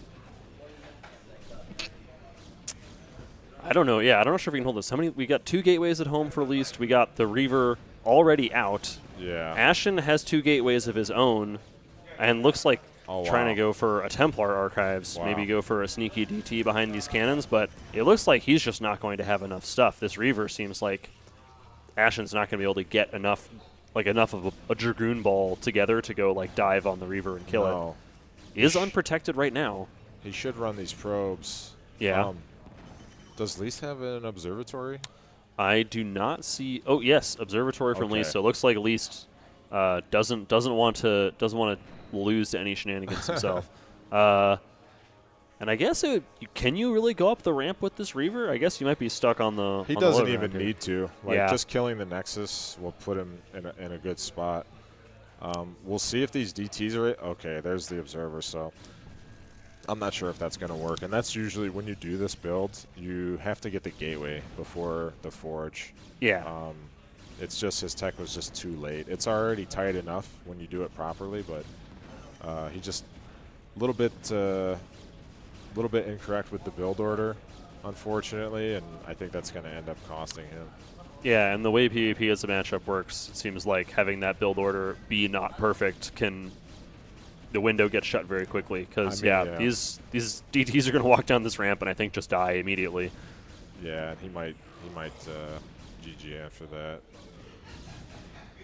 Oh. Well, the observer's not okay.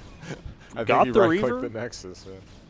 It looks. Oh, and Least never one to pass up the opportunity. BM is going to expand to his opponent's natural. This is that's a nice expansion you've got there. I like that idea. I think I'll follow your lead. DTs can fight when you can see them, but not very well. And it seems like Ashen's just not going to have any way to hold this. And I'm assuming Least feels pretty confidently about the same, given that he's willing to build a Nexus in his opponent's natural. Yeah. And pulling some probes, I suppose, to mine from it. You know, you do want to. It's important to saturate your expansions. You know, it's very easy to take the expansion and never send any probes there. Least doesn't want to commit that classic blunder. little bit of BM. Yeah, that's okay. These two are friends. I'm sure they will be joking about it at the bar later tonight. I'm not sure. I'm actually not sure. Ashen. No, Ashen can see it because he's got the forge. So there you go. He does know this is happening. Yeah, he sees it. Now he just needs to make a heart and pylons. Yes. Yeah. I think Ashen valiantly pulling some probes, trying to fight with the probes and the zealots to push back out, but I don't think that's going to be possible. Least has already got this expansion up and running. It's going to be mining from it very soon. There's a lot of zealots. This is like an annoying amount of zealot expansion. So Least loves playing on the ladder, and Least has certainly had his fair share of games in the ladder where like he really started getting ahead of himself on the BM, and then had to eat a little crow for that. So maybe speed zealots could be scary, right? I don't know that it's going to be enough, but all of a sudden, yeah, it looks like the Reaver in addition to the Dragoons seems like it's going to be too much for Ashen to clear out, even with these speed zealots. But I mean, hey, staying in it, like we said in the last game, he paid for his seat. He can sit in the game as long as he wants. Hey, it's a tournament, so I don't blame people for staying longer. Gotta play to your outs. Yeah, because there's always a chance that the player with an advantage takes their foot off the gas and then you come back and win. So I mean, I've seen it many times. Is this too much? Says Ashen. Question mark. I think you're in it. All right, at least is saying there's no need to leave the game just yet. All right. I think Ashen is the opposite of Least. He's a very polite player. I think he is genuinely concerned, given his opponent took his natural. He's like, oh, have I stayed in the game too long? wouldn't want to be rude. Little does he know, Least is just being a rude dude himself. Rude dude. Just a rude dude. And but Least not content with taking his opponent Ashen's natural, is going to take his own as well. Maybe put up a couple more gateways, and I think that this game is already pretty much sealed, but certainly at that point there's no way. And yeah, Ashen knows it. He's going to tap out. Hey, good well game. Played. Well played by Ashen. Did really well in the first game. Second game, like I said, it was just a slight, build order sub-optimization, but he looks really good. I've never seen him play before, but I'm impressed. Cool. Well, thanks for joining me on this cast. Yeah, we're nice gonna go to meet a break. you. Thanks for asking me to cast. I don't know if we have more games up and coming, but we'll have someone get back to you if you're watching us in the chat. I think we might still have a few more. So yeah, stay tuned, everybody, and we will see you all soon.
All right, guys. How are we doing?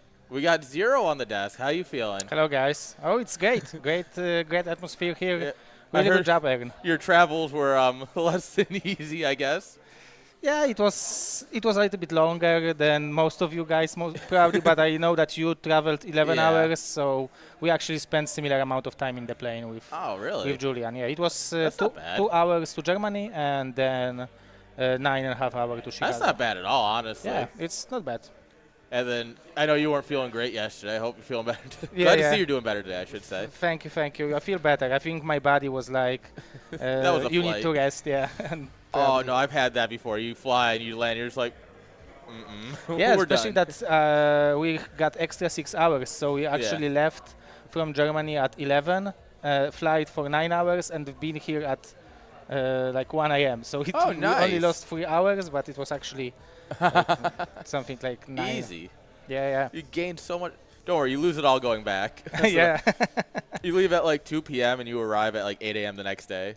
Yeah, I'm leaving on Monday at 4 p.m. and I will be in Warsaw on Tuesday at 2 p.m. Yeah, So- that's about right. yeah. So I love when I fly because I'll fly into like Amsterdam or something, meet up with friends, and it's like, oh yeah, all right, I'm leaving now. I'll see you guys at 9 a.m. tomorrow. yeah. They're like, oh yeah, I'm gonna go to bed now and relax, and I'm like, sick. I'm gonna sit on an airplane for a long time. Yeah. Oh, that reminds me. Sorry. Oh, I thought that Escalade would be here. Yeah. No, Escalade's what we call a coward. No, he since he lived in Montreal, it was easy for him to come there. Oh, okay. Coming here is a bit more of an actual commitment. Because he actually, I think, drove in each day from his house because he lived like actually near enough by. Oh, okay. Must be nice. Is it far away from here to Montreal? It's not that far. right? Montreal's a couple-hour flight, probably. It's probably a 6-hour drive or so. Okay. It's not too bad. Not too bad, yeah. Nah. Escalade's just weak. So we're gonna cast flying versus Least. list. Okay. And do we have 0-0 between them? Yeah, so this is the lower bracket. Let me see if I still have the bracket here. All right, so I'm going to bring everyone in. I did not put this on the stream deck because I made it up as we were going. So at least just be Ashen. I didn't need to update that. And then Okay. this is what we'll be casting. So we will be stopping. We will be doing this and this, and then we're done for the day. Okay, because we need to finish at 6 p.m., right? Yes, Okay. plus or minus. Okay, it's doable. So Yeah. who do you think are the favorites from the loser bracket? From the loser bracket, at least in flying is honestly they are two of my favorites to make it through. So I think that'll be interesting. Moonrai, I mean, you're the one who sent him down to the lower bracket, aren't you? His macro is very good. He's a good, decent Terran player. So I believe he can Yeah. he can go for there. I think him versus Arcade's going to be a really good one. Realistically, Arcade's just a bit better than Inside Job. Love Inside Job, but Vent Goose into Just Juicy. That is like Goose and Juicy are another two that I would expect to make it out. And also one of the winner bracket. In Nesh versus Flash, Nesh or loser Flash? against Scion. Realistically, the loser of Nesh and Flash will move on, but poor Scion. Yeah, but she's really good. Yeah. I played. I mean, you could be really good, but then you go up against Nesh or Flash, and you're Yeah. like, and not Korean Flash, Flash FTW. Although that would be hilarious. What's up? This sounds like a troll, but I was trying to get my headphones closer and accidentally unplug the power. So to restart it, I need to log in. Ask the guy either at the desk or the bar. Yeah, so the system works that every time the computer comes on, it locks. yeah. And that way they can unlock it based on how long you pay for, right? Oh, I Because understand. it's a LAN center and they charge you And by the hour. it's resetting to the default settings after Yeah, so every every reset. restart. Yeah, But we have open play, so or for us because obviously we're here for the day, and so he has to go and get it unlocked. but this is your computer. No, they have a streaming computer. Oh, but this one is not resetting. I assume. No. So this is theirs. Everything past it is mine. So Oh, all okay. the the headset and stuff's mine. This is what they normally have for their stream. Oh, okay. It's actually a good setup. it's hard. It's a one-person casting setup. Yeah, And I yeah. mean, if we're at a LAN, we're not doing one-person casting, you know? Yeah, that's true. And I think those headphones, they like I heard the audio of the stream over there, and Yeah. it's So- much better. Yeah, than these are AT mics. So obviously we were talking about earlier, I do a lot of sound and stuff. So I'm very picky when I was looking through. I'm like, I want this brand because I know that they'll be good. Oh, okay. To be fair, there was another brand I was looking at that was a little bit more expensive, and I was talking with, so I ordered from Sweetwater, and they're like a company that provides to people who do production. And we were going back and forth on it, and he's like, nah, these are just going to be a little bit better for what you're doing. Oh, okay. I'm like, yeah. And they work out really well. They sound, a lot of the broadcast headsets, you get that really like tinny sound. And it sounds like they're just talking into a can half the time. Mm-hmm. But these just don't. Like they actually sound good. Yeah. The audio is much better because if this microphone would be set up, I think it would get the audio Yeah. and noise from the. So from that's the what, entire this is venue. actually what we did last year because we didn't have these last year. So you just set it in the middle of the two casters, and you just kind of had to, hey guys, how you doing? Yeah. And then, yeah, it was not great. It's the simple answer of not great. But I mean, yeah. Let me see. Sorry. Oh. I'm awake. I promise, guys. I believe Yeah. flying is logging in. Okay, perfect. Uh, Yeah. I just wanted to double check and make sure that we weren't actually missing. Oh, yeah, I just got the thumbs up. So we should have a game here soon, guys. did they ban the maps or pick the maps already? Do you know? Based on what Semi said, I would have assumed, but you know what Okay. they say about assuming. What never- they s- So the saying is, you make an ass out of you and me, because Oh. ASSUME. So, but I don't know. I assume a lot of things, and we just kind of make it up as we go for the rest of it. So you have, it's the Warsaw LAN coming up in October, right? Yeah, it's 26, 27 October. Are you 26. planning to come? I'm thinking about it. It's one of those I have to figure out how much time off I have. Yeah. Because I mean, I have essentially infinite time off for my job, so it's one of those I gotta. Because I have at the end of November, I'm also going to Home Story Cup and probably DreamHack Sweden or Stockholm. Oh, okay.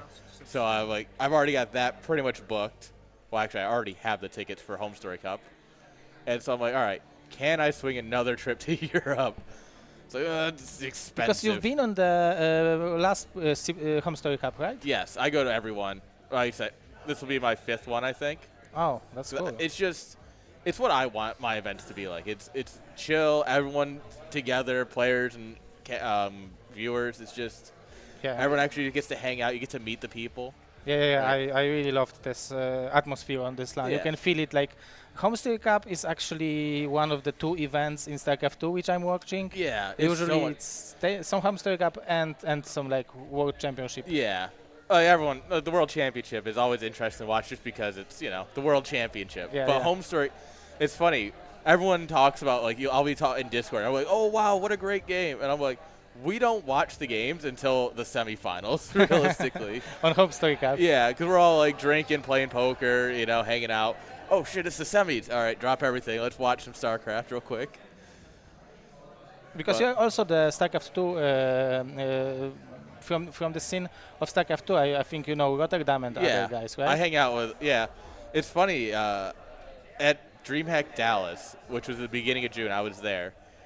And so I'm not associated with ESL or anything, right? So I don't have any into anything. But everyone just kind of knows me as the person who hangs around with everyone. So one morning, I think it was Saturday morning. No, it was Sunday. Because I had to end up getting another badge because I left a whole lot of issues. But I get a message from Rainer, one of the top players. He's like, hey, did Roddy drink too much last night? And I'm sitting there like, no, he was pretty good. I've gone hard with Roddy before. I know when he's drunk. I'm like, no, he was pretty good. He's like, Rainer's like, Roddy's not here this morning. And Roddy is always, he's known for being on time. Okay. He is just the guy who's always there, always consistent. And so I had to go to his hotel and be like, hey, I don't have any power to ask this, but can you make sure this guy's awake? And so I'm just awkwardly in this position. Like a technical intern or someone should be doing this, but instead here I am asking the hotel. They're like, "Are you just a crazy fan?" Or I'm like, "No, I promise, I know him. I can spell his name and everything for you." But yeah, it's fun. I think Brood War is better to watch though, for sure. The StarCraft 2 community is a lot of interesting people. I love the Brood War community a little bit more. Don't tell anyone. Let's hope they are not watching, right? Yeah. Oh, they're not. What is this? Pixels? Oh, not my game. Yeah, pixels. That's I want the game where my army dies instantly. yeah. I was thinking always that if you would Plague and EMP, you can Mutalisk bounce shot every unit within that, right? That's the dream, man. Yeah. That's what you should do is StarCraft to just have Plague. Although now like They I have think disruptors, which are worse. So imagine a Reaver, but instead of doing a damage and then splash, it's a ball that's about this. If you're playing against Terran, it's about the size of 20 supply. yeah. And when it detonates, it just instant kills everything inside the ball. Isn't that a fun I've seen, unit? but do you need to target where do you want it to explode or how? So it's a spell. You cast it, and then the ball is actually a controllable unit that you can tell it to move around. And you know this because obviously you have F2 in StarCraft 2, right? You're all Harmony hotkey, and you can actually F2 the disruptor ball back. Oh. So you will see people who are near pro level, like the semi-pro level, and they'll send out some disruptor shots, and then they'll F2 their army back so it doesn't get caught. And then you watch the disruptor shots just come right back into their army, and you're just like, I don't think that was the play.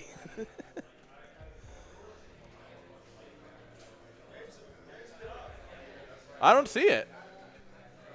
Are you sure it's on LAN?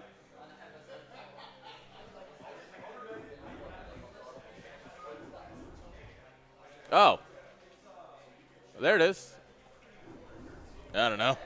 Dude, Me neither. offline BNet has so many weird issues. Oh, we even have lag. Oh, that's Yeah. no longer an issue.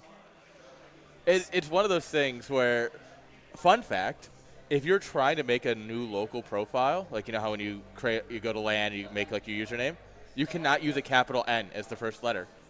You can use a lowercase n. But why? Because of Windows file systems, as far as I've been able to tell. Okay. At Montreal, Niantic was trying to make, because it's Niantic, right? N-Y-E-N. So he did capital N, and it just didn't work. Oh, and wow. he was like, we spent like a half hour. I'm asking Artosis, like, Artosis, have you ever seen this word? Like, no. And then we tried it with a lowercase n, and it just worked. Oh, did you want to observe? Okay, I can observe. All right, so there we are. The professional. I get to actually watch someone who knows what they're doing. I'm so used to ops the games, but it's so comfortable when you have to do all the magic within the OBS, and I can just focus on the game. So that's much more what this comfortable. is for, dude. A stream deck is I live and die by my stream deck at this point. Yeah. I like used to use the hotkey, like big macro hotkeys with OBS, and then you get this, and you can just go click, and it does a thing, and it's like yes. That's a good. Yeah, I use it as well, and it's very helpful. To be honest, yeah. So in the game we have flying on the top left position, and least in the bottom right. So we have a cross position on retro. So this is a pretty macro map. Yeah. Who are you? Who do you think will win, least or flying? I think if it goes to the late game, I think I favor least. But in that scrappy mid-game section, especially if you go for like a 3-hatch Hydra bus, maybe even a 5-hatch, I think flying can be very scary with stuff like that. Mm-hmm. So I think if Least survives, it'll be very good for him. Otherwise, I think he's going to lose to a early mid-game push. So you think flying is, I guess, known for being aggressive at the beginning, right? Not so much that he's known for. I think he's good at it, and I think Least is really bad at holding it. Oh, okay. So I think that's where we'll see. Unless Least has been really practicing lately, and he's going to make me eat my own words. Which happens, but... So this is overpull, if I'm correct. Yeah. That means that with the cross position, I think Least can go for the Nexus before the cannon. So go for the Nexus and then build the cannon, and he should be good. Yeah. He doesn't try and deny the hatchery. He just goes right in. Yeah. Yeah, it looks like he's going to go Nexus before Cannon. Oh, that's You know, it's funny. We talk about Retro being like this big macro map. You have 3 bases. Like, there's Yeah, not a that's lot true. of expands on the map, you know? yeah. It's actually only 12. Plus the middle. 12 bases plus the middle, but you have big area, open I area. love when people take the middle because it always leads to these super weird fights, you know? Where it's like, oh, I've got, like, you know, this kind of weird arc around the middle minerals Yeah. while I'm trying to mine it. Did he go Gateway before Cannon too? No, no, no. Oh, okay. I was about to be like, there's no way. Yeah, You're yeah, it would be crazy. too greedy, I think. But some people play it, like especially when Protosses are starting with the gateway first and make a lot of Yeah. zealot pressure, then they can Dude. escape without a cannon. That's for a long time. Friggin' Gateway first. It's so annoying. Yeah. What guys do you play? Zerg. Oh, Zek. So you know the I know the feeling pain. of non-stopping zealots. Yeah, and then you're like, okay, I finally got this under control. I got enough lings. I'm going to start my Hydra. Oh, hey, there's 2 Corsairs. Yeah. Fuck. Yeah, that's our life as a Zek. If you will not hold it perfectly, then you will be outrun Yeah. by the tech tree. And then you think you have a good drill, and you end up just, your drones just kind of stop, and the Zealot's like, oh, hey, free kills. I'm like, oh, come on. Okay, First so Zealot should pop here. That should be sufficient enough to hold off at the lings. is it tight over here? That's a great question. I don't. Because if it would be higher, I think it would be. Yeah, I think it needs to be against that rock dude, Ed. You might be right. I don't know, but I guess we will see. We have a layer. We're going to find out real quick when some lings run past it. Everyone's like, wait, what? Oh, are we going to finally get the probe? No. Of course not. Okay. And he's doing really good at keeping this probe alive. Oh yeah. But I guess still he didn't confirm that if it's 9073 or not. So I guess he will have to go with the second cannon. And also Yeah. this is Arctos' pylon, so That is such a snipeable pylon. Yeah. It just makes me want a Hydra bust, man. Just want to kill it. I mean, this is a fair number of lings for this point, so yeah. yeah, I think between that and yeah, just seeing the 3 hatch, he's gonna drop the second cannon anyway. As I try and make a comment about him not dropping it. Yeah, so how I see like Protosses like Bone and Dewold are doing it, they are adding the cannon when the Corsair is flying out, and if the Corsair will scout that it's not 9073, they are cancelling that. Oh, But okay. but I guess this Better cannon safe than will sorry finish. sometimes. Yeah. Oh. Okay. Oh. It's tight. It Good seems stop with the zealots Yeah, there. very good job. We have a 4 zealots, so with second cannon he will be able to apply some pressure because it will be not that as easy. 2 cannons can hold about, I don't know, 60, 70 Zerglings, it feels like. With the wall in, for sure. Yeah. Oh, will we have a run by? Oh. Nope. Least is not afraid. You gotta put a single probe there. You Yeah. got this, buddy. All right, what are we gonna? Are we gonna see a 5th hatch here soon? Yeah, are we we gonna do should. 4 hatch muta? Okay. I guess the 5th hatch should be somewhere. Yeah. Maybe he's. About to drop it as we talk about it. Yeah, yeah. So he's stream sniping. Yeah, of Confirmed. course. Because you should be listening to me, the 1400 Zerg, and how to play this matchup. Oh, second gateway Ooh. over here. Templar. A very fast Templar archives, but I guess it was scouted by the Overlord, so Flying should know that he can place. Yeah. That he should place a Sunken. Oh, some links Ooh. dying. He thought about trying to go in. Well, maybe baited by the zealots, looked like.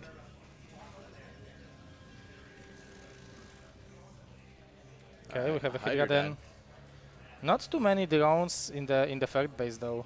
No, he's spending them all on stuff, like buildings. Yeah. Because the main is saturated, natural is saturated as well. Do you think so, he's going to go for like a 5 muta, or do you just want Scourge here? What are you thinking? I think, judging by the fact that he placed Hydraden so early, I think he will go into mass Hydra switch, but Okay. So 5 Hatch Hydra with just some Scourge. Yeah, because normally, like, I like the Sunken. Maybe the Sunken can indicate that those are some mutas, but I guess going for the Hydras is just safer option Yeah. because it's so easy to screw up with the muta micro.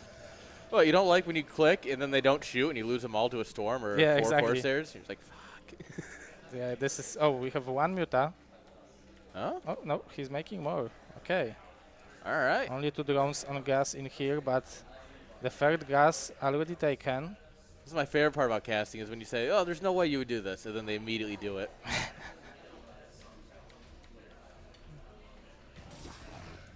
Okay, but Protosses nowadays have an option to, like, they often go for this timing where they have 5 Corsairs and some Zealots, so even Yeah. if they will not be able to kill the opponent, then they can Oh, kill this is some mass Overlords. muta. Okay.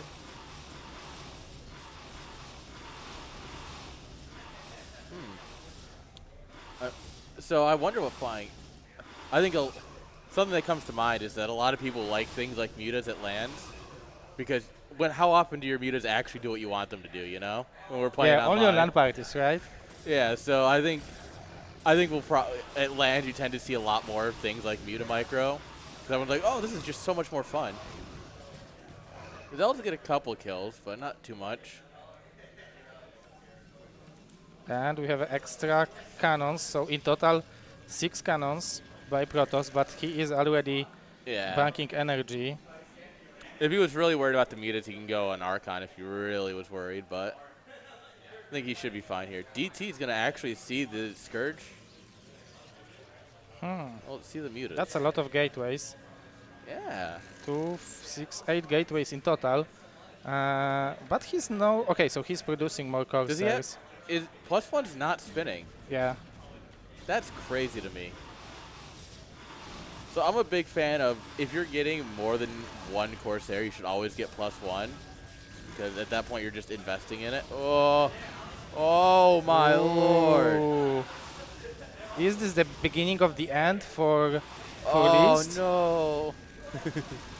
Like, I guess he can still produce some goons or go for a storm. Yeah, but storm your own mineral line, please. Yeah. It's my favorite one. Yep, there's the Archon. Ooh, that was actually not too bad of a storm. Oh, how is he not? There we go. That Templar just did not want to die. That's a nice muta micro. Then he'll get out. He only lost 1 muta and all that. Hydra's coming up, Lurkers. And already good saturation in both of those bases. He needs like 5 more drones in here, but...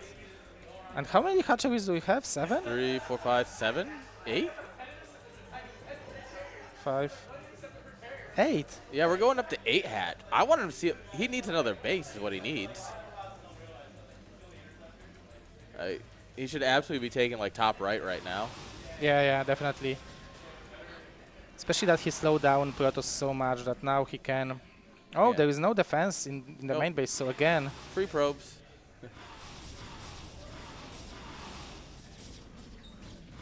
Yeah, I think at this point, this is what I was saying earlier. I think if Least was able to survive, he was looking really strong. It was just that pressure came in and he wasn't really ready to handle it. Yeah, exactly. And now he is not even starting the Robo, so those Lurkers will close him forever. Yeah, he's moving out to take a third. He's gonna get caught out. 1 hero DT is gonna try and save the world. But yeah, we're using storms on mutas. That's great. How are you gonna deal with the lurkers now? Yeah, no expansion for the Protoss, it seems like. Yeah. There is no Are we spe- gonna kill the DT with splash? Oh, he did! He killed it with splash. That's incredible.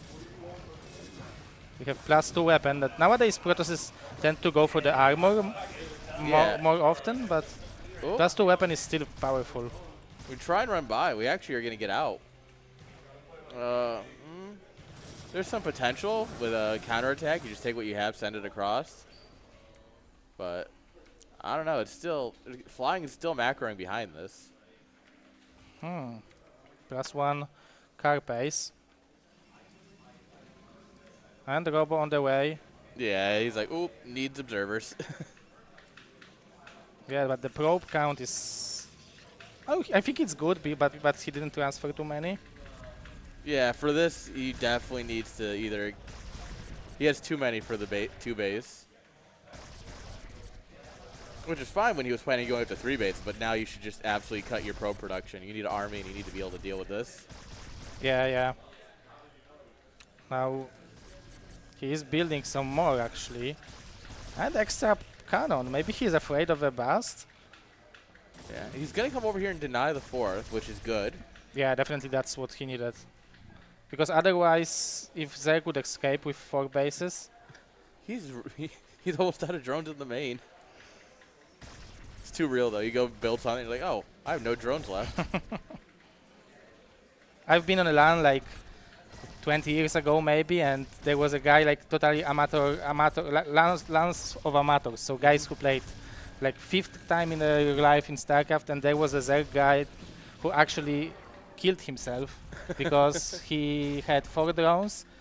He made gas, evolution chamber, creep colony, and I think another creep colony, and he didn't have money for the drone. Yeah. So No. yeah, so that was it. Someone didn't play the campaign. Never morph your last drone. Yeah. Oh, Oh, that's a cheeky little spot. very smart. All right, so this will be seen. Will either player realize this? Oh, Okay, Protoss is moving out, but flying is securing top right, so that's what we were Yeah. talking about, that he might need it. But now I believe that Least will have an option to expand at least. Oh, yeah, at least needs to get a 3rd base on now. yeah, definitely. He need to transfer some of those natural probes and give them option to mine. Oh. Lurkers will push this back. Well, yeah, he loses the Archon. But yeah, it's flying's in a really good spot. He's up what 11 supply now. Yeah, as a Zerg, when you are ahead in supply, then it's Usually a good point. then it's good. If you are not behind in tech or upgrades, I guess his tech is also on point. He has the filer mount. Adrenaline, I guess, is Yeah. done. And Least is not spinning the forge, so No. Is there a forge in the main, maybe? No. All right, so yeah, he's just stuck at +2. yeah, just +2 and no more upgrades. So maybe that's what he's cutting. Yeah, maybe he's just so gas. Is he gas starved? I guess he built a lot of gas units, but yeah, he don't have too much gas, but he also has a lot of minerals. Real quick. Where? Oh, sorry. Hang on. Let's watch this fight. It looked like he was only mining gas with 1 probe in the natural. Okay, let's check it out. Yeah. But I think Zerg's gonna get up here before these cannons are done. I think Protoss it's should hold it. close. Yeah. Okay. The cannons are finishing up well. The storm's coming in. Yeah, but still 20 supply advantage for flying, despite Absolutely. even losing so many units. His drone, like, he's basically mining from 2 bases right now, because here he has 3 drones. There's so many minerals in his main. Sheesh. Yeah, this is the special tactics for savings, saving for the pension. There was a NSL, a little fun community league, and one of the maps a couple seasons ago had a pocket base in your main. Yeah. So you had your main, you go up the ramp to the natural, but in your main there was like a small expand. It was like 4 mineral patches or something. Oh. And like one of my main strategies on that map was just not take it until like my 4th or 5th base. And then they're like, oh, well, I keep canceling your bases. How do you have money? It's like, I have a secret. Ooh, getting 2 Templar with those Lings. Yeah. This is not too much support for those Templars, but I guess this base, Yeah, this base is not going to have a good time here. yeah, with the swarm and such a good upgrades on links because we have 2-1 on links, so those zealots needs to attack the links 3 times before they kill them. So this Yeah. is a crucial And he upgrade. has crack, right? Yeah, he has crack, he has +2 carpets, +1 weapon, so Yeah. this those links will really gain a lot of value. Oh, we're gonna come behind though. We're gonna get these defilers. Oh, Like, these defilers aren't going home. yeah, it will be defended. And look at the supplies now. We have Protoss with advantage. This might actually be exactly what Least needed to get back in it. It's just a little bit too much from flying. Yeah, and third base stays standing. You're right, he only has 2 on gas. Oh, Now that Protoss, explains why why he had like 2,000 minerals and 100 gas. now he can make 10 Templars. But this base is, Yeah, Zerg is way too. Protoss isn't breaking any of these bases right Yeah. now. we already have those bases saturated, so I guess he's gonna try and make a play for the natural, maybe. play go. Ooh. Yes. That's a beautiful play. Yeah, those units are now Covered dying much in soup. faster. Yeah, we got to make sure we plague the Archon, the unit known for having a lot of health.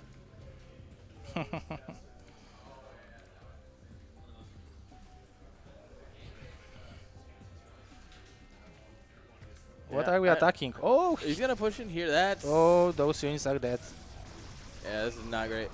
Wait, hang on. Will all 3 observers get taken out by the spores? 1, 2. Oh, almost. A good storm on the Lings as they bunch up on the ramp. All right, Dark Yeah, Storm this goes is what down, he needed. But still, it's but not enough, I guess. Oh, the spore. Oh, You were right. 3 kills. And another play go. What a This brilliant is just not great defense. for Protoss. Protoss players, avert your eyes. Zerg players, keep watching. If these 2 goons could figure out how to not block the ramp, this might not even be the worst moment. Yeah, but still he doesn't have observer, so those lurkers Yeah. need to be either stormed or, I don't know, Archon splash killed. Oh, but he's expanding at the same time. So I appreciate the idea that he wants to kill this base, but Yeah, he Flying just defense spent was- everything he had, really. yeah, flying Didn't. defense was, oh, it looks like it's too good.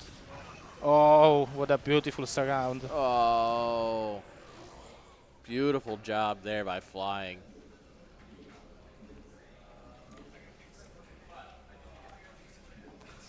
Yeah, I If- mean, But if Protoss will split them up and control those 2 bases, I guess it will be still playable for him, but yeah, he's far from out of it, but he is. Although, look at his mineral. Like, he's got no minerals at this point. He just dumped them all into cannons. yeah. He's mining only from this base. This one is basically mined out. Natural has nothing. Yeah. I think there's a. I don't know if Flying realized it yet or not, but there's a really good opportunity for him to end the game real quick here. Okay, we are spinning. We have 2-1. Whoa. This is it. This is. Yeah, but it will be defended by the Oh, Protoss. It seems like good it's enough storm. zealots. Yeah, lots of zealots here. We only have like what, 1 lurker, maybe 2. Oh, can we get lurkers on the probes? Just take what you can, try and kill the probes. Nah, nothing survives. And now this base is, Undefended. yeah, vulnerable to some attacks. Let's see if Protoss will decide to attack. Oh, some more Archons. I don't think you want that many Archons personally, but Yeah, the best is when you cast the storm and then morph an Archon, right? oh yeah. That's the best feeling as a Protoss, I assume. The best feeling as a Zerg player is when you see that, when you go back in the replay and you realize he hit Archon and 2 hit Templar that had full energy. You're like, yes! Yeah, that's pretty pleasureful. No. Oh. He got Hydra. No. He's on break, man, you know? He's just going to stand there.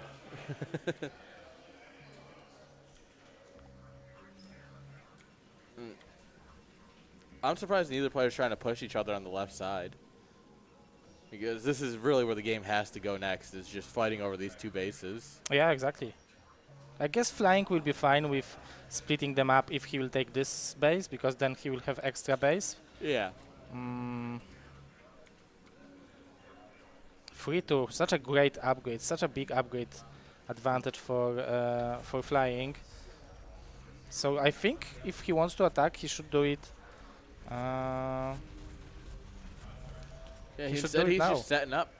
I would love to see him go drops, honestly. Whoa, how That's many? a lot of Archons. 9 Archons, holy moly. That's a lot. Wait, is he going drops? Oh, maybe. That's not a bad idea to drop something into the main base. That one Dragoon standing guard, it'll stop him, for sure.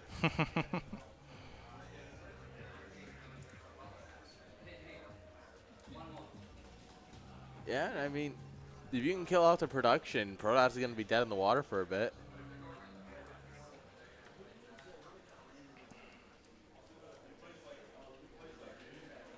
Ooh, that is a kind of a scary Deathball army, though. Oh yeah. Nice plague, but it's mostly Archons to get plagued. Yeah, this army, you need a lot of lurkers to fight with it. It's Yeah, it you will be can't hard to engage do. into this at all. Yeah, you can engage with mass links, right? The mass links will be just fried. Yeah. Okay. Oh, here comes Flight of the Huge drop. Overlords. Plus 1 carapace. We'll have 2 Archons. Nice Archons, bro.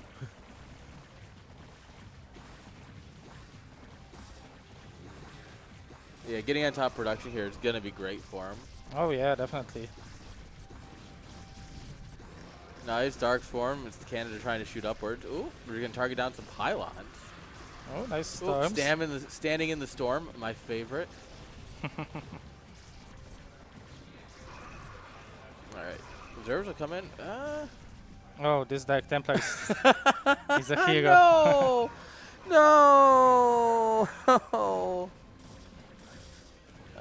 If you want to explain to somebody in one screenshot what Brood War is like, Oh yeah, it's this. That's right. Let's go. We have a screenshot ready. Perfect. And he's going to try and break this with what he's got, but unfortunately for him, the army is right there. Yeah, Because the it wasn't able to go up storms- the ramp. The storms are decent. There's still a little bit of red in the main. Oh, that's just Overlords. Is Least doing it? I think Least is doing, like I said, you know, if he survives to the late game, he's scary, man. This is wild. The DT is still there, by the way. Yeah, yeah. This is invisible also to Least. Huh, what's on top of this ramp? Why isn't this working? This is why you box select your army. Hotkeys are for nerds. You want to look over and box select, because then you'll get that. You'll get the DT and it'll be fine. Yeah, that's a lot of units actually, which are not a part of the main army. Yeah. Well, they're just there for the next drop, of course. Oh, how many Yeah. Archons do we have now? 10. 10. Has 9, goes into a big fight, comes out with 10. Like, wait a minute.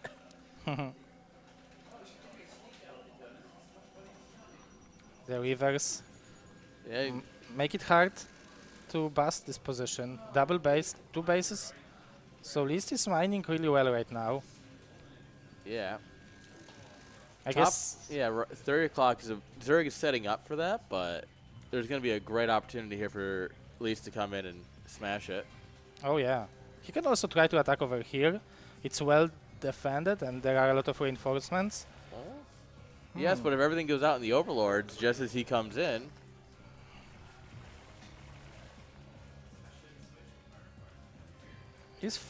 Okay, now flying should know that there is Yeah. something. if he sends these Zealots into the 12 o'clock, though, Flying might just assume it was just the run by, because he only saw a couple Zealots. Yeah. You're right. The Overlords are on the path. Ooh, the Archon. The Archons are going to see that. The Archons get the confirmation that there's a fleet of Overlords headed his way. That he's just going to send it. And I mean, Least is maxed out. Yeah, but he Oh, doesn't have what? Observer. Oh, God, so many Archons. Oh, are he just- has 2 more over here. They're just really far away. But he has a whole nother main, right? So he can just rebuild his production while he still has Yeah. an incredibly powerful He army. even has some gateways in here. And So if he will kill both of those bases, it will mean that Flying is only mining from this 9 o'clock. He still look how many minerals he still has in his main. Top left. Oh, this is the special Hey, tactics to this free is the still the drones. same 3 drones. Yeah, those are. They'll be working there forever. All right, we get some good storms here as everything kind of gets stuck on the ramp. Storm in your general direction. Links are so powerful under the swarm. Dude, Lings are so good with Dark Swarm. I don't know what Blizzard was thinking when they designed this. Ah. Did he Yeah. rebuild the Templar Hives? He did, so. So yeah, he's set. Good plague on the cannons, but I mean, they still have shields and they still shoot back.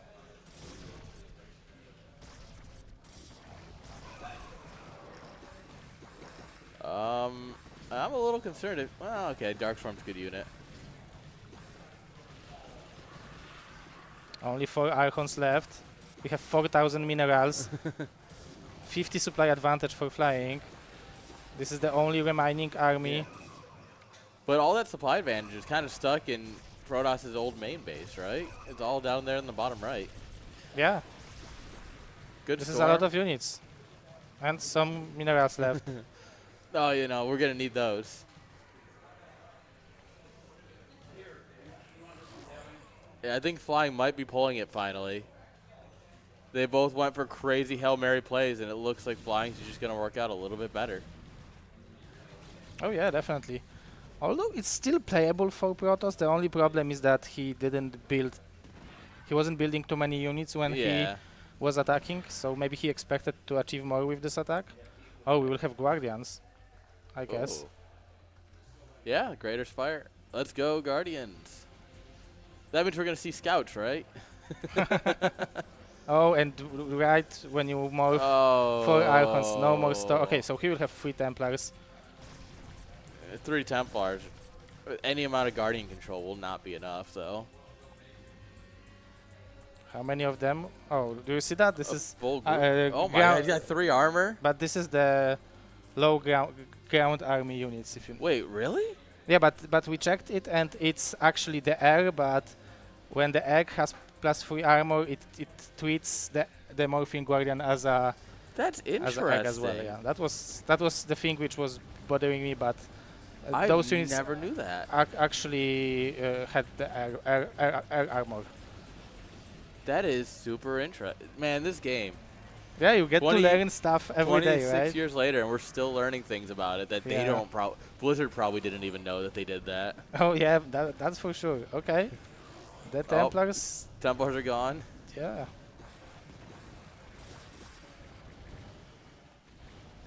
Yeah, like I said, with any amount of Guardian control, you definitely shouldn't lose.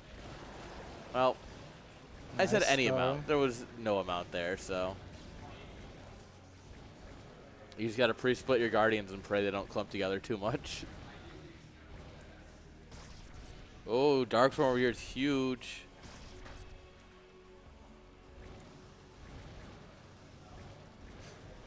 Boy, the Archon. Yeah, but at least still have 5,000 minerals, so Yeah. he can build 50 Zealots. That's great. Tell me when Zealots can jump and stab Guardians. Oh, that Archon really trying. Yeah, I think Flying has finally done it. It's the slow kill, but he's getting there. Protoss on just one base with half their production they need, really. Those 3 drones, man, they're going to be going till the end. Yeah, I think we will finish when those drones will finish. All right, great. So I'm going to go get dinner. We'll come back in about an hour, and they might almost be mined out finally. This is so many storms to try and clear this out. Oh, and he's going to make an Archon.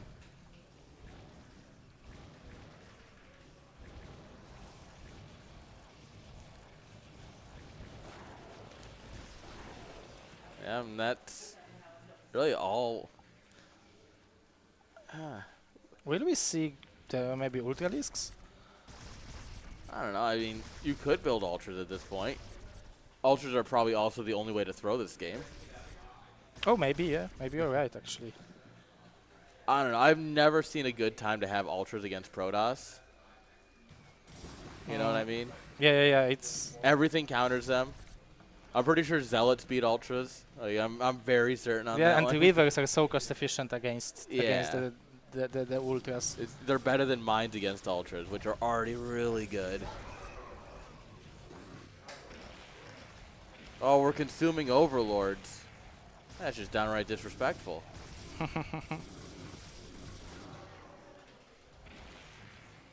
That was a good, like, List is able to push flying back with 80 supply less. That's insane. Yeah, he's making it look easy. Which, of course, he's playing Protoss. It is easy, but like. Oh, we have more Guardians. Oh, hell yeah. More Guardians, baby.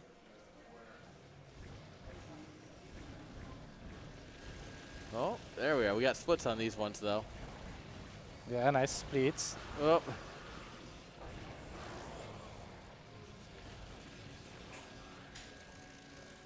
This base is mined out. Flying finally mining from some additional bases. So, I guess List will have one more shot to attack the top right. Yeah, he's got enough army for to kill one base, but I don't know. He also needs it at home to defend his only mining base. Oh yeah, that's right. I am glad we made 2 Devourers for the possibility of scouts. That never happened. Yeah, and when they will attack Observer, it's no longer invisible, right? Oh yeah, that's right. Acid spores are so weird. Okay, we have a lot of lurkers morphing. I like this choice. Yeah. Judging by the army composition of Protoss, it really makes sense to make a lot of yeah, at this lurkers. point, the only thing Least can have is Zealots and Archons. It's his most cost-efficient comp. So you just build 8 lurkers, and the comp no longer is cost-efficient.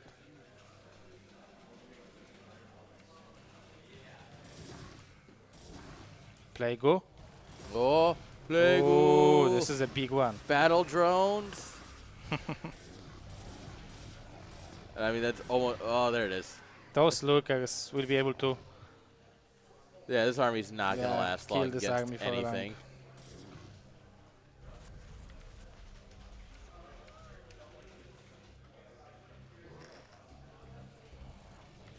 Like, I get that Least has to get something done, but I just don't know what you can do at this point. I don't know. I guess try to kill this base. Or this Yeah. base. Well, you can either go into the well-defended base or up a ramp into a still mildly well-defended base, you know? Yeah. This is going to be, I don't think it's beatable. I think this base is Very good preemptive Dark Swarm there, too. yeah, look at those Zealots dying so quickly. Oh, it's beautiful. The Archons are popping. We're getting somewhere, but more lurkers are showing up here, so once they're in the dirt, this is over. It's only 2-2.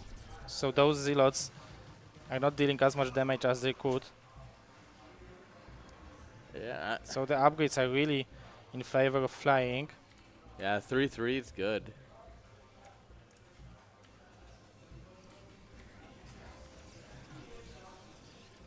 I mean, at some point, you have to supply your opponent. You have to go, huh, I think I'm losing.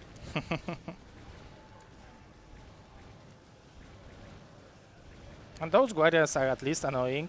They are forcing some storms to be casted. Yeah, they're keeping attention split.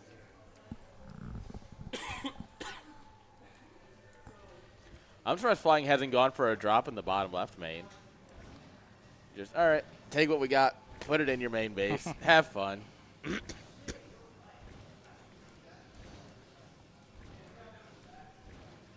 Oh, we will Oh, take he's the taking center. the middle. Let's go. Those drones are... Oh, 3 last mineral fields. This is where they're mining at their most efficient. Yeah. Perfect drone split. He's back there just boosting them every once in a while. Just Yeah. clicks back, boost, boost, boost.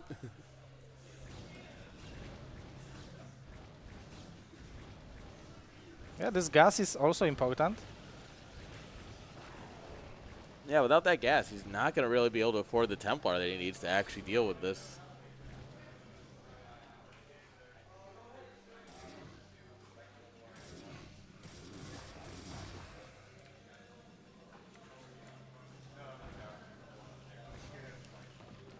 Yeah, So now it's like the question of how Flying will decide to finish the game. yeah. Because I don't see a world where, like, maybe there is a chance. I still don't know. It seems like too much Zerg. The map is all red. Yeah, the thing is that Flying is just letting him continuously rebuild army, right? You're right, and Like, it's not great army, but it's still 150 supply that you have to respect. yeah. But the plague might be real. Oh, give us the plague. Oh my god. This is so much HP. Why The- can't my plagues be that good? Like, Zealots are the only units which are attacking lurkers under the swarm, and they don't have attack upgrades, so those lurkers can survive a lot of Oh, hits. that's a great Ooh. plague. Gets basically all the Zealots and the Reaver. Did he ever get Scarab damage, though? That's the real question. Everyone's favorite upgrade.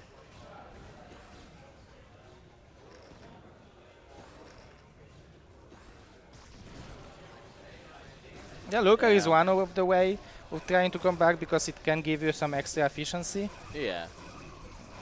but this lurker, Yeah, it's just his observers are never quite up with the army, so he always loses at least a handful of Zealots to just a few lurkers.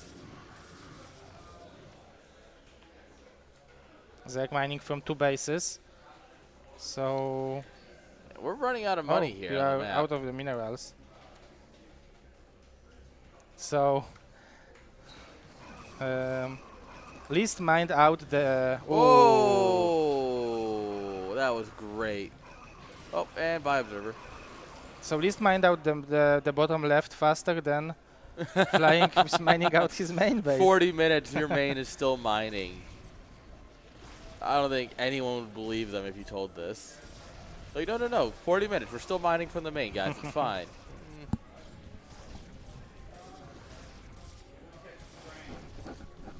Yeesh. We can't say they're not giving it their all, at least. Oh yeah, they are fighting with all the strengths they have. Yeah, I mean, it's the lower bracket. You have one shot to make it back into the tournament. Oh yeah, one lost best of 3 and you are out. Yeah. I mean, granted, there are also game 2 and game 3 that you could play for, but, you know, why give up game 1? Just keep Yeah. fighting.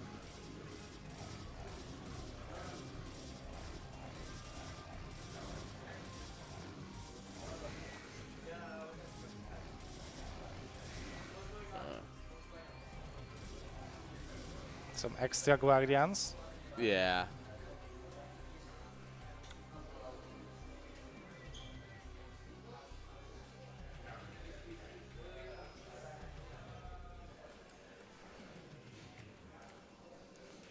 I do like this, like a couple of Guardians. Throwing at him with some Storms.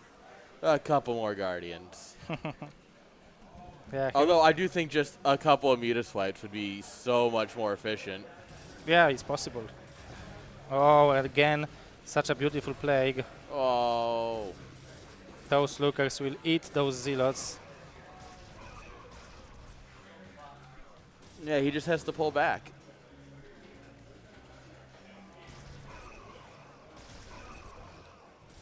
This lurker's just getting free kills with every swipe.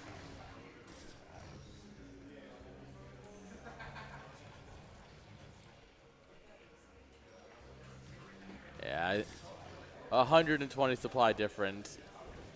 At some point, you will end the game. Well, now we're hitting probes at least. He should get air upgrades because he's not two-shotting probes anymore. He needs those air attack upgrades. 3-1. Oh my God. Oh, wow. They actually are more upgraded than I expected. Those are better upgrades than Protoss have for the ground units. Just about, yeah.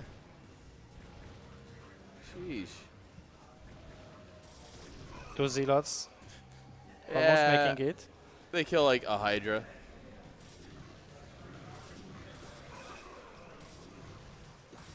Even the Lings are taking good fights. Just the upgrades are so vastly different between the two players. Yeah, I agree. This Protoss doesn't even have any shielding upgrades. Normally by this point, you're working on like 3-3-3. Yeah, usually yes. So the Archons are a little bit worse because of that. Yeah, it's just... Don't worry, Lee. Nobody will think of any less of you if you say GG. Yeah. You can even type bad game. Hey, GG! GG. Holy moly. 43 minutes, and those drones in the main are probably Still mining. Yes. Jeez. Oh my lord. Hit the window ski real quick. Just we'll lead flying up a point. And then once we know the map, we can click it. And that's it. Okay. Super simple scoreboard. You made it for yourself? No, Dada, he is a community programmer. And he's one of the people who helps make the CPL web app. And he made this for CPL. And I'm like, hey, can you make me a version for CSL? And he did. Oh, that's so cool. Yeah, and it's a super simple. It's not that much code at all. And so, yeah, it's just you go in, you put the player names. You can have teams, so obviously because it's made for CPL and stuff. You score your maps. You can type in map names, so if we're just doing on whatever maps. Like, oh, hey, we're going to do like a BGH. You can just put like BGH in there instead. Oh, that's cool. So you can pick your map pool and save it and have all the maps from the map pool. Yeah. So he preloaded these maps specifically, but you can then add and save. They'll reset anytime you close OBS. Okay. So it's a little bit, but that's where it's like, you ask him like, hey, just make one with this map pool, and he did. Oh, that's and then cool. you can have a replay blocker, so you click that. You get an actual blocker, so that way if you're casting replays. Oh, okay. Because some people don't understand the concept of turning off the replay timer. So it's made specifically for them. Yeah, but it's something that you can just hand to almost anybody and go, here you go, use this for casting. And it's intuitive, usually. Yeah, it seems very cool. Yeah. So do we have maybe they already created? Oh. Did you create the game? Yeah, I think, there it is. Okay. So Why is it not showing for us? Invalid, what does it mean? Invalid game option.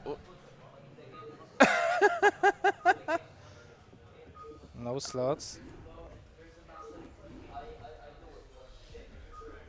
Oh, what the heck? He has it hosted as a 1v7 But on Neo Dark Origin. this is 2 players map. Yeah. Well, yeah, we know the map now. Man. I'm gonna send you what we're seeing flying. This is hilarious.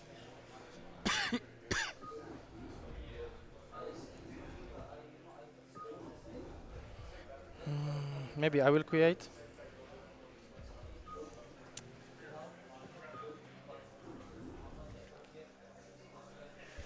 All I right. will let them know that. Yeah. All right. I think they the game just did a really weird, stupid. Like genuinely have never seen it do that. That's super weird. Like, it's just like throwing out errors and a 1v7 on a 2-player map, which is not how that works.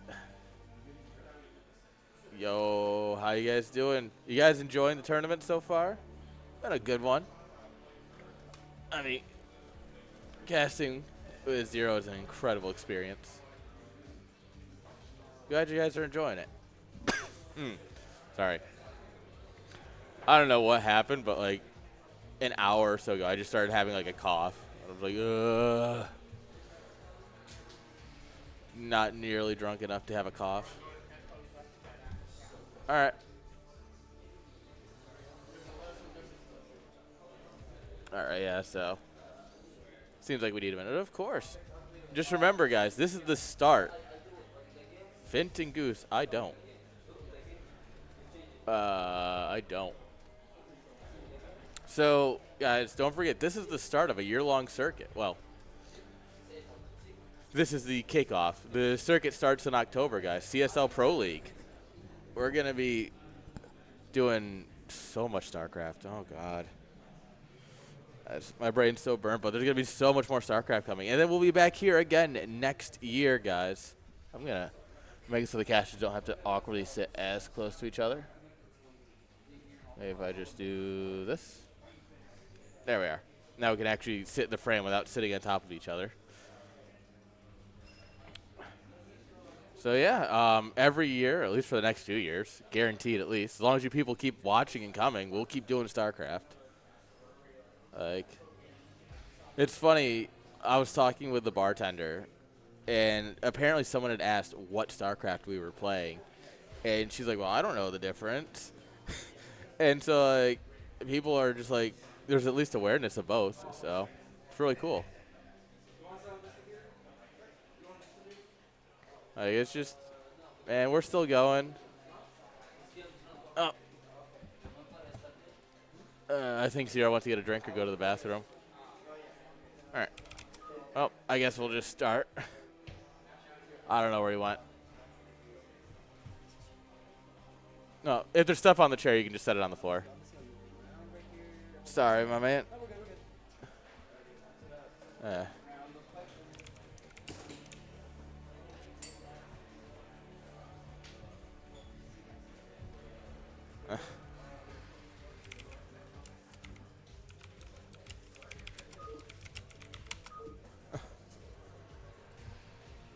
right. Oh, there he is, just in time. Also, guys, make sure you check out the merch. We got some cool shit. Get your Archon shirt. Yeah, this one is very cool. Yeah. I really like the hat. Thank you. I genuinely love the hat. Like, I ordered, because obviously I want to order my own merch before I sell it to anybody. And I put it on, I'm like, wow, this is like surprisingly comfy and just a nice quality. Yeah, we were laughing because it's got the glitch where if you go online, you get the your BNet account. Do Do you know this? No. So if you play on LAN, yeah.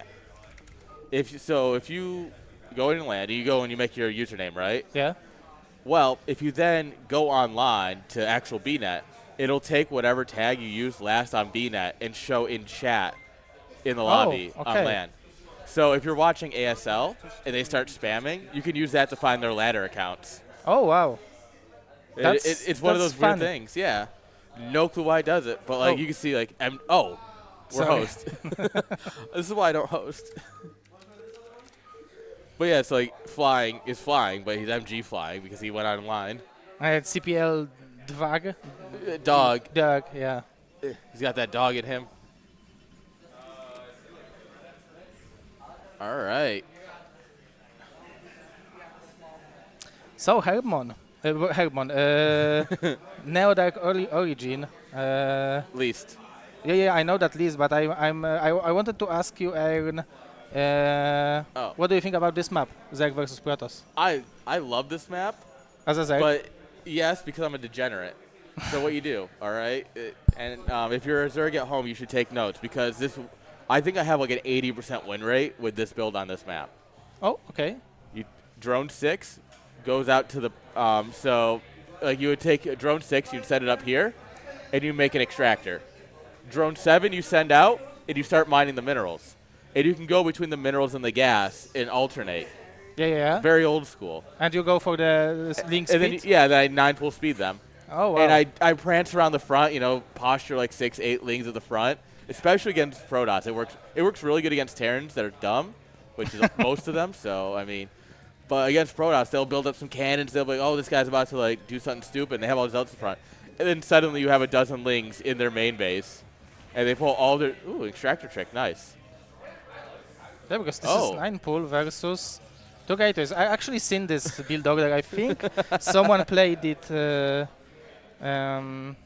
so off. There was one guy who like got it into very far in some tournament where he was doing this build order all the time on Neodark Origin. This is like a 9-10 or a 10-10, basically. Yeah.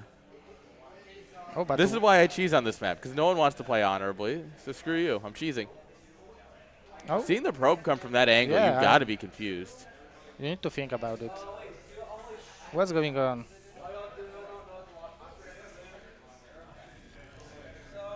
This Overlord will find it in approximately 3 hours. Oh, not going to block the hatch. And just bait him by letting him get the hatch down. Oh, ooh, nice.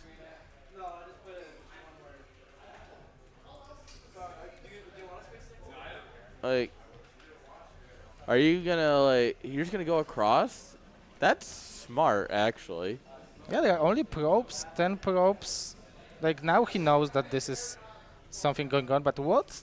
Yeah, but Least now will the do. Zealot has to chase down the Lings, Yeah, right? what this will do, how he will defend. Yeah, he has to build more probes and hoping that he will out-micro the Lynx. Yeah, we have a Sunken in the main base. Yeah, and you're just gonna drill across that, and you're gonna try and kill as many probes as you can. Oh, hammering the Nexus. Is it? He can't, right? Yeah, I think... Can he? No, I think if he actually committed. God, even with him like half committing, it's still so close to going down. I think it's not bad for East right now, because he didn't lose too many probes. I expected him to lose more. He's only lost 2 so far. He's got 3 Zealots going in. Oh, okay, probes are still falling.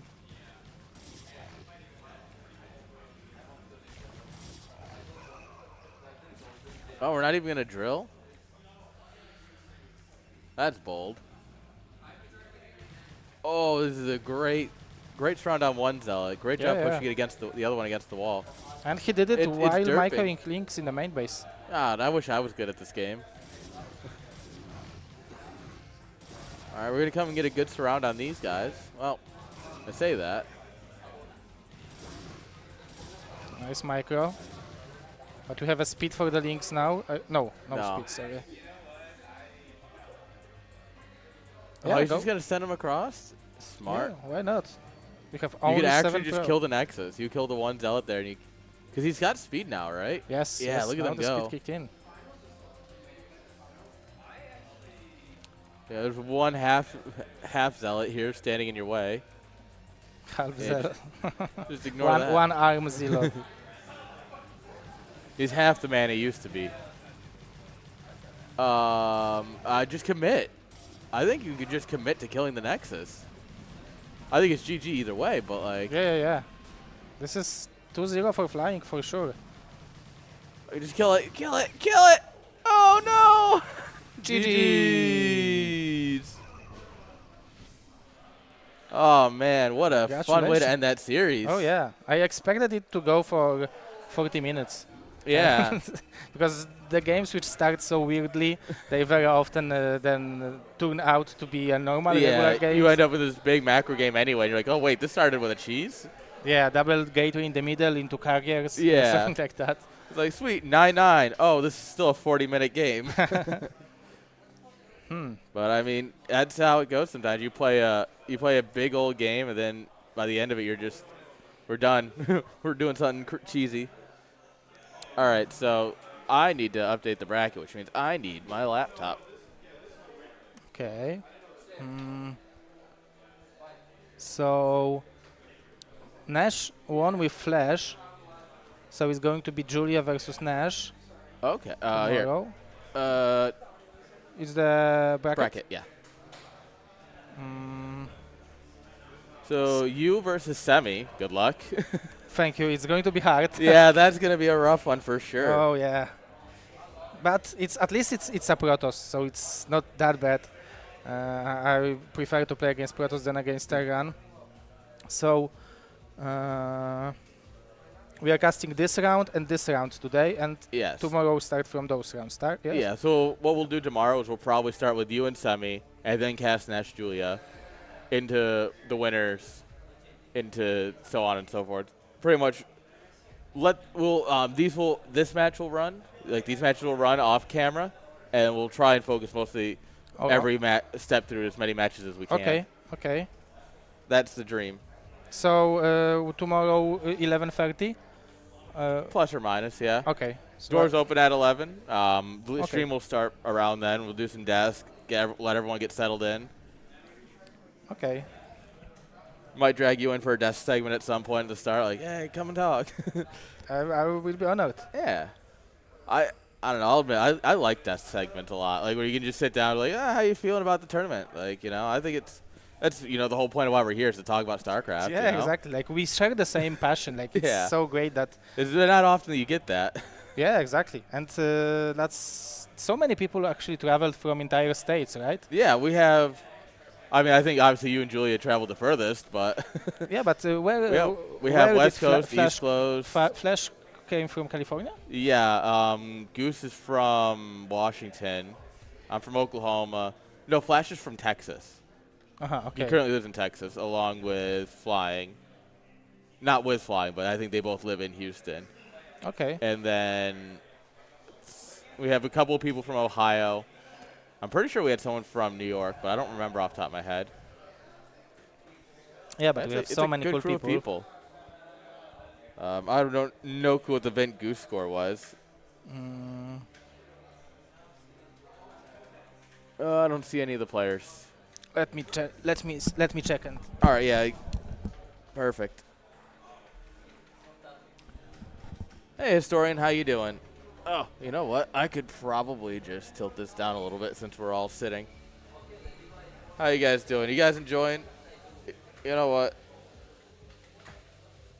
Just for you, I think we can. Not for Escalade, but, stream manager. 2-1 for Goose. Sick. Bracket.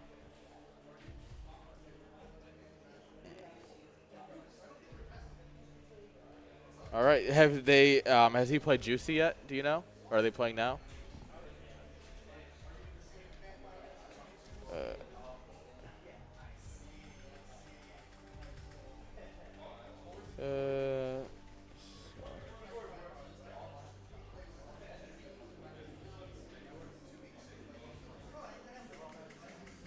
There we are. It's just not Juicy. Oh no, we need. But Justice. We need more juice. That's what I'm getting out of this, is that you just need more juice. There we are. Yeah, what Escalade said. Use your Prime subs. Use your biddies. It does actually go a very long way into making sure that these events keep happening. But you know what? Just viewing is also awesome, guys. We have a whole stream tomorrow, too. It really is just how it be. So, yeah. Zero Semi, Nesh, Julia, Flying, and Moonrai. Kind of a banger. Let's see. Juicy, Goose, Flash, and Scion. Juicy and Goose, that's a tough one, I think. Goose, and then I think Flash over Scion. Goose and Flash would be a fun one to cast. Oh, hell yeah. These guys are booting up Helldivers next to me. Hell yeah, brothers, for democracy. All right, guys. I'm going to go figure out the bracket. Make sure that we get it updated, guys. I'll be right back. Don't go anywhere because we will absolutely have at least one more series to go tonight. Don't go anywhere.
All right, guys.